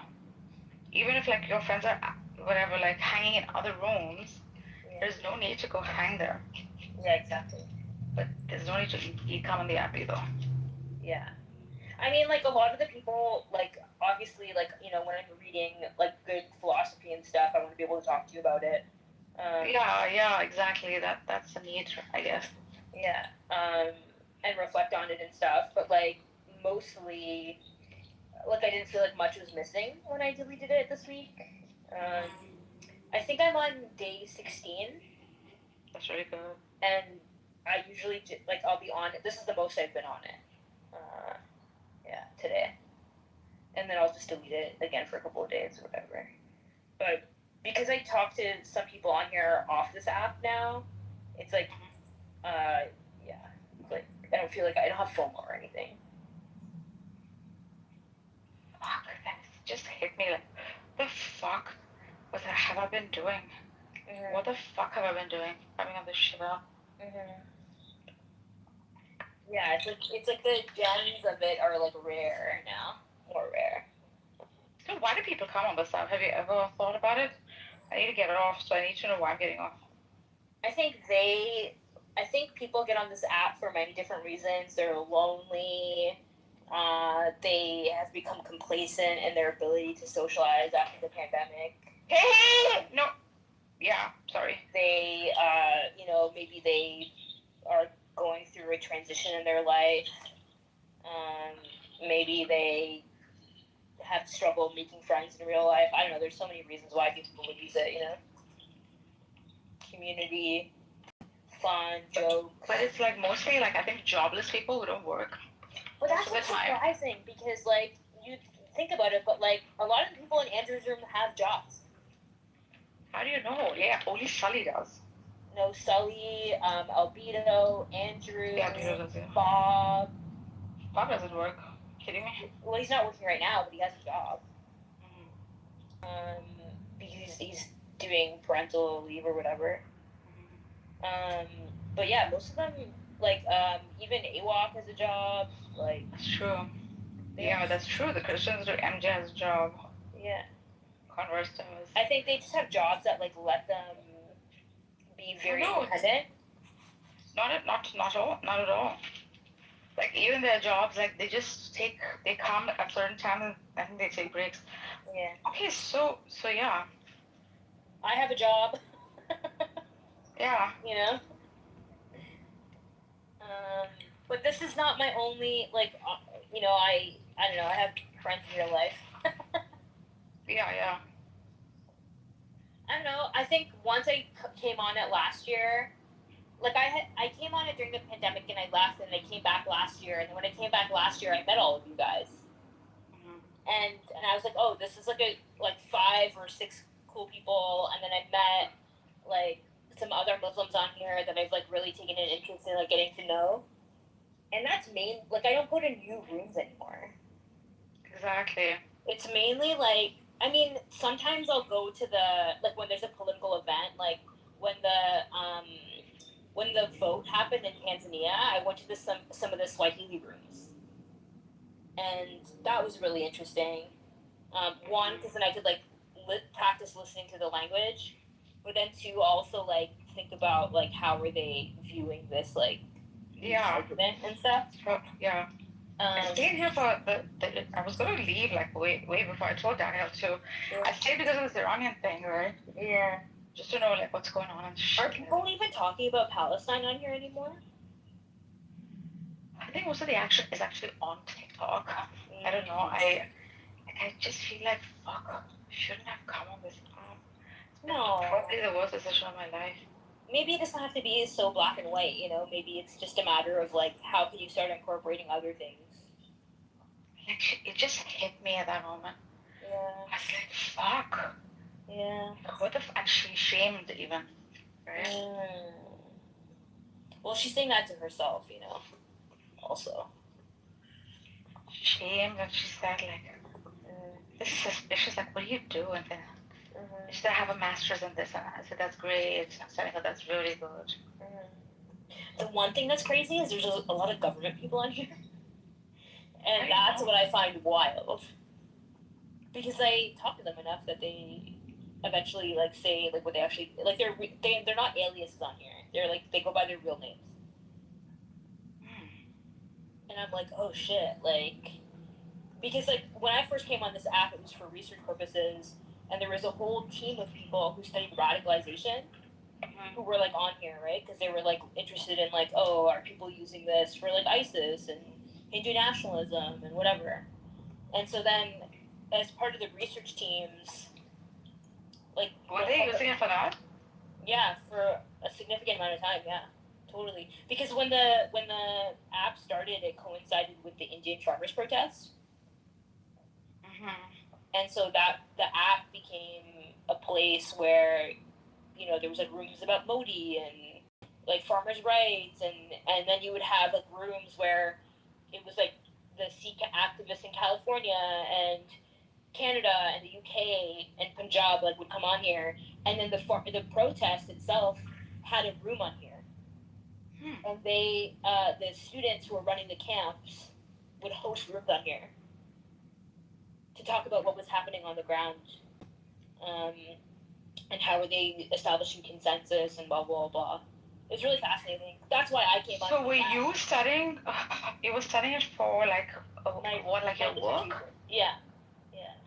And so then I met with the Clubhouse research team, because what was interesting was they were because at the time Clubhouse hadn't figured out their reporting mechanism yet, and I'm like, why are you letting these like Hindu nationalists who are talking about lots of violent things banning like or blocking or reporting some of the most progressive Sikhs, you know?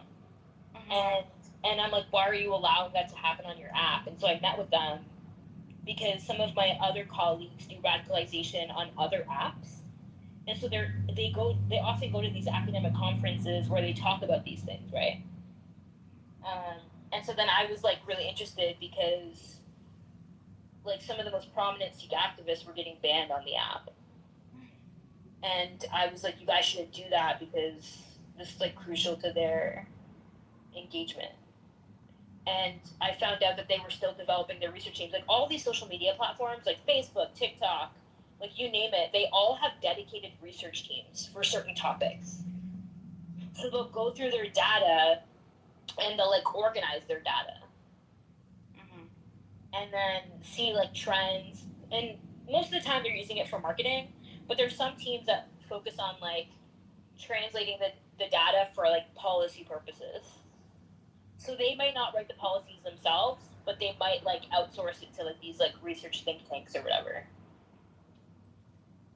So if you go to like Instagram is an interesting example because if you go to their like business center or like how to use Instagram, like their browser, it'll actually give you like lessons on how to use it for political engagement. And it goes through like you can find old documents where it teaches you how to do it like when they first started, and then when Obama became president, it was like they used his campaign as an example. It's really fascinating. They're like pretty transparent. If you like are interested in that, you'll find that. I am pretty interested in that. Yeah. How would I know about this? So you go to it's like classic research. You can like Google Instagram political campaigns. I'm interested in the activity on like Clubhouse. Is that? Oh yeah, there's I mean the academic scholarship is going to be really new, so it might not necessarily be as as common to find, but you can Google it. Google Scholar, Clubhouse, social movements, and see what comes up, or radicalization, or Hindutva, or whatever. Yeah. And you might I think some work is being done. I think some work is being done with the RTC. Also, I have a feeling like those guys, that doesn't definitely, right? So suspicious. And you definitely have people who are who are like spies in those rooms, like 100%. Like I don't mean that in a paranoid way at all. I mean like no. I know that. Yeah. Mm-hmm. I mean like Buttercup's experience is an example, right, of like some of these people who tried to get her in real life. Fucked. Yeah, but she's one person I talk to off the app now. Oh really? Yeah. Oh, didn't know that. Yeah. Did she leave the app though? But why did she leave? Well, she left because some of these people were like really fucking with her. Yeah. And she comes on here, but she's usually anonymous now. But she was also using it, I think, for her work or something, right? Yeah, she's a journalist, right? But she wasn't writing about it directly. So, she's not like that. She was just interested in like how people form their political positions more broadly. On here. But yeah, so I know John uses her room sometimes. Still. Oh yeah. No, it doesn't really use her room, just names his rooms, other people's rooms. Okay. He also names them Bible and Quran. Oh my god, that's really funny. But yeah, so it's a really interesting app that way, like in terms of its history of use. And then I think when I came on, a lot of the YouTube Discord debate stuff had just come back onto the app, like in a more proliferated way. And then when I came back on the app, I wasn't interested in doing research anymore. I was using it more for like curiosity for political events, because I knew that the Palestine-Israel stuff would be on here, right? And some of that stuff is interesting to compare to the idea of Palestine. Mm-hmm. And so when I teach my religion and international development class, it helps to like just compare and like consider these things. And then Sudan was like a big deal on here as well. Sudan and South Sudan. Yes, I was there on some of those rooms. Yeah. So some of my closest friends were on here to do that research. Like the people that they actually interviewed for their research were hosting rooms on here. Yeah. So that's how I ended up back on the app, and then I started meeting you guys. Yeah.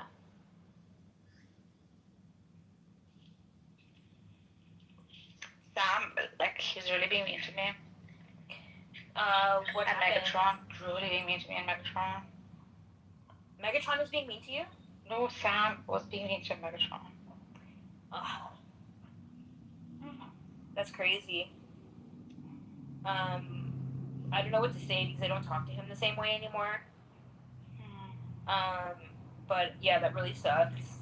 Usually, what I do know is that when he crashes out, it usually means something else is wrong.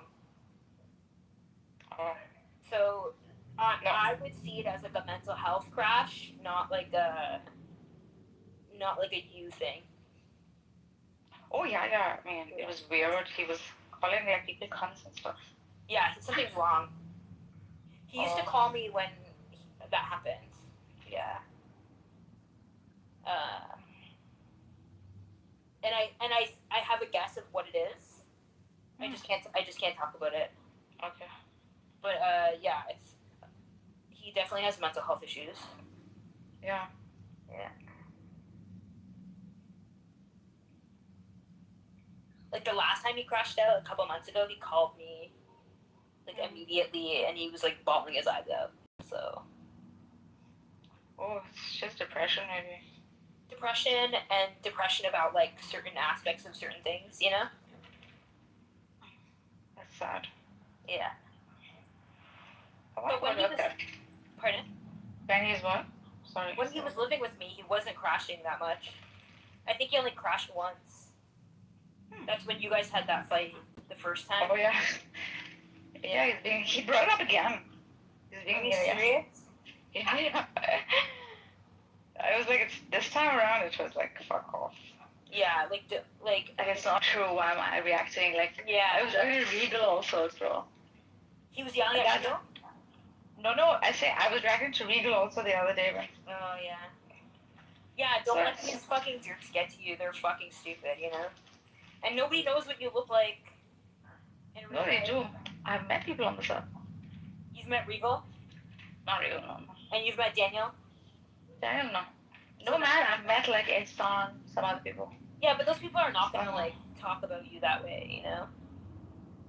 No, they're not because they know me. Like, exactly. When you speak like that, it's like, for me, it's like, you don't even know me. Like, who the fuck are you? But they know that you're gonna react. That's why they do it. Yeah, no, but I don't know. I don't think Regal thought that. But Regal was also drunk. Yeah, but he was using that to just hurt. Like, yeah. They don't actually think you're like that. Even if I am, so what? Like, it's on me. I'm the useless one on this app. Wasting my life and time. I have so much to do. So what are you working on these days? I think I'm preparing to leave. So you're gonna move? I don't have to work at all in my life. But are you gonna go to travel or are you gonna go to move? I'm gonna travel. Okay. And this is to Europe? I don't, and my kid doesn't have to work a single day. Yeah. Much like Sam. Yeah. So, I mean, I don't have to tell people what I do. Yeah. I feel like I work.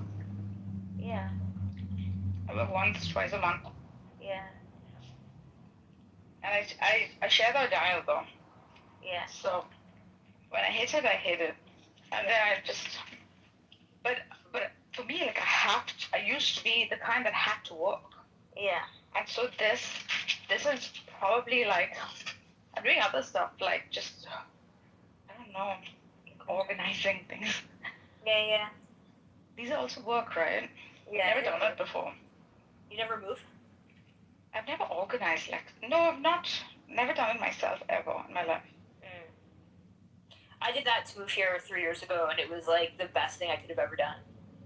Because I went through all of my stuff, and I was like, I don't need half this stuff. Like, why do I have it? Yeah. I guess my mom did that for me. And she was here and some others. But now I'm I don't know why I'm even doing it. Maybe because I need to go to therapy, I think, to just find out why. I think there's a lot of people have taken off work who are Iranians on this app. I think we need to kind of face it at the moment. That there's like last night was an all-nighter for a lot of people because it was going to hit last night. Because so they're just like staying up to like see what happens. To see if people are going to live or not. Yeah. This is right in the middle of the city he's sitting. Yeah. Like I still have not much news. Yeah. Only if my mother gets through. Sometimes she may get a phone call here and there, they call. There's no way of like contacting people you're every day in touch with. Yeah. It's been 2.5 months now. I don't think people understand the extremity of anxiety it brings in your life. I literally am getting up with like palpitations. So have you thought about talking to a therapist? Yeah, I have to go, I think. I mean, I was avoiding it, right? Yeah. Don't worry, it's not necessary. You're too like smart to avoid it. Yeah, there's a sense of like loss of self because there's an attempt to completely disassociate with it. Yeah. Which is also creating the grief, I think. Yeah. It is to not face the grief, I think. And I don't like to talk about it also because who am I talking to even about it? It's not like I'm talking to my family. Yeah. Have you talked to your sister about it? Yeah, I mean, we all are going through the same shit in many ways, right? Yeah. Me and my aunt died 2 weeks ago. Your aunt died? Yeah, that was I'm so sorry to hear that. That's okay. That's what I'm not coming to terms with these things. Go to a therapist, please. Yeah, I need to go. So I think it was the freaking when they hit like the thing is the one war you go through, the second one is not, you wish death, I think, at that time. Yeah. So I was in rooms where like I hang out in these Iranian rooms too, and it gets small. You start to see like people like talking about these things, right? Yeah. But when it gets small, what I'm hearing is very open talk, like I wish I was dead. Yeah. These are hearing this like from quite a few people. Like, and these are also thoughts. Yeah, and I think these are also thoughts like I have nowadays. Yeah. For nothing but like this is a useless world, that kind of a thing. Like, what's going on? Yeah. What's the point? What's the purpose? Why? What's the purpose? Existential What did I questions do? of existence. Yeah. It happens, right? Especially when you don't know of it. For sure. So there's only so much you can like engage in. And really people who they'll call to speak, like some professionals in these huge rooms. But when you go to the smaller rooms, that's where like people are actually. Yeah. That was the room I was in the morning just to sort of find out about what happened. Have you thought about finding like local community groups that are talking about it? I have. No, they're not. None of them are. I have very close Iranian friends. Try to call a few of them. They're all supporting the freaking dumbass son of Shah. Oh shit. Yeah, I have no one holds my political views. That's crazy. Yeah, nobody around me holds my political views. Ah, man, that's wild. They go to rallies and they have they all the time talking about the same shit, completely like indoctrinated. I don't even feel like calling them. So my sister also calls out my friends here and she's like, I need to block your friends. I was like, yeah, I know, it's horrible. Yeah. I'm sorry. Oh, that's okay. I mean, it's not your fault. Yeah, but it's still like, I don't want you to feel this way. Yeah. Well, a lot of it, the thing is, I'm holding on to self-blame for some reason. Yeah, I don't know why. Why do you think that is? Because of like, if I avoid something, then after a while it just piles up. I do avoidance very well. And then I think I could have done better. Maybe I could have. What could Like, you possibly I avoid do? fully. Yeah. What could you possibly do right now? Other than sharing your political views and talking about it with people, which you're doing plenty of. What could you possibly do more than that? Maybe you're making donations. Like, there's literally nothing. I'm not doing it with the right people. I'm like, everyone's avoiding, like, I think families are avoiding each other for this. Because, like, I don't know what to do. So I think to avoid the pain, you avoid your family, I think. And that is what I feel feeling guilty about. Yeah. But you're talking Hamza to your was going through the sister. same shit. Like, I spoke to Hamza, like, Hamza gave me his number. lunatic. Hamza gave me his number, and I'm like scared to like. He's okay. Is he a real person? Yeah. I know him. Well, met him. That whole group I know them. I think they are working with those people. Like, I don't know why he's in Lebanon and stuff. Yeah. Do you think it would be wise to talk to him? It's just gonna be like, I wanna die talk. I just wonder if like it would be an outlet for him to like have somebody to talk to. You don't have to speak to anyone. He seemed really desperate, you know? Yeah. If he is, then yeah. I think you'll regret if you don't. Maybe. Did you just say I don't have to save everybody? Yeah, you don't say. I do that, I got fucked. Yeah, you don't say everyone. But if you feel like it's on your conscience, then yeah, you might want to. Yeah. I told him I would talk to him on Discord, but he doesn't have Discord. And I'm like, why? Like, it's so much easier because you can talk to somebody and you don't need to share personal information. Like, WhatsApp forces you to, like, have somebody's number, but Discord doesn't. Like, so it's easier to hide, like, your identity and stuff, you know? There's on Telegram, too. You don't have to share your number. I don't have Telegram. Do a lot of people have Telegram? Yeah, a lot of people have Telegram. Interesting.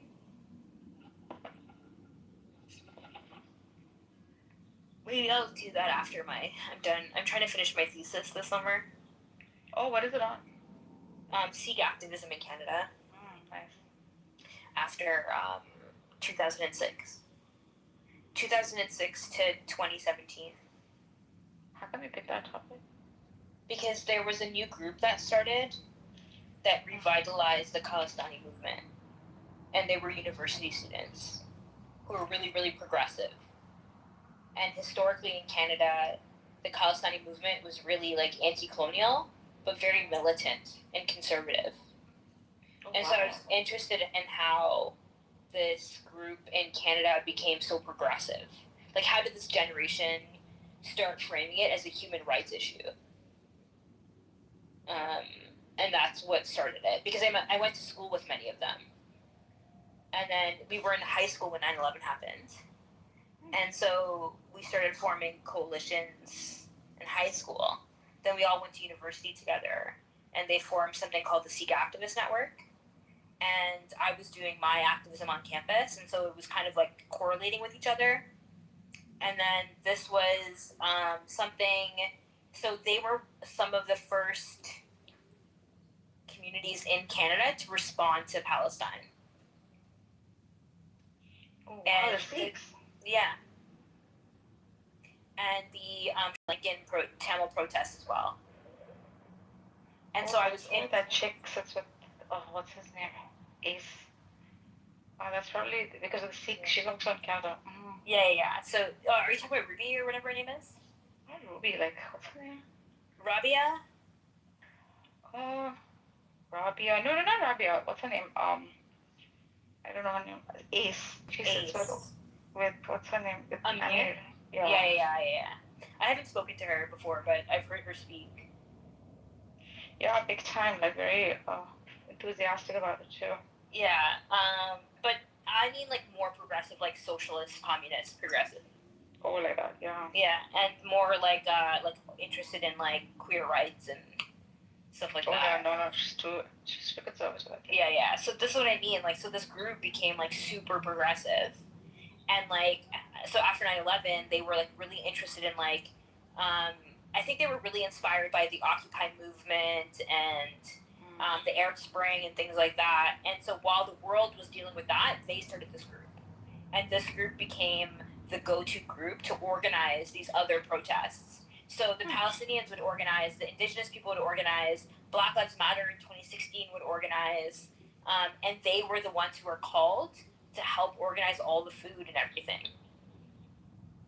So all the langar, basically. And that's where my research started. That's interesting that. Wonder how Sam feels about it. Well, he understands my research. Him and I don't agree politically on stuff, right? Like that was like obviously. Yeah. But that was the one thing I was kind of worried about. Yeah, but the thing is like Sam is so not an activist. Like his ideas that he talks about on here don't translate in real life. In his real life, he's like not like that. It's like he's like very like a very different like version of him comes out. Not to justify his behavior on here because I don't agree with it. I call him out on it many times, but it's like there's like no consequences in real life for his thoughts. It doesn't dictate his voting. Does he like? It doesn't dictate his voting. It doesn't dictate like who he's friends with. Like nothing. No, that's fine, but does he like, because he holds a lot of like, I don't know. I've often wondered if these kind of people actually feel like how they act in real life. Like I don't know. For him on here, it's mostly like a psychological crash out. And based on like these topics but he does research them obviously. Like he does look into. Well, very very limited actually. Like he really doesn't read it. Oh wow! Yeah, that's what I thought. That's why he doesn't really do it. So when we would talk, like our conversations were way more nuanced in real life. And he would meet, like he's met some of my closest academic friends here, and it was like totally fun. And one of them was actually like super into. She's Egyptian and super passionate about Palestine, and he handled dinner really well with her. Oh wow! Yeah. Wow. So like, so this is what I mean. No, I've had very good like talks with him. Right? For him, it's like a particular people who he thinks are doing a particular thing. Like it's kind of ignorance, obviously. Yeah, and also like his views. Like so much of his behavior on here is like psychological. It's not political, even though it sounds political. So that's what I think that most people are actually doing on this app that have come to know after all of these fucking years. Yeah. Whilst I thought all of this held truth. The truth is none of it held truth, yeah. Yeah, exactly. So some of it, like, he has more in common with Buttercup than he has, like, him and Buttercup have had so many conversations, and I'm like, they basically have the same view. He's just using a lot of... Naru, do you want to eat something? Hurry up. I got a whole lot of groceries, so sorry. Huh? He's just using a lot of, like, right-wing rhetoric for unnecessarily. And why? Like, just to... Because part of it is because he just wants to be an edgelord and cause controversy. On a voice app? Yeah. What? Yeah. But it's not real. Like, it doesn't actually impact his real life choices. So then I don't fight. See, this is the thing. I don't understand how people, like, I don't understand, not judging, I just don't know how it's done. I don't get it either, right? Because I am not like that either. I do community organizing. So for me, it's like weird. It was like a weird thing because to me, like his portrayal of his life on here is so small, even though he spent so much time on it. Yeah. or he doesn't. So, what is that life? Is it like?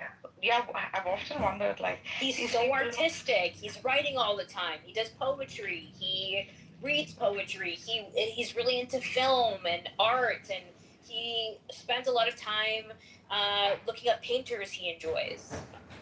Like, that's his life. But what does he do with it? That he does writing. He writes and he makes his own art, and that's it. It's for him and for the closest people around him, and that's it.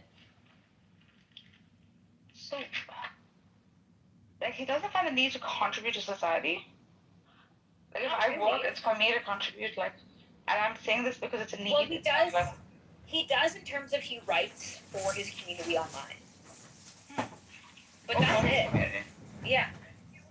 But that's it. What else for you? Oh my god, I'm back from the date. What a waste of time. I literally pick her up. We get to the restaurant and she says, "I think you should just take me home." So this chick that is 19-year-old chick that I just took out on a date. So it was just a total waste of time. But thankfully, at least she was like, "At least you're not spending money on me, and I'm not, you're not taking me to a fancy dinner." I was like, "Yeah, that sounds good, but thanks for wasting my time. Let me drop you off. Here you go. Take care now. Bye bye." Were you hoping it was going to be something serious? No, I just wanted to meet a nice person, but unfortunately, these little 19-year-olds that suck these vape pens, when you're 19 and you're catfishing a 43-year-old man, and and I thought you were hot at 19, but now you're a fatty that sucks on a vape pen. You're not catfishing me, fat ass. Can't wait to drop you off. Well, she's not actually fat and ugly. She's beautiful, but I'm just saying that, like, for her to say, she was like, "When did you first smoke weed?" I was like, 2006, and she goes, "Oh my god, that's when I was born." And I was like, "Holy shit." I have a rule: don't talk to anybody on any app who wasn't born when 9/11 happened. Like, just move on. Well, anyways, I'm just thankful that, like, I didn't spend any money and all I did was pick her up and drop her off and blaze her out. It was actually, I packed her a bowl of weed. She smoked the weed, and that's when she had her come to Jesus moment that she's with a 43-year-old man on a Saturday night that she has no idea who he is. And I just randomly got in his car after chatting with him on Hinge to go to a nice fancy A1 steakhouse dinner. But it turns out, like, she probably didn't go to the gym. She's probably not even hungry. And she doesn't even know what she's doing because she's high on a vape pen all day long. Hello?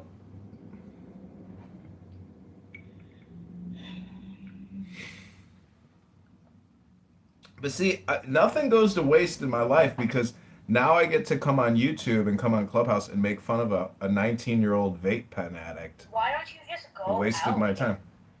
I am. I'm just home to, like, change from my dinner date shirt to, like, a bar shirt, and I'm drinking a neutral, and Why is your dinner outfit not the same as your bar outfit?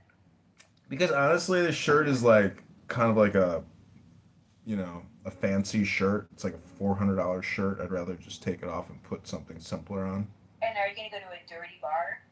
No, it's kind of grimy, but it's a lot of hot people. It's all college students, and So you're intentionally looking for younger people. no, this is just like the best bar in my area, and I have friends that go there that are my age, and we just sit back and sit in the patio and have a nice night. It's not like I'm some creep, like, trying to molest 19-year-old girls. No way.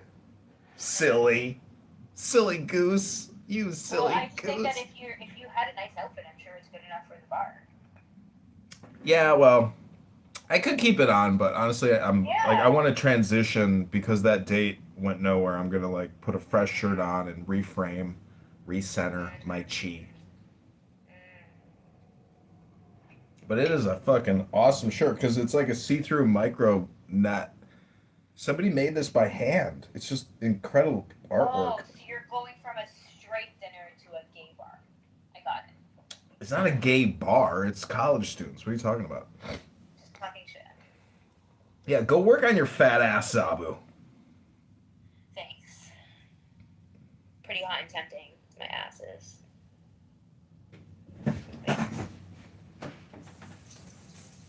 You remember Fat Farms? I used to have those shoes, and then used to put checkered laces in my shoes. Those were awesome. Miss those. Or Juicy Couture. Oh my god. Nargis, please tell me you had a velvet jumpsuit. Yeah. No, I didn't. And Jenny from the block. Yo, you did for sure. Okay, maybe one. I want to do that. I couldn't do the whole freaking velvet thing. Fuck, that was such a bad phase. I was judging everyone so much. It says juicy on their ass, and they're wearing I just had their with like the little velvet so annoying. hoodie. Yeah. With all their bedazzled jewels. Yeah, I couldn't stop bitching about them. It was so bad. They just wouldn't stop wearing that shit. It was probably the most disturbing time in my life to watch that. Like a Ja Rule music video come to life. Yeah. That is true. Wow. Yeah.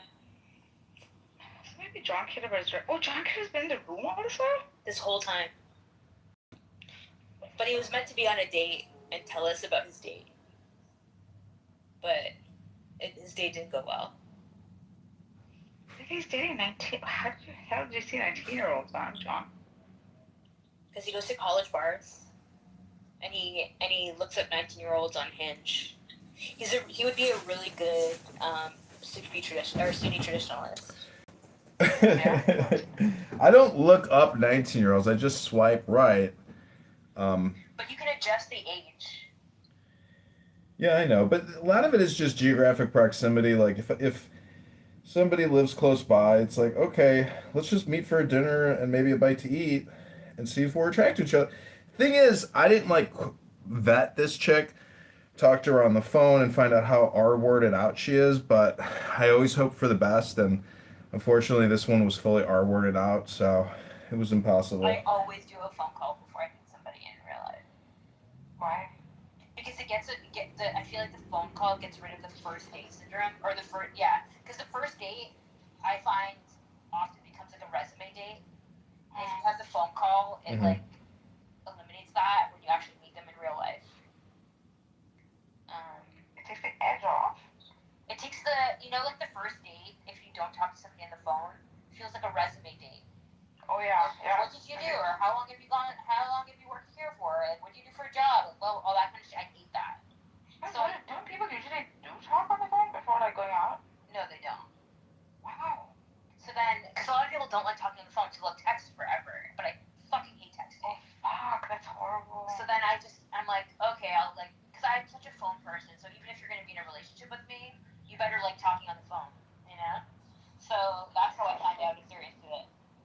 Yeah, you got to qualify that because it really can just turn into a total waste. It's like walking into a clubhouse room, and after 3 minutes, you're like, "Oh fuck, I'm ready to bounce."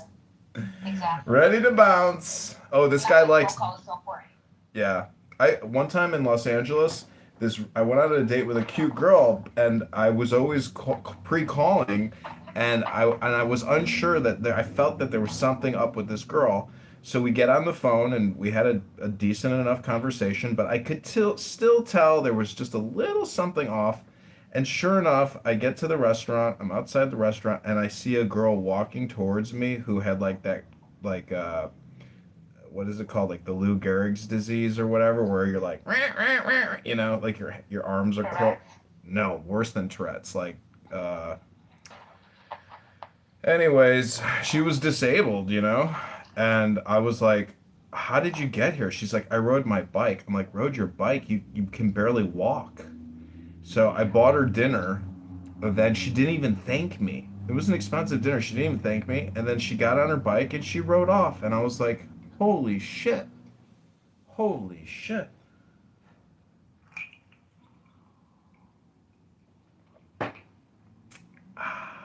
But I think I'm a catch now because I finally got my retirement paperwork.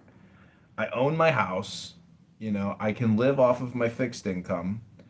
And at 43, you know, Thing is, I don't know if I really want to have a kid at 43. Like, I don't even want to get a dog.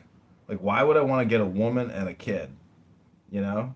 It's like, it's a lot of work to take on because I'm very happy just being, solo operandi John Kitover with no real responsibility. And the thing is, if the woman is like a nutcase, you know, like, are you kidding me? Like, why would I want to sign up for that? Hello? And why would you want to sign up for that with you, you know? Same thing. But I think I'm actually, see, I can offer stability, financial and emotional stability based on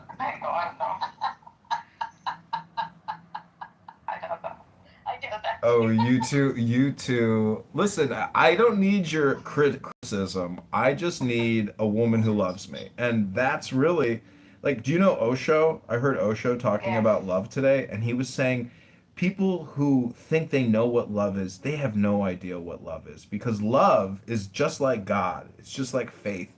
You have to let go. And so it takes this incredible leap of absolute fearless faith. It's something so special.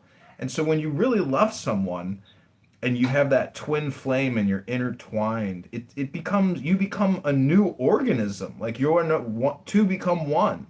And so I'm just saying, if and when it happens, it's beautiful.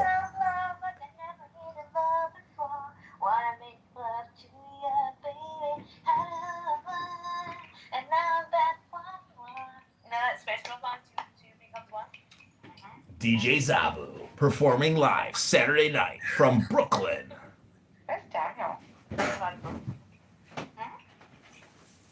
John said I'm in Brooklyn and I'm not in Brooklyn.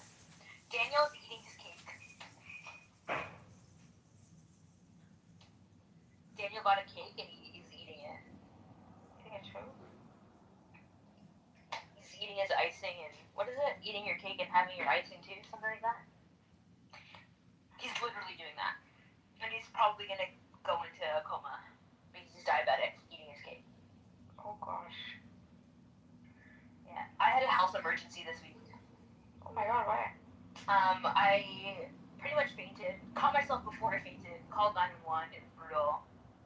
It was a whole thing. I think I was really dehydrated I ran a lot this week. And just taking water with you. Well, now I have to take electrolytes with me. Yeah. So him and I were talking about that earlier, like our health and whatever. But my blood sugar levels are fucking awesome right now. So I think like everything's fine. So how do you take a therapist? Like based on how do you start being a therapist? So the first thing I don't want to go to her. The first thing that Just different phase of my life. So the first thing that I did was I looked at the different kinds of therapists because they'll offer different kinds of things. And then the way I treat it is like the therapist might suck at first, but they might be teaching me something else that's useful. So not to just dismiss them right away. Because sometimes but how do you pick, like based on? So there's a website. Yeah, there's different kinds. So there's a website called Psychology Today, and it's a database of psychologists and therapists, and you can see their training and you can read their profiles. So even if you don't want to talk to that specific person, you get a sense of like after you read a few profiles, the kinds of therapy you can get. Zabu, I think I'm technically a therapist because, like my sister used to work for California Psychics, and whether you talk to a therapist or a psychic, really at the end of the conversation, you should feel great. I call them about California Psychics. Well, my sister's number one client lived in Sri Lanka, and she would spend $400,000 a year, almost $40,000 a month talking to psychics. Literally $1,000 plus a day. Okay, that's fantastic. So Nargis, I just texted you and I said Psychology Today is the website, so you can get a sense of like the kinds of therapists that are out there, but also depending on your insurance, certain therapists are covered by your insurance, so you can see who's registered in your area. Well, I don't care anymore. Like for me, it's like I want to know what. I pay out of pocket. I just need the right person. Yeah, so then I would go to Psychology Today and use that as like a template for what you might need, and you'll. But I don't know what I need. Yeah, but Narja, it's very simple. My darling, you need an orgasm. And you need a good book, and you need the gym. Oh my god, I've done it all, bro. It's just that it's not satisfying anymore like that. Go to the website right now. It's not satisfying anymore? No, because my mind is feeling disturbed about Yeah, so you need something like anxiety of like war and stuff. It's that's all gone back to my childhood and stuff. Nargis, that's exactly what you use to look for a therapist. No, So Narcissus, your problem is cosmic, meaning that like you need to go read the Bhagavad Gita. Oh my God, Zabu, take it easy, you green bean Muslim fascist. Like my whole family is gonna. We're having a real conversation, John. Stop. I'm here having a real conversation. You know, why do you have to discredit me like that? It's just not fair. Here, Psychology Today and then.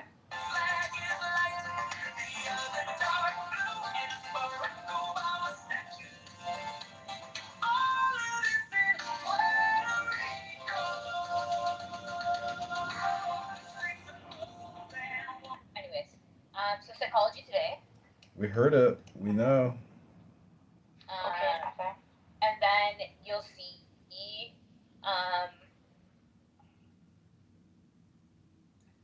you should see like a list of therapists. So if you go to find a therapist, so you have to set your country.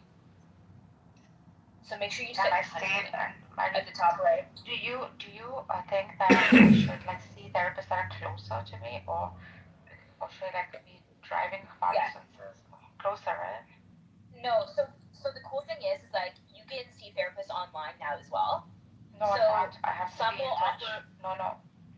Okay, then Nargis, the things you're telling me you want and need are the criteria you're looking for in a therapist. So then if you want to be able to see them in person, then obviously you want to choose somebody close to you, right?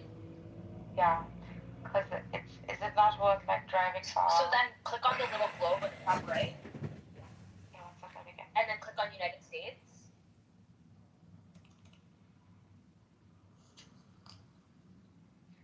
Yeah, I think. Yeah, one second. Where's my stuff? Aaron, can you take the doggy?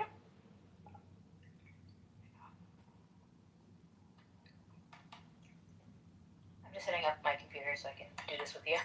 Yeah, thank you. I really appreciate it. Yeah. Thinking about it, I want to ask someone.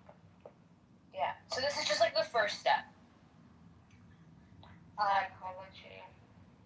I want somebody like, yeah, I'll tell you. Wait. Yeah.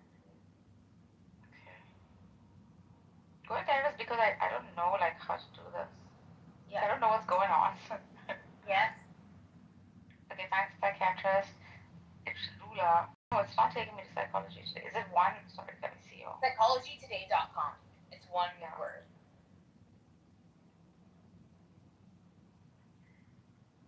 So all registered therapists are usually on this site. So that means people who've done training and stuff like that. Why don't you just let me read your tarot cards? Fine.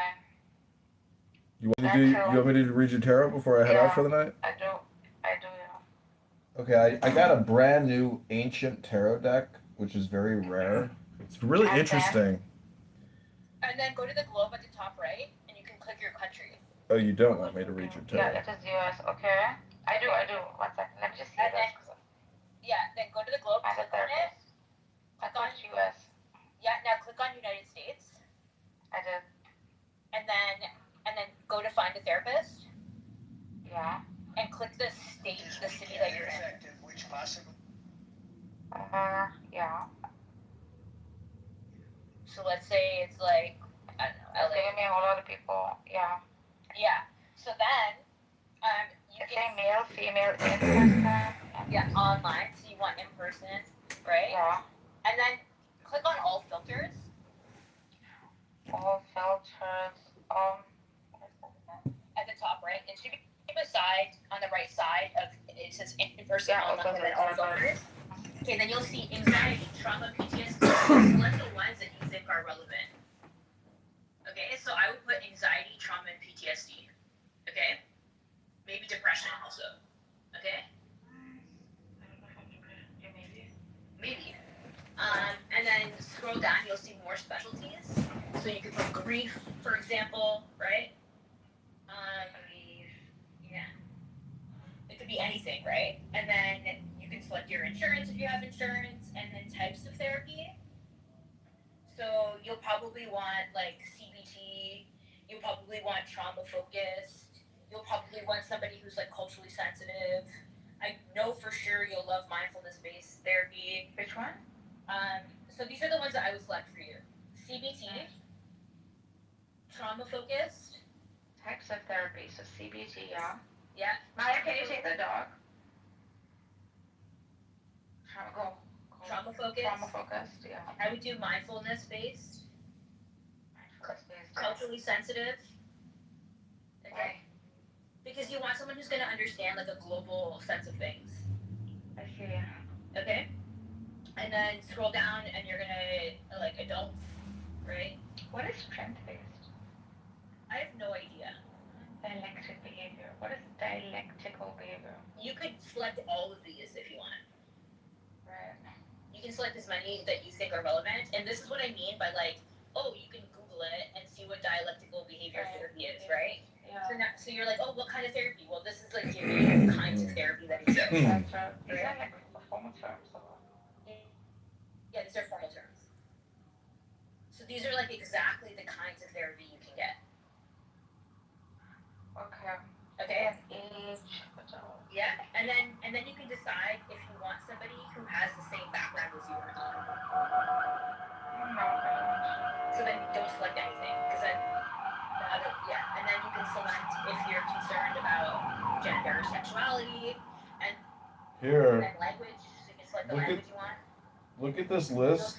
Look at this list. This is the cognitive distortions checklist from CBT therapy. Read this list and then meditate on it and take some notes on your thoughts.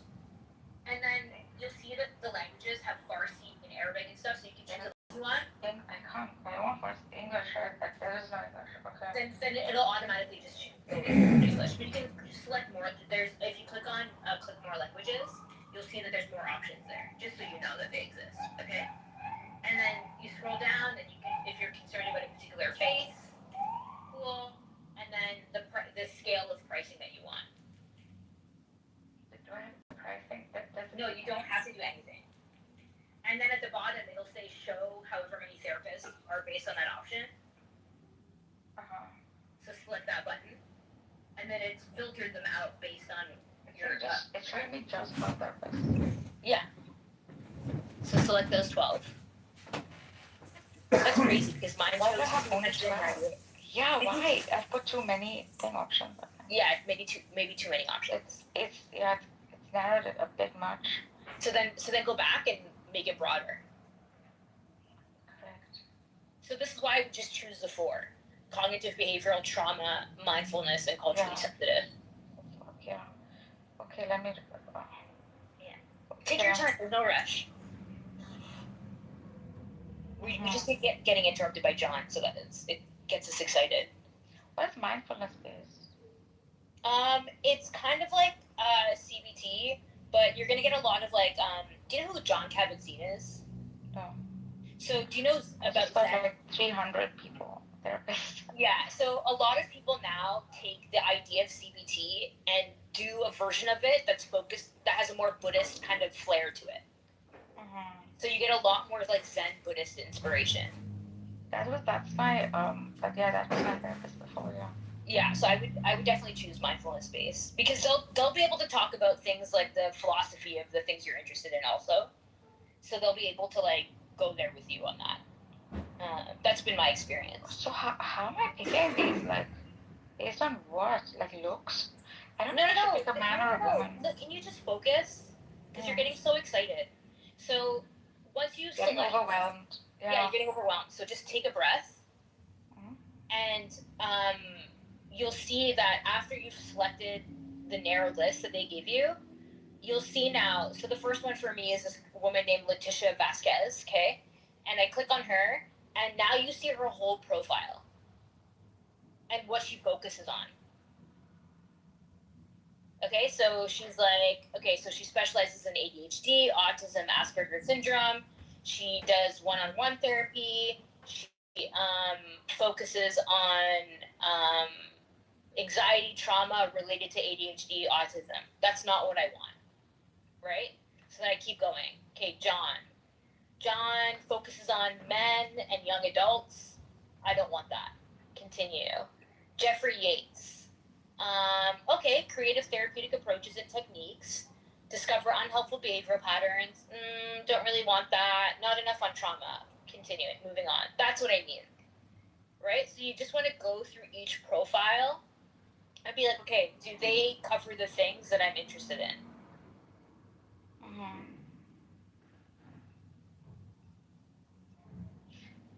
I don't think there's so many. Well, you don't have to pick it today. Do you see what I mean? If I have to pick through all of this, how do I pick? Well, you read it and you see, oh, well, this person doesn't talk what I need about. Talk what I need. Talk about what I need. Does that make sense? Yeah, it does. It does. Yeah. Yeah, thank you, Zabu. I'll look through. I'll let you know of what. And then another one that you might find useful, and let me just see if I can find the name. And John's probably gonna laugh. But let me see if I can find this. Hold on. Fuck, here it is. Look at the PDF because Narjas, when I was very depressed, my dad bought me this book called The Feeling Good Handbook by Dr. Burns, and it's got the cognitive distortion checklist, like overgeneralization. Oh my God. There's a reason why, Zabu, you're going to have a lot of difficulty in your life, but good luck. I wish you well. I'm trying to help my friend Narjas here. How dare you? How dare you? You're giving her too much information. No, she's got to read some shit if she wants to improve her mental health. I'm just gonna do this. It's called.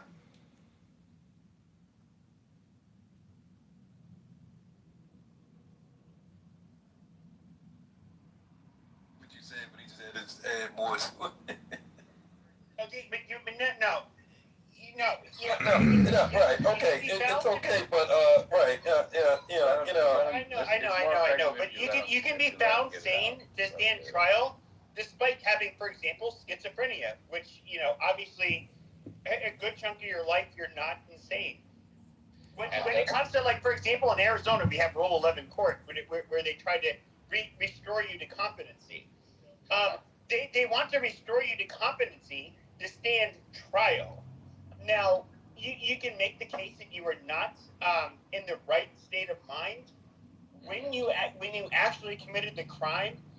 So, which is one part of it, but when it comes to once you're restored to competency, Pepe's trying to say that the legal. I'm trying to help you. The legal. Okay, fine. No, shut up. Steve, let him get it out. You got it. Thank you, appreciate it. So once they restore you to competency, which you could say is kind of bogus because you may not have been medicated or you might have been having a psychotic episode at the time that you committed the crime, but if they can restore you to competency, you're going to go to trial, and generally it's not going to look good. But the term insanity, that is a legal term, literally. I know, we all said that. You didn't say it at first. That's what you're so. Yes, I have said that from the beginning.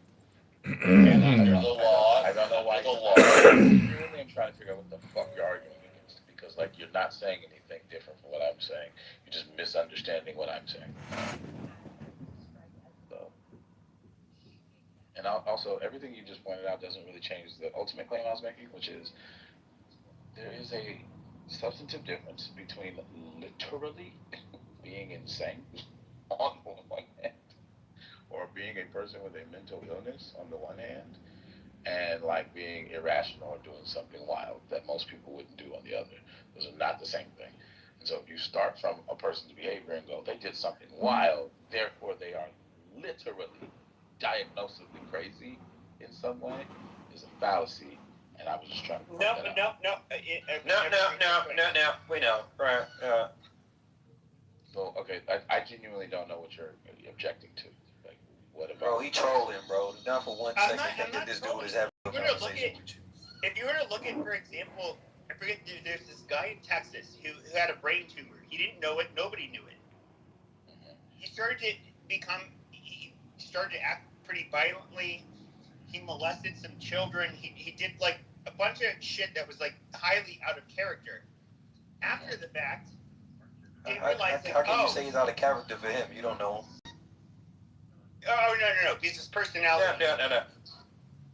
No. His personality literally changed. But anyways, he had a brain cancer. He was found not guilty of everything.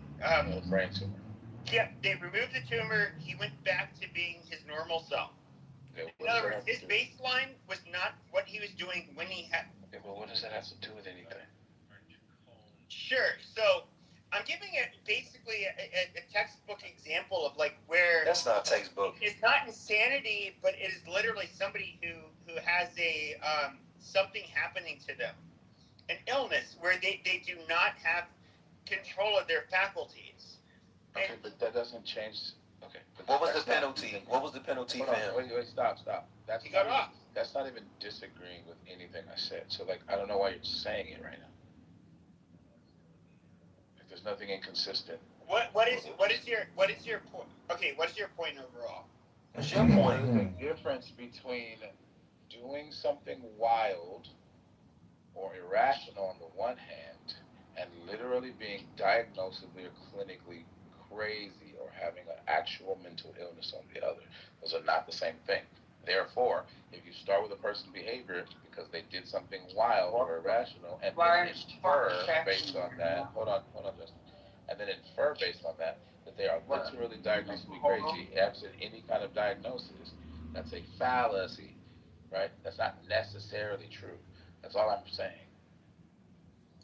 Okay. The key under the law is whether or not you knew what you were doing was wrong. If you did not understand the consequences, of your actions, then you can be found not guilty under the law. That's it. So you kind of wasted a lot of time like arguing for no reason, bro. That's what he wanted, bro. He a troll. He's not a troll. No, I didn't waste my time. I wasn't even trolling in this argument. That's the funny part. I'm not even taking for granted you were trolling today, but you do troll sometimes. That is something you have done. I've heard. No. I'm an absolute troll. Like, absolutely. Right. So now that we got that out the way, like, you don't have to like keep it like claiming dude is crazy because or merely because he did a irrational thing. Now the biggest piece of evidence that he might be, though, to be fair, would be his mental health history, where there's actually been clinical diagnoses. That is stronger evidence than just his behavior. That was my point. Which his attorney, he survived, I'm assuming. Yeah, but one of the first things. No, he died in the hospital. Oh, he died. Oh, then it doesn't matter. Okay, then. Hospital. He died. Okay, one of the things I brought up though is that he has a history. The White House had a restraining order against him, and the police. What's come out so far, I don't have the details, is that he has a history of mental health problems. Yes. Okay, and so like with that being said, I'm not any of the partisan bullshit that I'm hearing on this app. You know, of course, there's going to be maggots that are going to want to, capitalize on this. No, this is just so at least preliminarily. He seems like somebody who's just he's a mentally deranged person. He should have been getting better care. He should not have ended up coming to this fucking point to where he lost his fucking life and could have potentially killed other people. I mean, so who should have afforded that medical attention? Should have been the White House. The government should have paid for him to get well. So I think the government, but a lot of people, it's ironic. People will say, like, why are these lunatics on the street? But a lot of these people don't like to pay taxes. Now, I can look, when I worked with the serious mentally ill population here in my county. I'm not. Most of the lunatics on the street have been offered an opportunity to get off the street and they refuse. Sure, so I work with the SMI. It looked like he got weave in his hair. Hold on. This dude was like probably a cross-dresser and shit. Okay. Look, I'm not trolling. So, my very first job out of college was working with the SMI, the seriously mentally ill population in Arizona. I'm losing patience with whatever you're doing right now. So like at this point, bro, like you're not really saying anything. You're just kind of all over the place. Like just starting to annoy me, bro. Like I wanted to actually have a conversation. Okay. Direct the conversation to where you wanted it to go. He doesn't need you to tell him that. You can just kick him to the No, it's fine. No, because I want to make sure that I'm going where he wants to go. It's his room. Fair enough. I want to have like a sensible conversation. I don't want to make a bunch of wild claims just for this. I don't know, for fucking shock value. Like that's not really what this room's about. Like we have an ongoing investigation into a pretty wild incident that took place near the White House with some implications possible that lead to a bunch of people who are trying not to do that. And like I think you're not wrong to point out that it's tragic to whatever sense. But there's a bunch of other stuff that's being like implicated in this in the usual way. Some of it is partisan, as you pointed out. But like, I'm actually trying to figure out like what the details that haven't come out yet are. So I'm like trying to do fact finding in the room, as opposed to a bunch of like conspiracy theory speculation, or a bunch of like, I don't know, partisan talking points like that. I'm not really interested in that. So if we can steer clear of those things, that would be dope. Yeah. I'm not doing it. This is a nonpartisan point of view. My first job out of college was working with the seriously mentally ill in my county. What do you need my information for? When it came to, for example, the hospitals in which you could, people that pose a danger to themselves or others, it's I don't know how to describe it. They have limited bed space, so they try to get them in and out as quickly as possible. They didn't really do much in the way, unless it was like involved a trial of some sort. They were not going to really spend that much time on it. When it comes to going to a long-term care facility, like the state hospital, you basically were found incompetent to stand trial, and then you would be sent to one of the, to that institution. I don't know how else to put this. We do not take care of the mentally ill in the United States of America. We just don't. And, there are a lot of people on the right who are going to bitch and shout about how we should, why we should, whatever. That's not my point. But there's a good chance that this he needed resources that we could not give him, and we failed him. Which makes it a tragedy.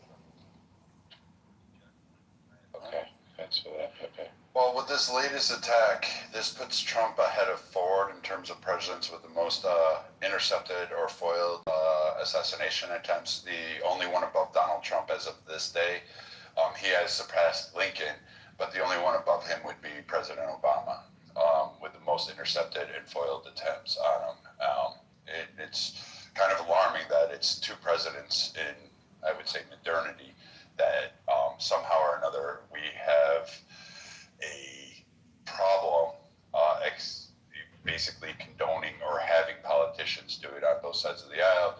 I would say because for President Obama to have that, I forget the exact number, but it's ridiculously high attempts on him, that it's just, there does need to have a massive culture change on it. And I'm really glad at the security at the Secret Service, even though people are saying that they're bad, the number of attempts that were foiled under Obama were huge. Like detail is doing its job. Those parameters are holding. The same ones under Trump. They're following similar protocols, more advanced because they learned to deal with those threats.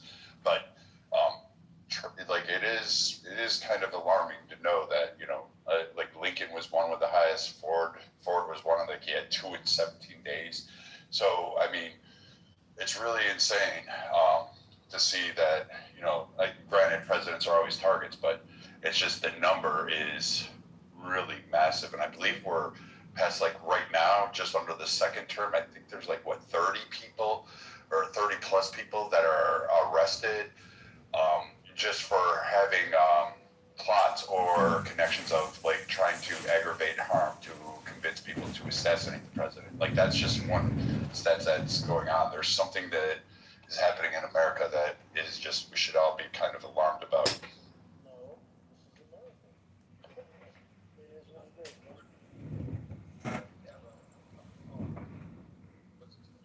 Okay, then you can't be upset then when you have 4-hour wait times at TSAs, or you can't drive down a city and you have it, because now we had attempts on governors, various other entities, and as they go, I mean, AOC made an exaggerated thing, but nonetheless, you do have politicians that are going to get attacked, and the response by the government itself will become more draconian in terms of their protection. Let's grab a drink.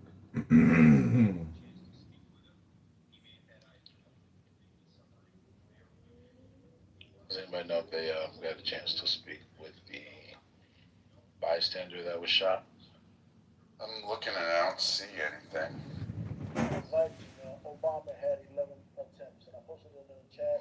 I guess you wonder where I've been.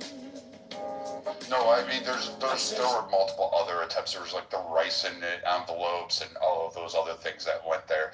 I know about the 11 attempts, but there were other foiled attempts that didn't make it to like the news. Like the Secret Service like really intervened on them. And there you have it. They decided to go ahead and. And then his daughters were a subject to a number of them as well, which was horrific that, they would. And I guess Ivanka is now being targeted under Trump through another person that was just made in Turkey and is now going to be sent to Manhattan. So, I mean, this is getting kind of wild out there. Wow.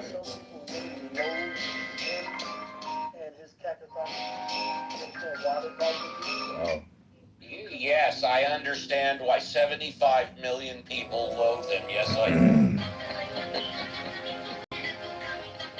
But I don't understand why a handful of people think it's justified to attempt to murder him. That I don't understand. I mean, I guess they believe he's Hitler or something akin to Hitler. So. And I guess they believe that they're God and Jesus himself, right? I don't know if that was a quip at this dude who got shot today because he apparently thought he. But. Hey, we didn't hear what you said. What's your name, buddy? My first name is Jason. But yeah, what I was saying was, because my alarm went off. But what I was saying was, I don't know if that was a quip at this guy. Yes. Yeah, because he said he was Jesus or something. But like, no, I mean, there are people who, they justify all kinds of violence towards the people they don't like politically, including and especially Trump and others that they think are his ilk, I guess. But they're still a minority, though. I agree, but like I think this case is just like it's just a fucking dude who seems to have mental issues, and I hate. I understand we don't know everything, but I just don't want to use this dude as an example of partisan hate, where he was like the liberals are deranged with their PBS. We need to censor them. We need to do something to them. Whatever the fuck it is. No, at least from what we know right now, it sounds like this was just a crazy guy. In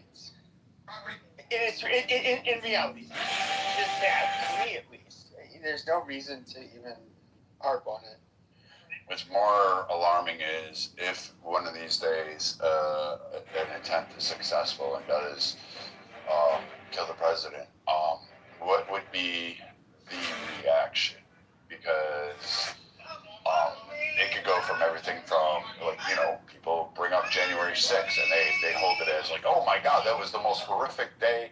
I mean, you had Democrats and people saying, and news commenters saying, it was the worst day in our country's history. This is the most divided. We saw this is the first time an attack on our government. And I'm sitting there going, hello, Civil War. But, I mean, I digress. But what would be alarming is to see what would happen and how solidified, and even to the point of protests and even more abuse. Because, again, people forget Charlie Kirk and others have been attacked, and there, you know, that there is that simmering rage that is quietly boiling underneath a lot of Republican factions in the conservative wing of our political system. There are people that are like about had it up to their necks with the violence being enacted on them. Yeah, but why would you want to use this guy? Like, why would you want? I feel like it's like really cheap to try to use this guy, who, at least as far as we know, so far is just a mentally ill person who had. It didn't seem like it was political in nature. This motherfucker literally thought he was Jesus Christ. Like, why would we inject like this kind of toxic bullshit? Which this is just a sick individual. I mean, it's to me. I don't see how we actually. How can we actually overcome any kind of differences between us when you try to weaponize a mentally kid with a fucking gun? You just, like, you went up to probably the most secure perimeter in the United States, decided he was going to shoot off 3 shots and got fucking smoked. I mean, it's nonsensical.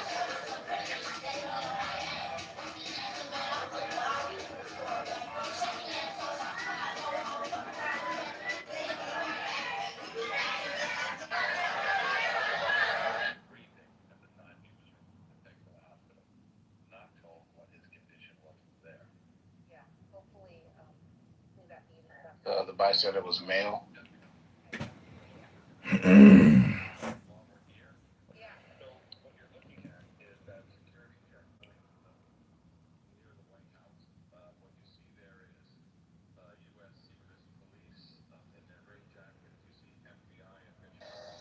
Is it more important to talk about why everyone's at the White House tonight, or is it more important to talk about this shooting?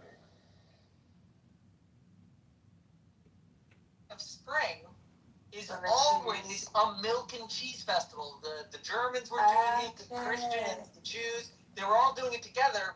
So since it was on Shavuos, like that, they had their cheese, it became kind of, like, there's so much cheese, there's good cheesecakes.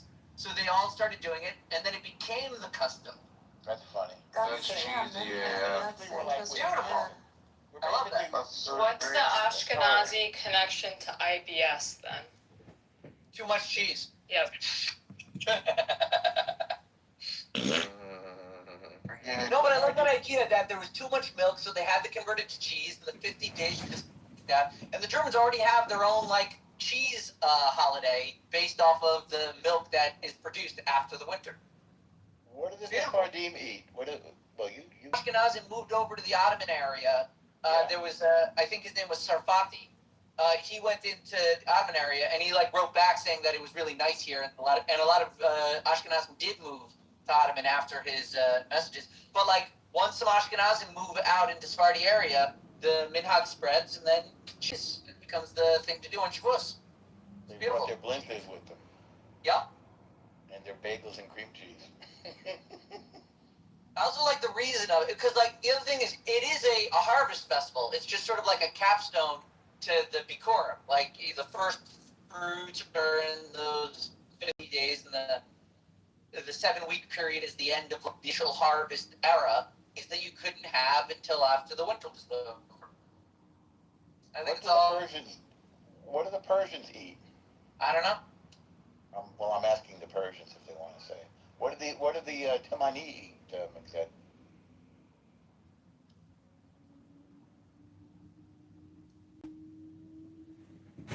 Jabali, what are the Tunisian Jews eat? Huh? What are Shakshuka. Okay, thanks, El Normo, Tunisian Jew. Shakshuka. They eat shakshuka. Okay. But you guys do the shakshuka with the white sauce too. Don't you? No.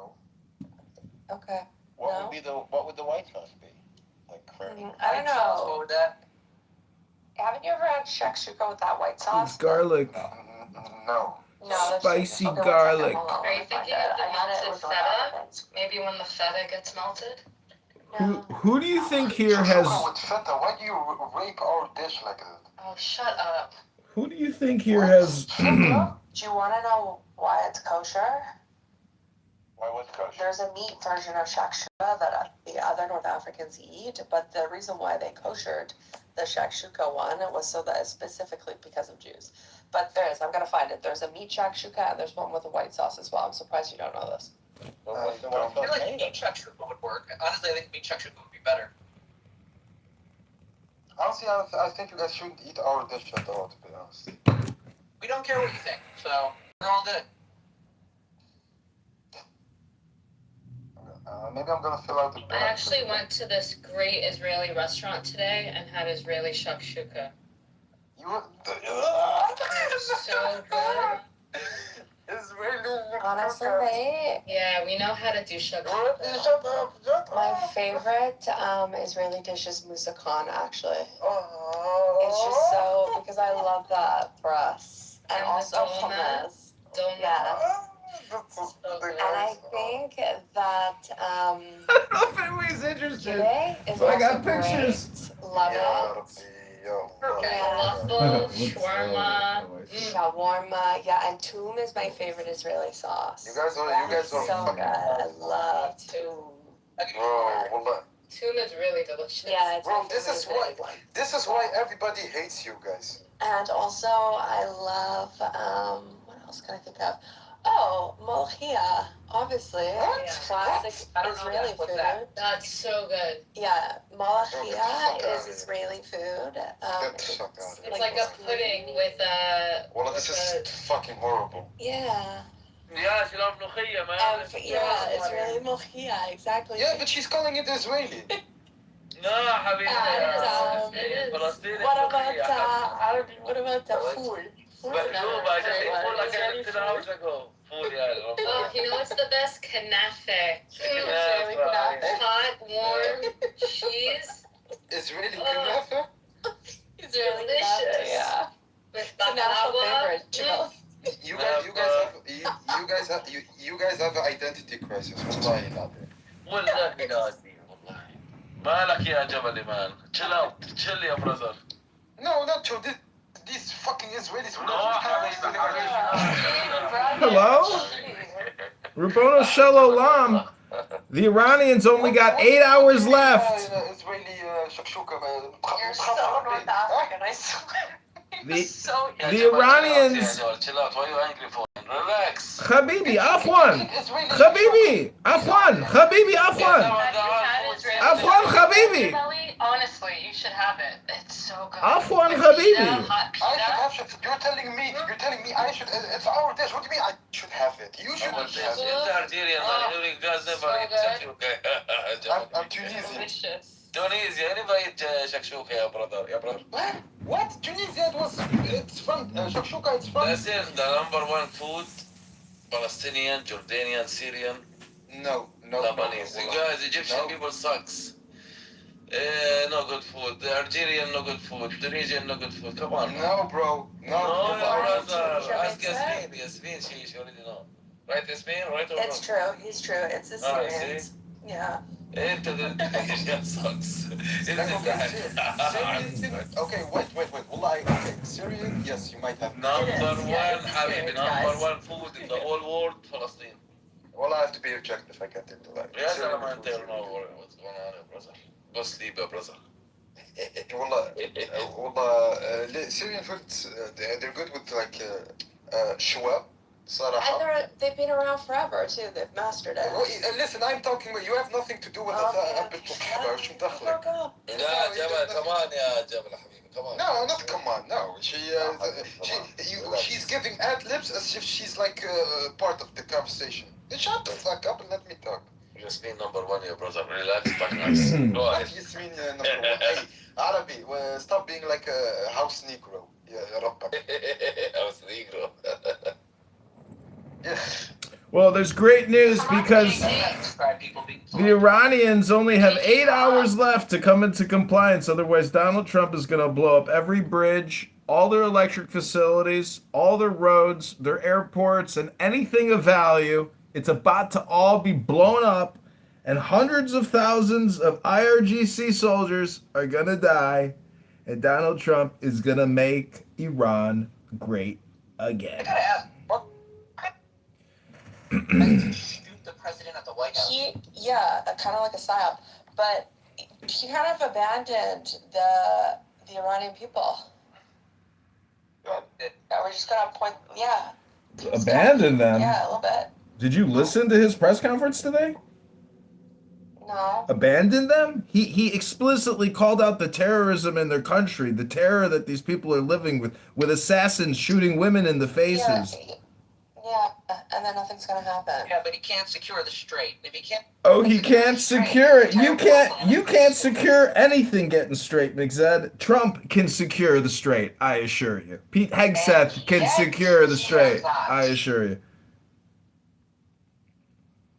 El Normo listened to the whole thing. Him and I, we listened to the whole thing today. Live. Where were you? Hello? Shabbos. Well, Rabbono Shalom, I had a great Shabbos at Chabad. They really are the best. I read the 10 Commandments. Well, that's so nice. They're taking in patrilineals. I love that. He said I'm not just some guy off the street. Anyone. Come on, man. He's like, John isn't just some guy off the street. You're supposed to bring them in closer because, you should prepare.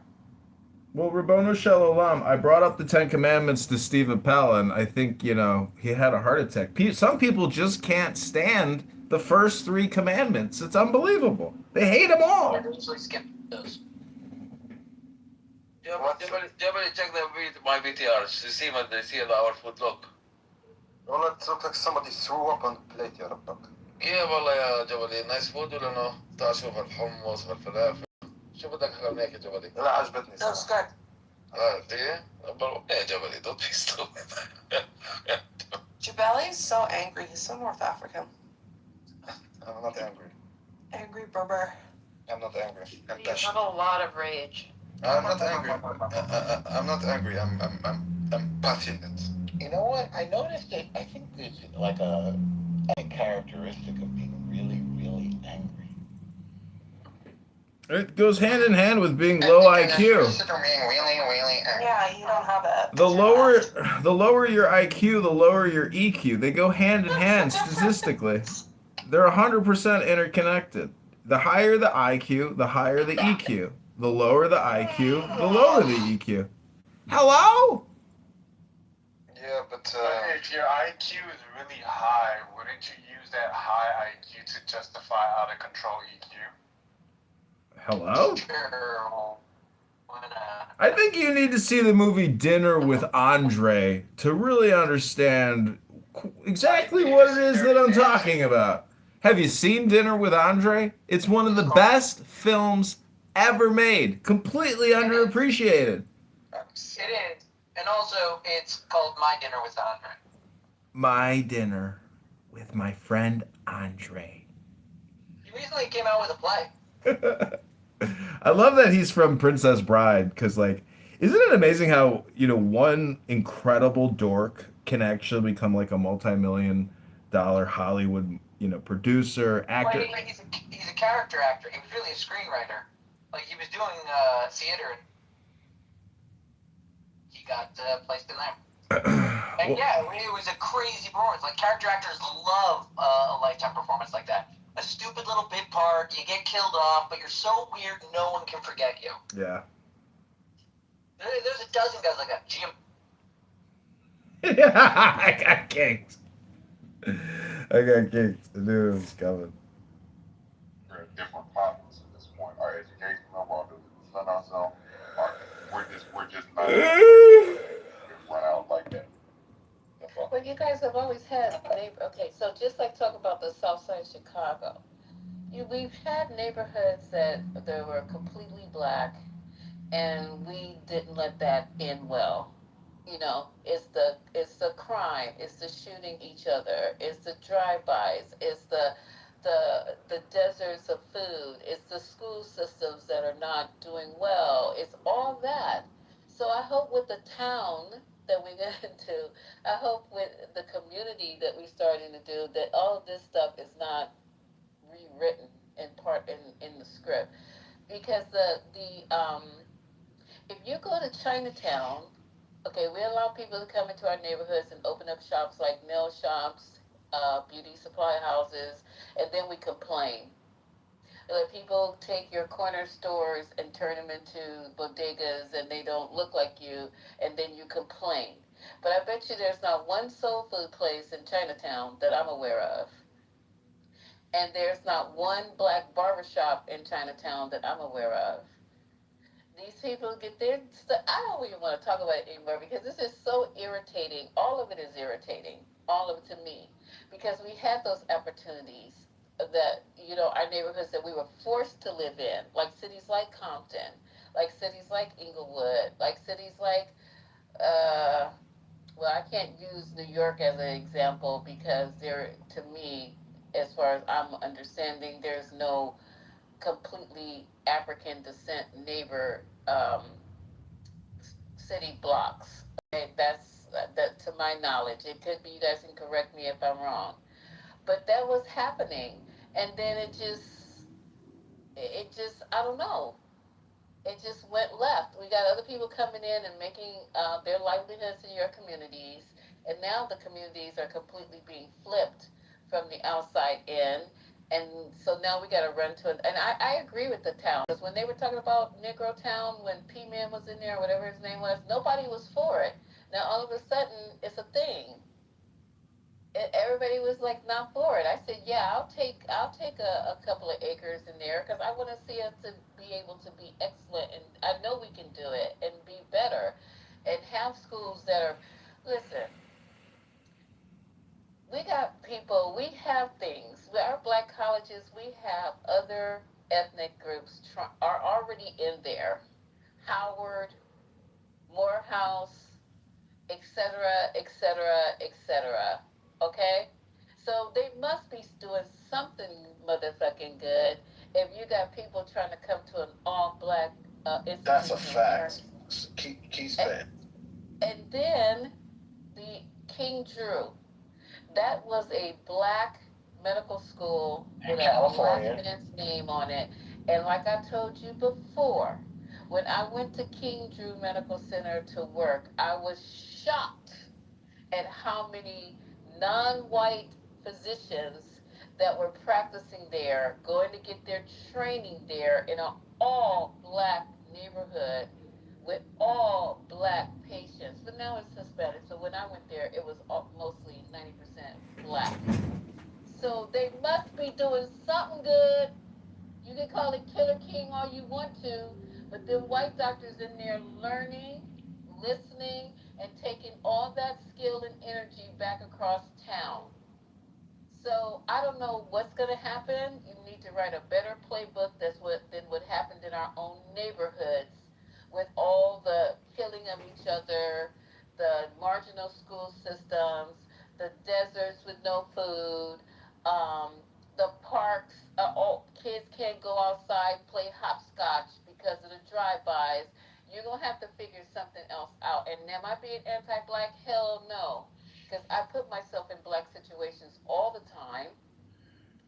And I know that we're going to have to do something else besides what we're doing right now, unless you're going to take applications or some shit and not have certain people come to the black community that you're trying to build. Well, this is what I'm saying. Like, we need to try to focus on black youth and shaping that experience probably from middle school all the way off until they graduate, from college, we need to be able to create a stronger script to build the pipeline that will feed all of these ideas. Because if we just keep waiting and say, well, it'll naturally happen, it's not naturally happening. Our youth are being directed into a variety of different things, and very rarely, I'm not saying all of them, but rarely in the numbers that we need them to create these ideas that we have, that we know is the long game. Right now, our kids are focusing on the short game. And that's the problem. How do we help shape black youth culture? Black youth culture, not black adult culture. Black youth culture to fulfill and create the future that we keep talking about. We never seem to not really happen. Yeah. We've already done this several times. These like conversations have been had by the best of the best, and to act like there aren't black people doing this is also kind of ridiculous.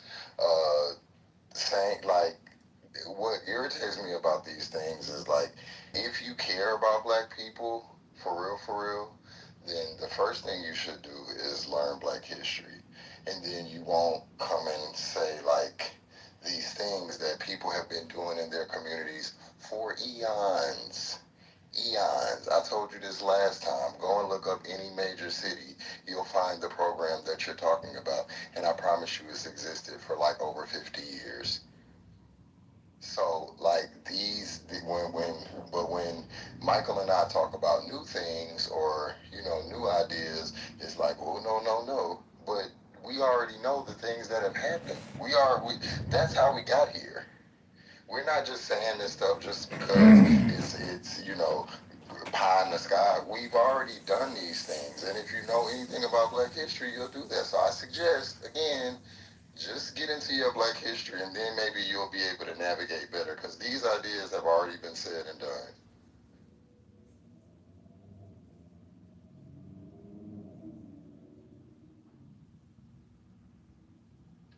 I mean, I don't see no lies detected. What's the black high school graduation rate? See, I think that's not really the question. That's not really the point. I mean, do you want to look at the black high school rates through history? Because that would be where you need to start. Because you're acting like this is like a problem that is just only black people's, or black people haven't overcome these things. We've achieved. We've done. You're doing this thing where you blame the victim, like if we only do better, then white people will, finally. That's never gonna happen. That's never gonna happen. Okay, please understand. When I'm critiquing or making suggestions, there is no back understanding that I am looking for white approval or for white guidance or for anything like that. I am critiquing black people specifically, and we need to be able to do that. Because every time we do critique, everybody says, don't blame us. I'm not talking about blaming us. I'm suggesting very firmly that we need to take our ideas, refine them, find out where there are failures, and refine them. We will take, and we need to criticize ourselves and move forward. That's never the Ramos, you listen to why. We need to do that. That's not our problem. The problem is it's not being critiqued. Black people, we have never not had a problem accepting criticism. So I think you miss me. Amongst ourselves? Yes, sir. Amongst ourselves. When have we as a people not been susceptible to criticism? Our first teacher. Amongst ourselves. But see, here's Are you familiar with Du Bois in Washington? Are you familiar with Du Bois in Washington? They literally had a battle of different methods of critiquing black people. And they were black. That's what I'm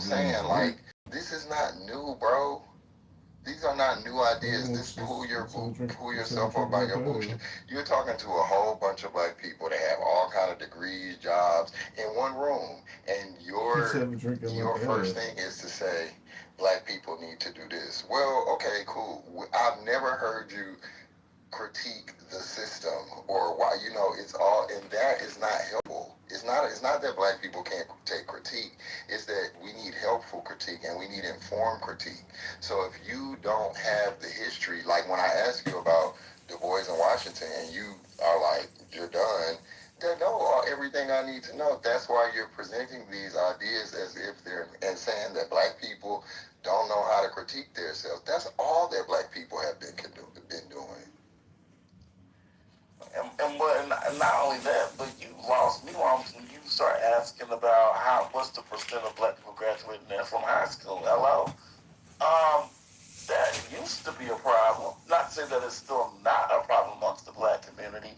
The issue that I have is the curriculum, K through 12. So that should be farthest from the mindset. I think with us as a community, with you talking about holding us accountable and being able to critique each other, I don't think that's the least of our worries, because again, we don't have a problem being able to critique ourselves. I've said in different rooms and different platforms that the issue that we have in our community that other communities have mastered is financial literacy. Point blank, period. I mean, knowing our history is cool. We definitely need our history, because in order for us to move forward, we got to go back and learn our past. So we should never leave, and we should always put it at the forefront. But the biggest issue that I see that we have as a community that nobody likes to talk about is financial literacy. Period. That's the problem now. We rank at the bottom of the totem pole when it comes to being financial literacy. That's a fact, Amani.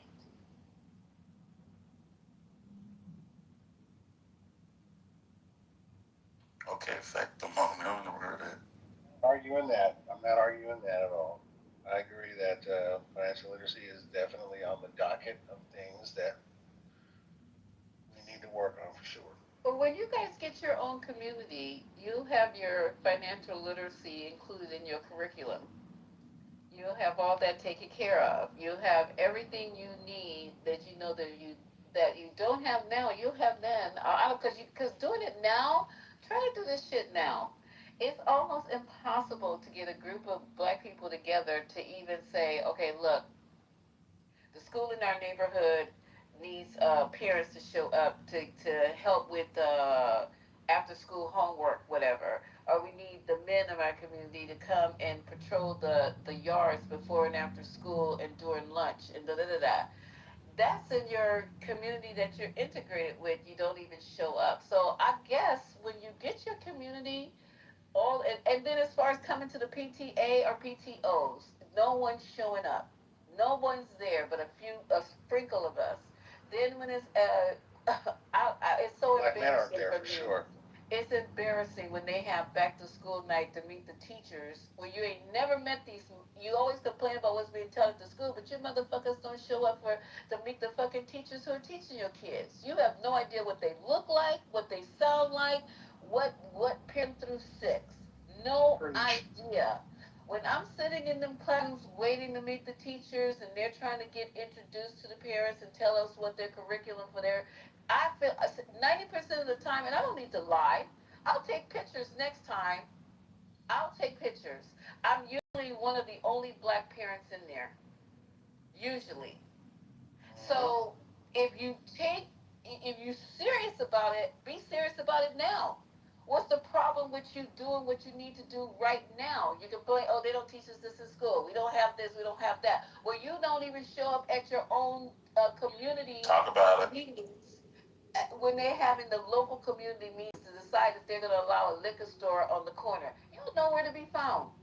You know where to be found at the school board meetings when they're voting on curriculum for the school. So you don't care. So once the people move in on the corner, oh, we ain't got nothing but liquor stores. But you know they have city council meetings and neighborhood council meetings to tell you that these particular businesses have asked for a license to be able to operate in your block and in your community. Nowhere to be fucking found. Well, wait, hold on. I know some of them. I can't say all of them. They're at home watching Atlanta House. Some of them are, not all. See, look, Let me hold on. how long, nigga? Like, you can't record that shit. Hey, here's what I was gonna say. Areas I think somebody put into, but in Atlanta we have I think it's called Dad on Duty. There are different where there are black men. And I've seen it in Atlanta. There's a couple places where these dads have gone to school. There's like been fights and different things. So there are like shifts of dads that are going. I think it's like that some of this stuff is based on the community you live in. And we should be more involved, but in a lot of places we are involved. So that what you're saying is that's not across the board. And that's why we were saying what we said. You speak for your community, but you go and ask the teachers. We've had teachers in here, Michael, black teachers in this room and in other rooms talking about how there's no black parent participation. We've had them. That's a fact. They I talk remember about how those. they call to the houses and get hung up on. Talking about you better not be calling me about that shit like that. Come on. This is Let's crazy. be real. I'm not okay. No, I understand you said okay. I mean, it's either or. But this ain't real, Lisa. This is not. This is why we said what we said about being together, because in black, and y'all need to move to black places, because this is not what goes on in majority black places. It's just not. No, that's and not this true. That's not It's true. not. All Compton was all fucking black. But that's still a white state, a white city. A white city? Yes, LA is a white place. Well, Compton is incorporated. Okay. What I'm telling It's you, a part of LA. Compton is a real city. They don't have to put LA and mean Compton. If they put LA, it means LA. If they put it's Compton, still Southern California, a white place. talking about it might be LA, a part of LA. I don't even think Omari, is Compton part of LA County? It is incorporated, but it's considered. I would consider it more LA. But you can't put Los Angeles. You have to put Compton, California. Well, LAPD now patrols Compton. It used to be the sheriffs. Right, it used to be the sheriffs. You're right. So now it's LAPD. So I would say this: California. He's right. California is white, but ultimately, it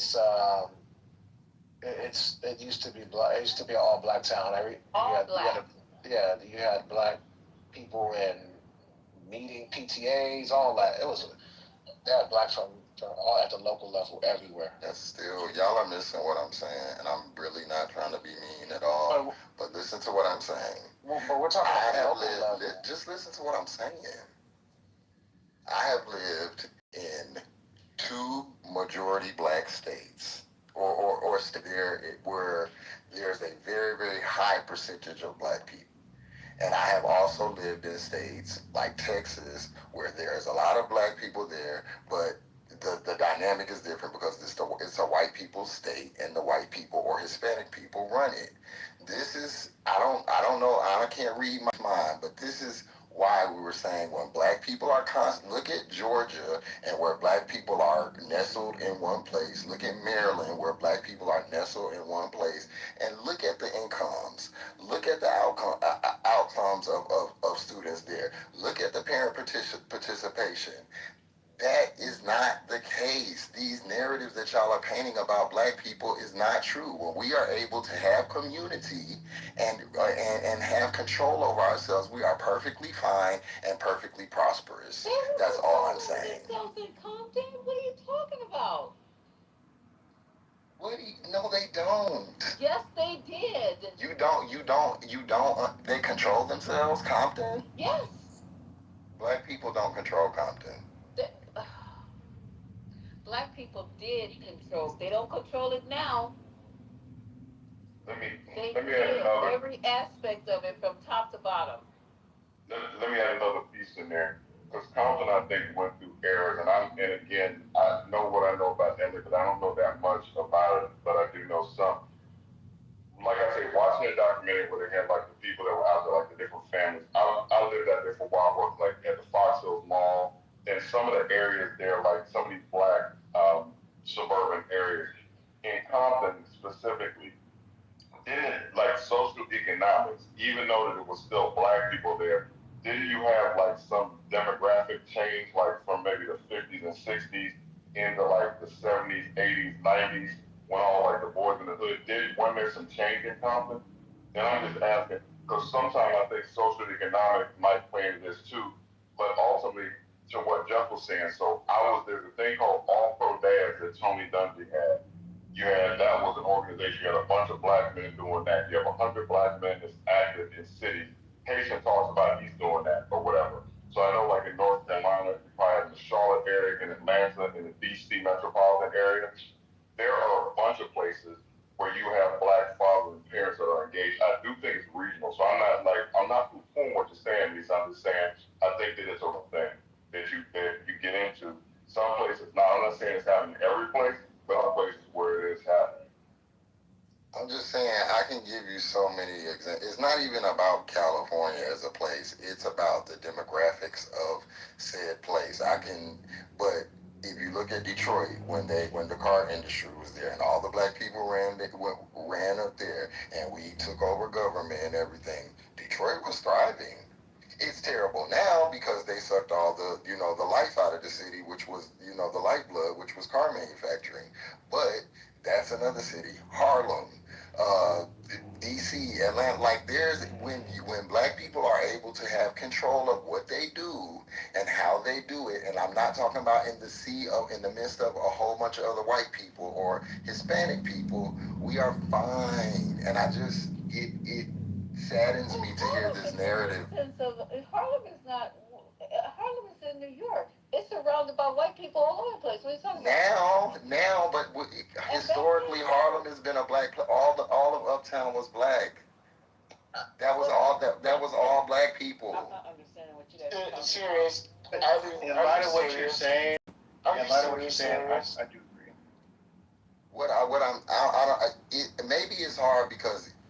So I had this conversation with another person, and they actually live in LA, but they have or California, but they have parents that are from the South. So they have those same values and qualities. I do think that when you come and people say it all the time. That's why I moved to Atlanta, because I came down here, and that's why I moved to Maryland, because I was like, yo, black people are really getting it out here. This is not the typical what you see. But what I've learned is that when black people congregate and people leave us the fuck alone and let us get in government and it's not like that. It's not bad. You have bad apples because we're humans and people, are multifaceted or whatever. But I just like this whole narrative that black people don't do this and don't do that. That's just not true.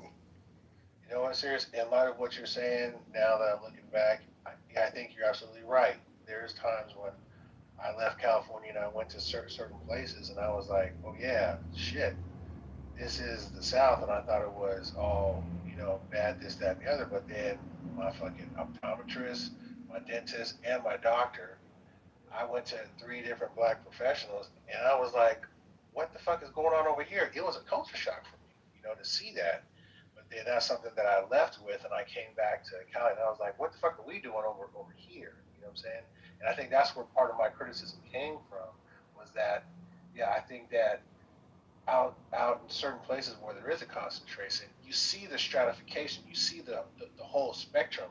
Whereas when you're in these other places that are very kind of just, and the community isn't as you don't see that to that stratification, right? Or maybe that stratification has dwindled down because other people have filled in the spots. It leaves a sense of what the fuck is going on? How come we're not kind of moving in these different spaces and stuff? So yeah, man. Rhombus. Did you say you're from California? Can the black people just talk? Wait. There are black Let me tell you. I don't know how you can't find a No. black I agree. doctor in California. Lisa, have you ever been to Atlanta or DC? I'm saying you don't see it in the same concentrations. You don't see it in the same concentration. How would you see it in the same concentration? How would you see it in the same concentration? Bro, can I please talk to her, please? Yeah. When you come to Atlanta,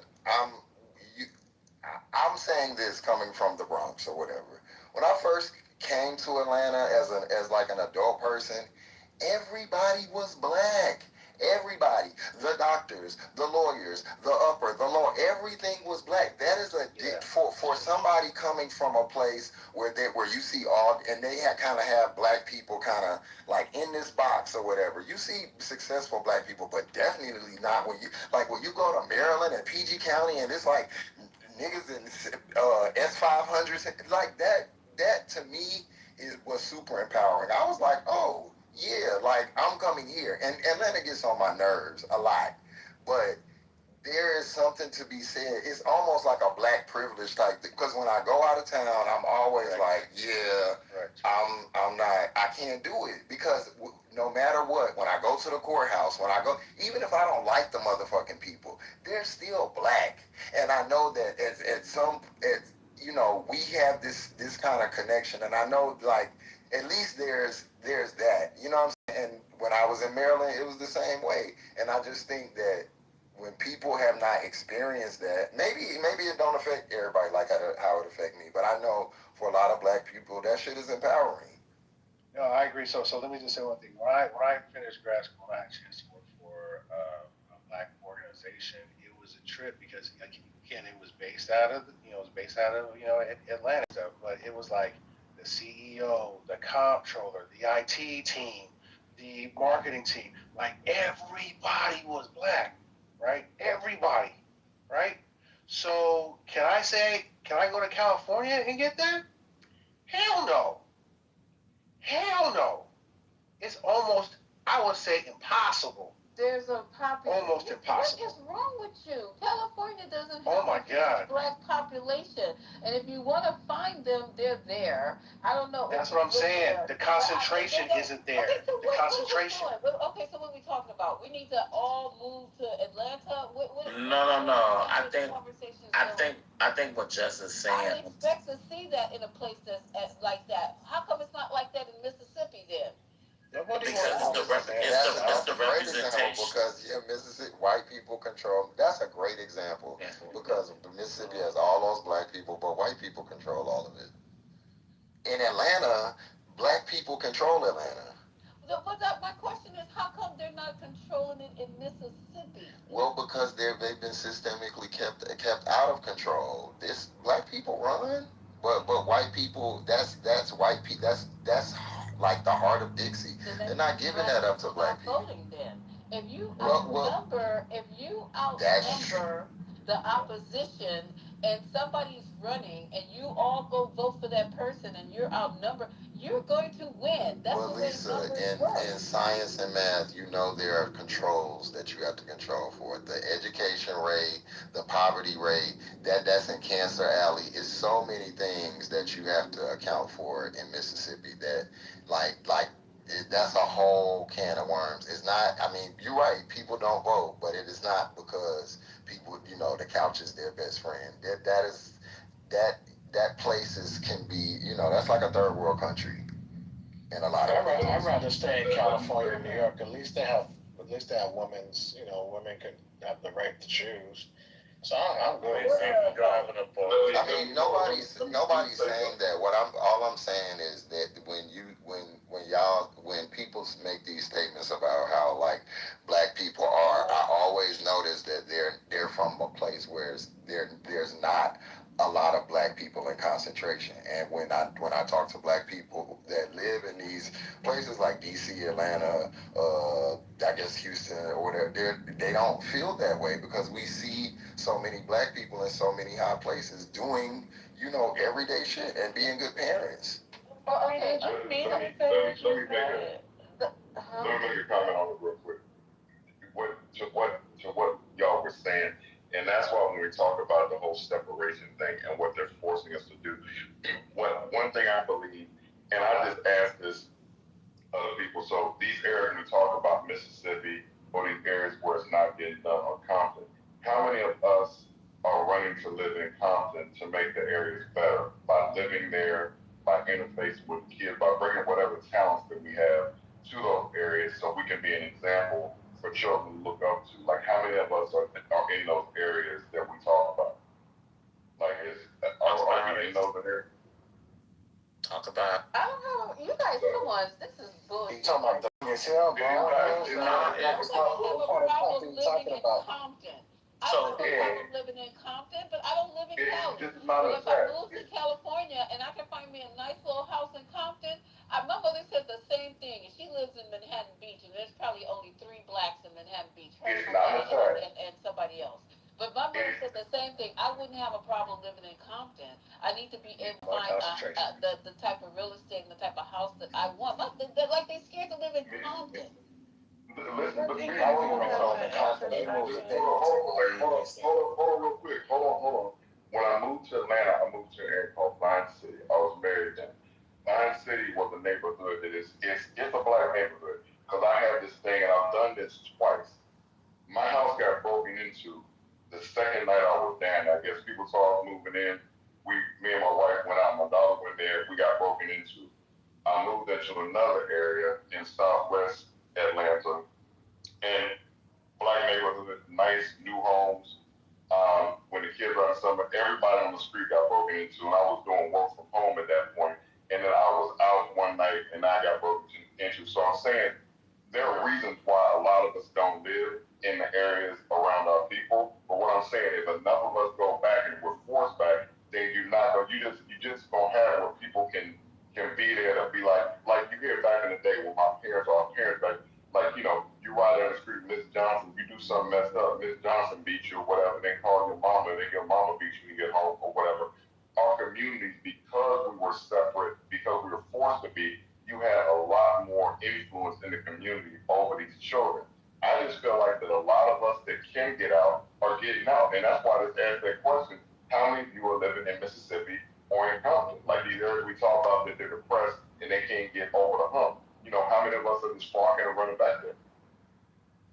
I think the thing is, like, it's hard to compare those certain cities to cities like Atlanta or like um, PG County in Maryland, because the infrastructure is set up different.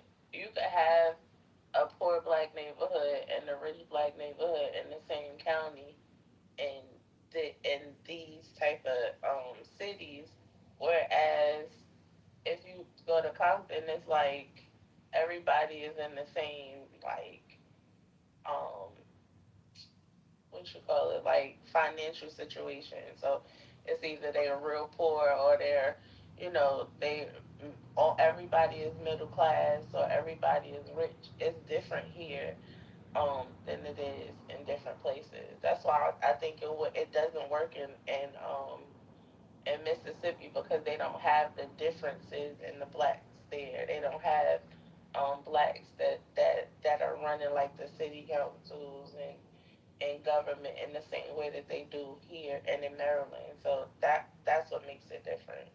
But I that's agree, their but I fault think that's because what they we want, though. outnumber That's the what we white want. people and they don't have nobody representing them that look like them. That's their It's fault. not their fault. Ain't nobody moving the Bankhead. Everybody's moving to Buckhead. It's not their fault. The historic, that's what I'm saying. Mississippi has a terrible racist history, and those people have been like systemically kept out. Like even now, the governor doesn't even send. They have like 3 lawsuits going on right now from Jackson because the governor diverts money from going to Jackson, which is the blackest city in America. He really diverts government aid from them, so it's really not. Right. And that was the other thing that I was gonna say about Mississippi in particular. The education isn't the same there. So here, they're black educated people, and they have like schools and different programs here to help the people thrive, whereas there is not the same. Like, the state not paying for them black people to be educated. They don't have the same resources, and to Atlanta doesn't, I mean, Georgia, the state of Georgia doesn't provide much resources to black people, but the city of Atlanta does, or Fulton County does. They provide more resources here to educate yourself. So it's like, it's different. It's just a way of living. It's a different mindset. So even though we all black, we have a different way of living than they do here per se. I have to think though also, and I just, bro, y'all might disagree, but I think if it wasn't for Stacey Abrams, I think we probably would be right there with Mississippi. Because honey, I think Atlanta was already progressive before Stacey Abrams. yeah, Black they people see they ran that were shit. They always ran Atlanta. Like now it's getting yeah. more gentrified and more white people are coming in because they've seen black people successfully run this city for 50 years. But Atlanta always been like Yeah, this. the boom started with the Olympics. That's what really helped. And then it was still very very inexpensive to live here, and you could come back down here and buy land. And black, it was like a lot of black people, especially from like the New York area, I know, moved to Atlanta in droves in the '90s. Olympics is when a lot of white people wanted to come back, but black people, like successful black people, big. And my aunt moved to Atlanta in the 70s. Her husband is from here. Yeah, She but moved to Atlanta in the when they 70s. started building like the large homes in like Snellville, and like you could come down, a person from New York like with a high paying job could come down here and really, that happened like that, like because that's when the boom of Atlanta really started. And if you look at like the census data, that's when But in 2008, it's always been a black city. Black people have ran Atlanta for 50 years, but correct. after '96, that's when you see niggas really start coming down here and niggas really really getting money. So Atlanta, like even Du Bois was here at one point. Do you think about like Martin Luther King, where his birthplace, his father, the Morehouse situation, Spelman. Atlanta has always had, not that Atlanta, when Mayor Jackson was elected like as the first black mayor in Atlanta's history, in the 70s they started making changes, but to the point, Atlanta's always like had a black sort of elite, or like sort of Atlanta's been an area that's made good for blacks or whatever, so just we didn't have the city like we have it now. But yeah, but it's always been, a decent area.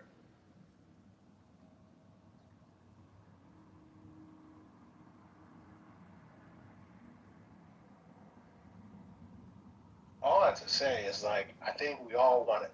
We all know what Atlanta is.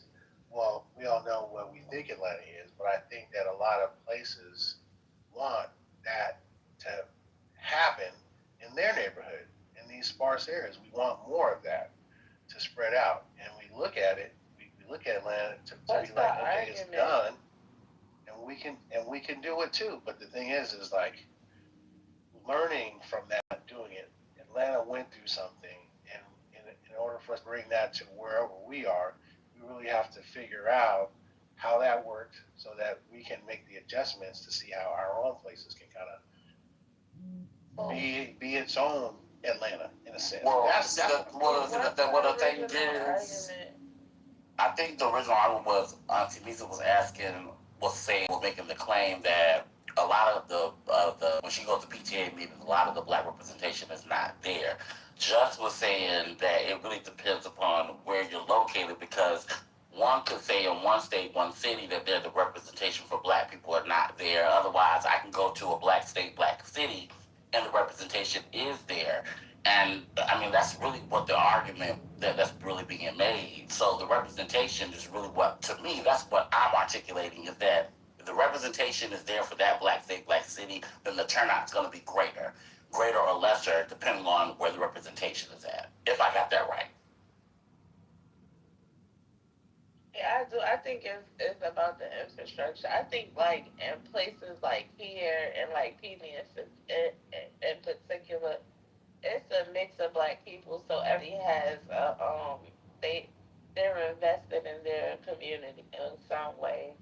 But then you go to like certain other places and you'll have like the successful black people, they live in predominantly white neighborhoods and they don't have the same like community feel as if you are in like um in Atlanta where I'm at. You could go to you could be in Sandy Springs and have a multitude of black neighbors. So at like a community hearing or a meeting, you'll see people that look like you and y'all have the same, y'all invested in the same things for your community. Whereas in certain other places, it's not the same. So I think that a lot of it has to do with the fact that it's not like a mixed bag of like the different demographics of blacks in these different cities.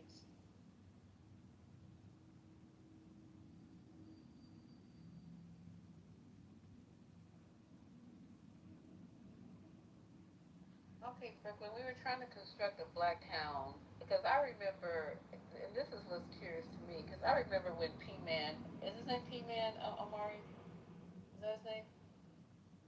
Came in and talked about Negro Town, or Afro Town, or whatever he was talking about. And he was talking about that they had bought 30 acres of land, and they were going to, in Atlanta, I don't know if it's true or not, but I was entertaining it. And he said that they're going to basically have this. You would have to submit an application because they were going to be choosy about who was going to be allowed to purchase land and build homes in this community. It was going to be a self-contained community. Well, when I told him that I was interested, I was in being in a self-contained black community. I was getting clowned left and right. Now I don't know what meteor just hit the earth or hit the black community or Compton or Inglewood or whatever the fuck just happened. Now all of a sudden everybody's going good for having this black community where we are enclosed or closed off, and we have our own schools, hospitals, and all of the like. I'm not mad about it. I'm just trying to figure out what the hell happened because I said we had communities, for example, and I keep using Compton because I've been to Compton. I've been there several times because they have a lot of teams that my son played in Compton and in Inglewood. And Inglewood's another. I don't even know what the hell. But anyway, and they got the farm and now the fucking football team. I'm sure it's changed a whole lot in Inglewood now that they got that new stadium. But they've always had the farm, and before the farm was there, wait, it's the farm that was always there, and then before that stadium was there. I don't know what they call the stadium. There was a racetrack there, Mom said. So there was always those two big draws into Inglewood. So, and everyone considers Inglewood a black city. I've never heard anybody say anything about Inglewood not being a black city.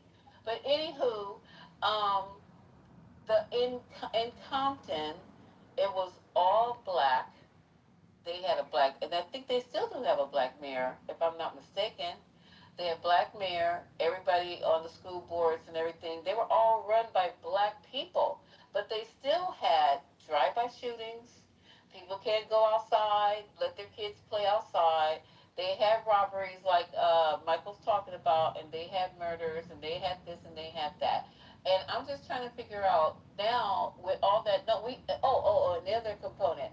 With all that being said about blacks running their own city, I think they consider Compton a city.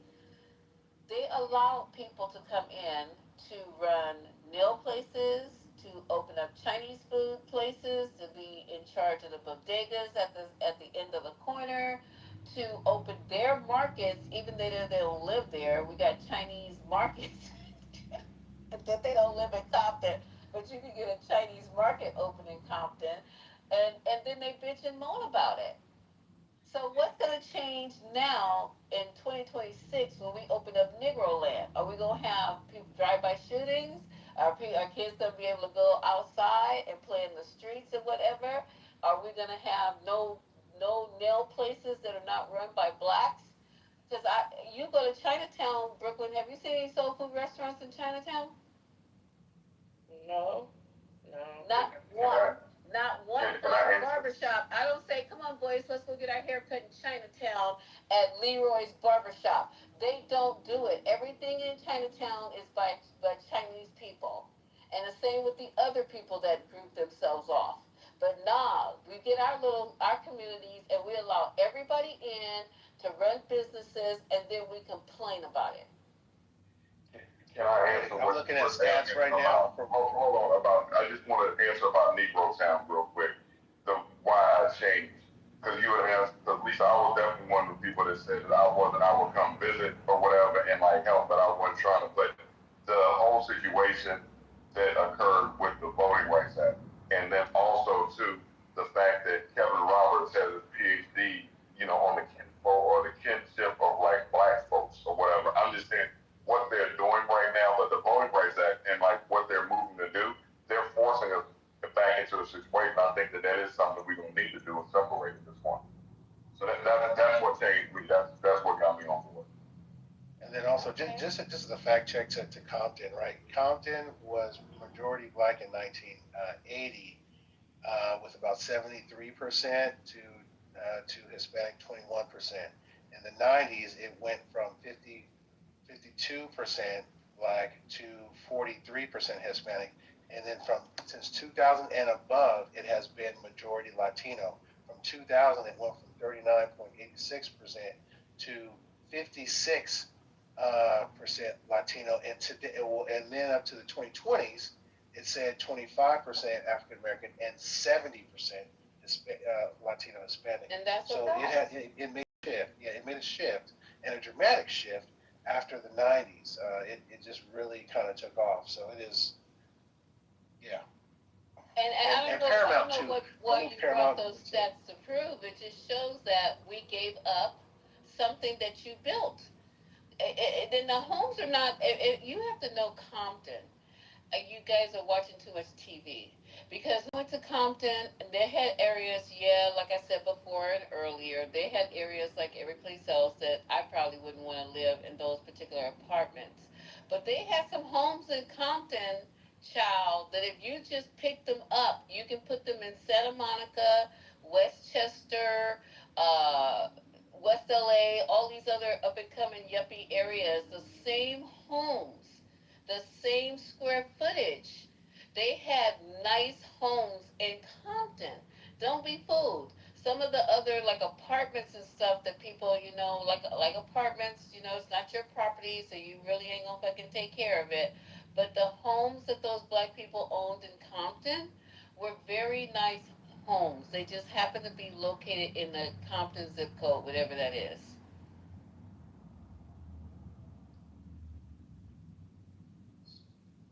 So you know what happens, because I watched it happen in Ohio in the back in the day. And I think a lot of this, that's why I talk about some of this stuff, and that's why people I think refer to some of this stuff being better. But I think before the Civil Rights Act and when we were in these neighborhoods like a Compton or like neighborhoods in Ohio, different places, when you had black people that were in there, like the war veterans or whatever, people back from the war that had the baby boomer kids and stuff. And those kids grew up in these neighborhoods like a Compton, like these beautiful homes, beautiful neighborhoods. And the kids grow up, they born in the 40s or whatever, maybe the 50s. And when it came and they were able to sort of stay or take over the area, a lot of those kids moved out of those areas. The ones that got educated and they got out of those areas. And so those areas, the older people started to die, and then you get a sort of a different socioeconomic kind of thing going on, and the neighborhoods deteriorate. And I'm just saying, this is something that I literally watched happen in Dayton, Ohio. So I literally watched it happen to my grandmother's neighborhood when I was a kid in the 70s. And then there were crack houses in it in the late 80s and the 90s. And now a lot of the homes over there are knocked down, and the neighborhood looks crazy. But it wasn't like that. And and that's what I watched as my grandmother and that generation died off. The kids left. My grandmother had 5 kids, not one of them came back and really saw about the house and there. They just out living their lives, doing whatever. But I'm saying that I think that's what happens in some of our neighborhoods, like a Compton, to your point about how nice it was. Lisa.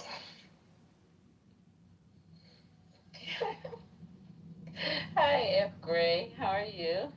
What's going on, Michael, Haitian, Brooklyn, Ashton? What's going on? I tell you what's going on. You lived in Compton, F. Gray? Nah. Oaktown, though. But what I want to say to you, you all were talking about Atlanta earlier, and there's a brother couple of years ago called America's Black Capital: How African Americans Made Atlanta in the Shadow of the Confederacy. And book was written by a brother named Jeffrey Oakbar, happens to be a friend of mine. And he undergrad at Morehouse. He did PhD in history at University of Indiana Bloomington. Has spoken about the book, or done talks about the book, and breaks down how Black Atlanteans, again, while white supremacy, Jim Crow, Confederacy was going on, they were able to rebuild and reshape Atlanta in the roots of what it is today. And part of that roots is Maynard Jackson, his generation, and on down. And it might be worth to bring someone like him on as a guest speaker. He was born in Chicago. He grew up in LA. So he could give you some perspective on Atlanta, LA, and Chicago as far as how Black elites, intellects, business people, their journeys in each of these three major metropolitan areas in the country. That's an idea, you guys. Again, you can look up his book, America's Black Capital: How African Americans Remade Atlanta in the Shadow of the Confederacy. It's about 500 pages too. So he worked on it somewhere around 10 or 12 years of research, interviews, all that. I think that's a great idea. And if you can, could you look up his number? Could you look up a way to give him a call? Can you look up his schedule so that when he needs to make a decision, he can look up Lisa's number, and then Lisa can look up the date that we want to have him, and then when it's time for us to bring it all together, we can all just have that conversation.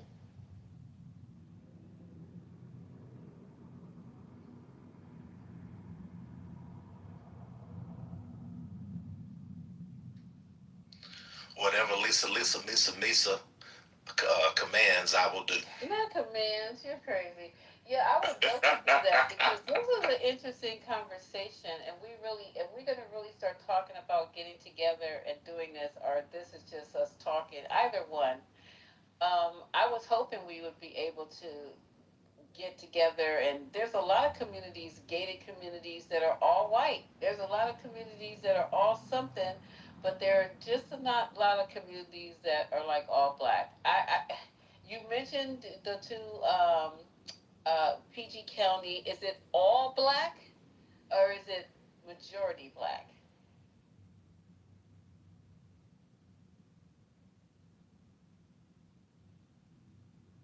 Talking about in the DMV area?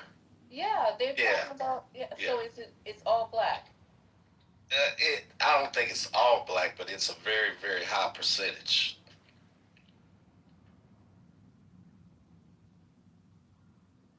I checked out. What were you saying about the DMV?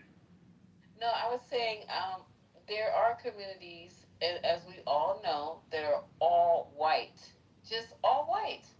And I was saying, not that I'm looking forward to being separated, but I'm looking forward to see, us have communities of excellence. Our school systems are top tier, everything, because there's no reason why that is not even a thing, which is weird to me. When we have all these people who can populate these positions with no problem, the educators, doctors, we don't need to go over the list, lawyers, accountants, all of that. I just don't even. Okay.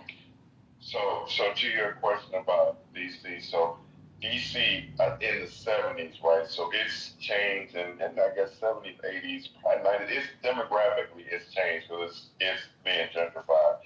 There's still a good percentage of Black people in the Washington D.C. area. There always will be, basically. But at one point, I believe it was about 80% Black or whatever. But DC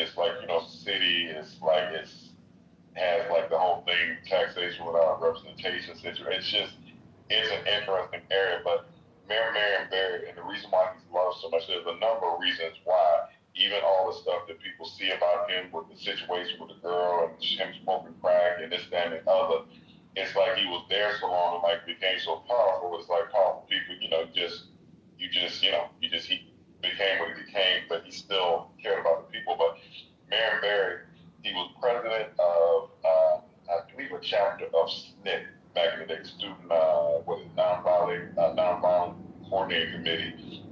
He was under Martin Luther King, and he ended up coming to D.C. He became mayor in the 70s. I want to say like in the mid 70s, maybe around 76. But he was somebody that cared about black people. If anybody that wants to go watch this stuff on YouTube, but if you look up just his journey, so he came into the city and he started the youth jobs program. And it's really instrumental. Even like the actor Jeffrey Wright grew up in the area, and he talks about having his first job through the youth job program.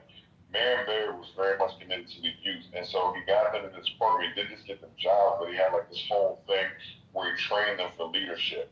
He had like an internal situation within the Job Corps where he'd have like I think a president of the Job Corps, and then like they'd have officers, and so they'd elect, and then it was competition based on how your grades were. It was just an amazing program, and what DC became because of Marion Barry, from the amount of businesses, the amount of black people that were doing things, black contracts, it was like a black mecca for a while. That's why it was called Chocolate City.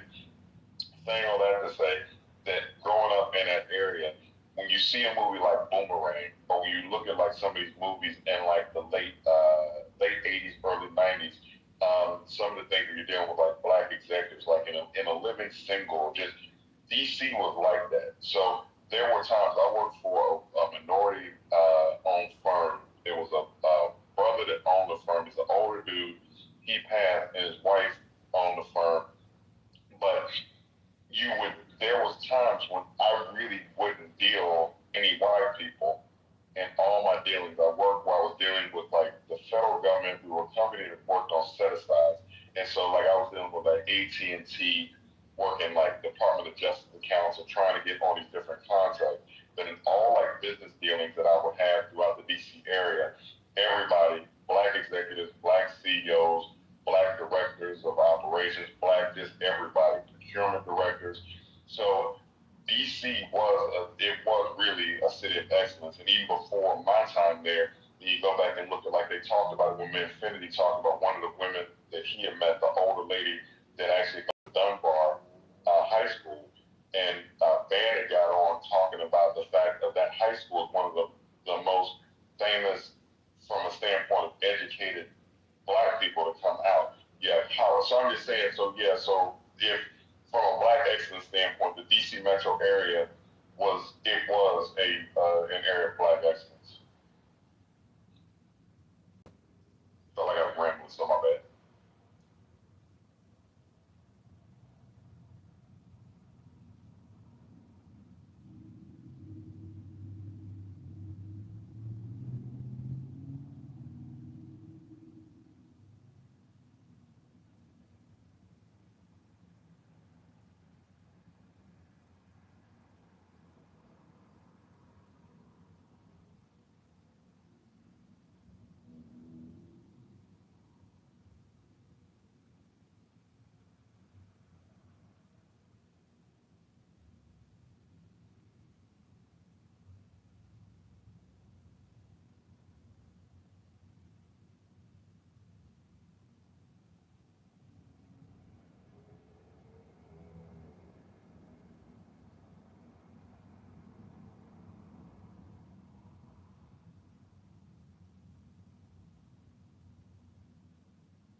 You don't go to sleep?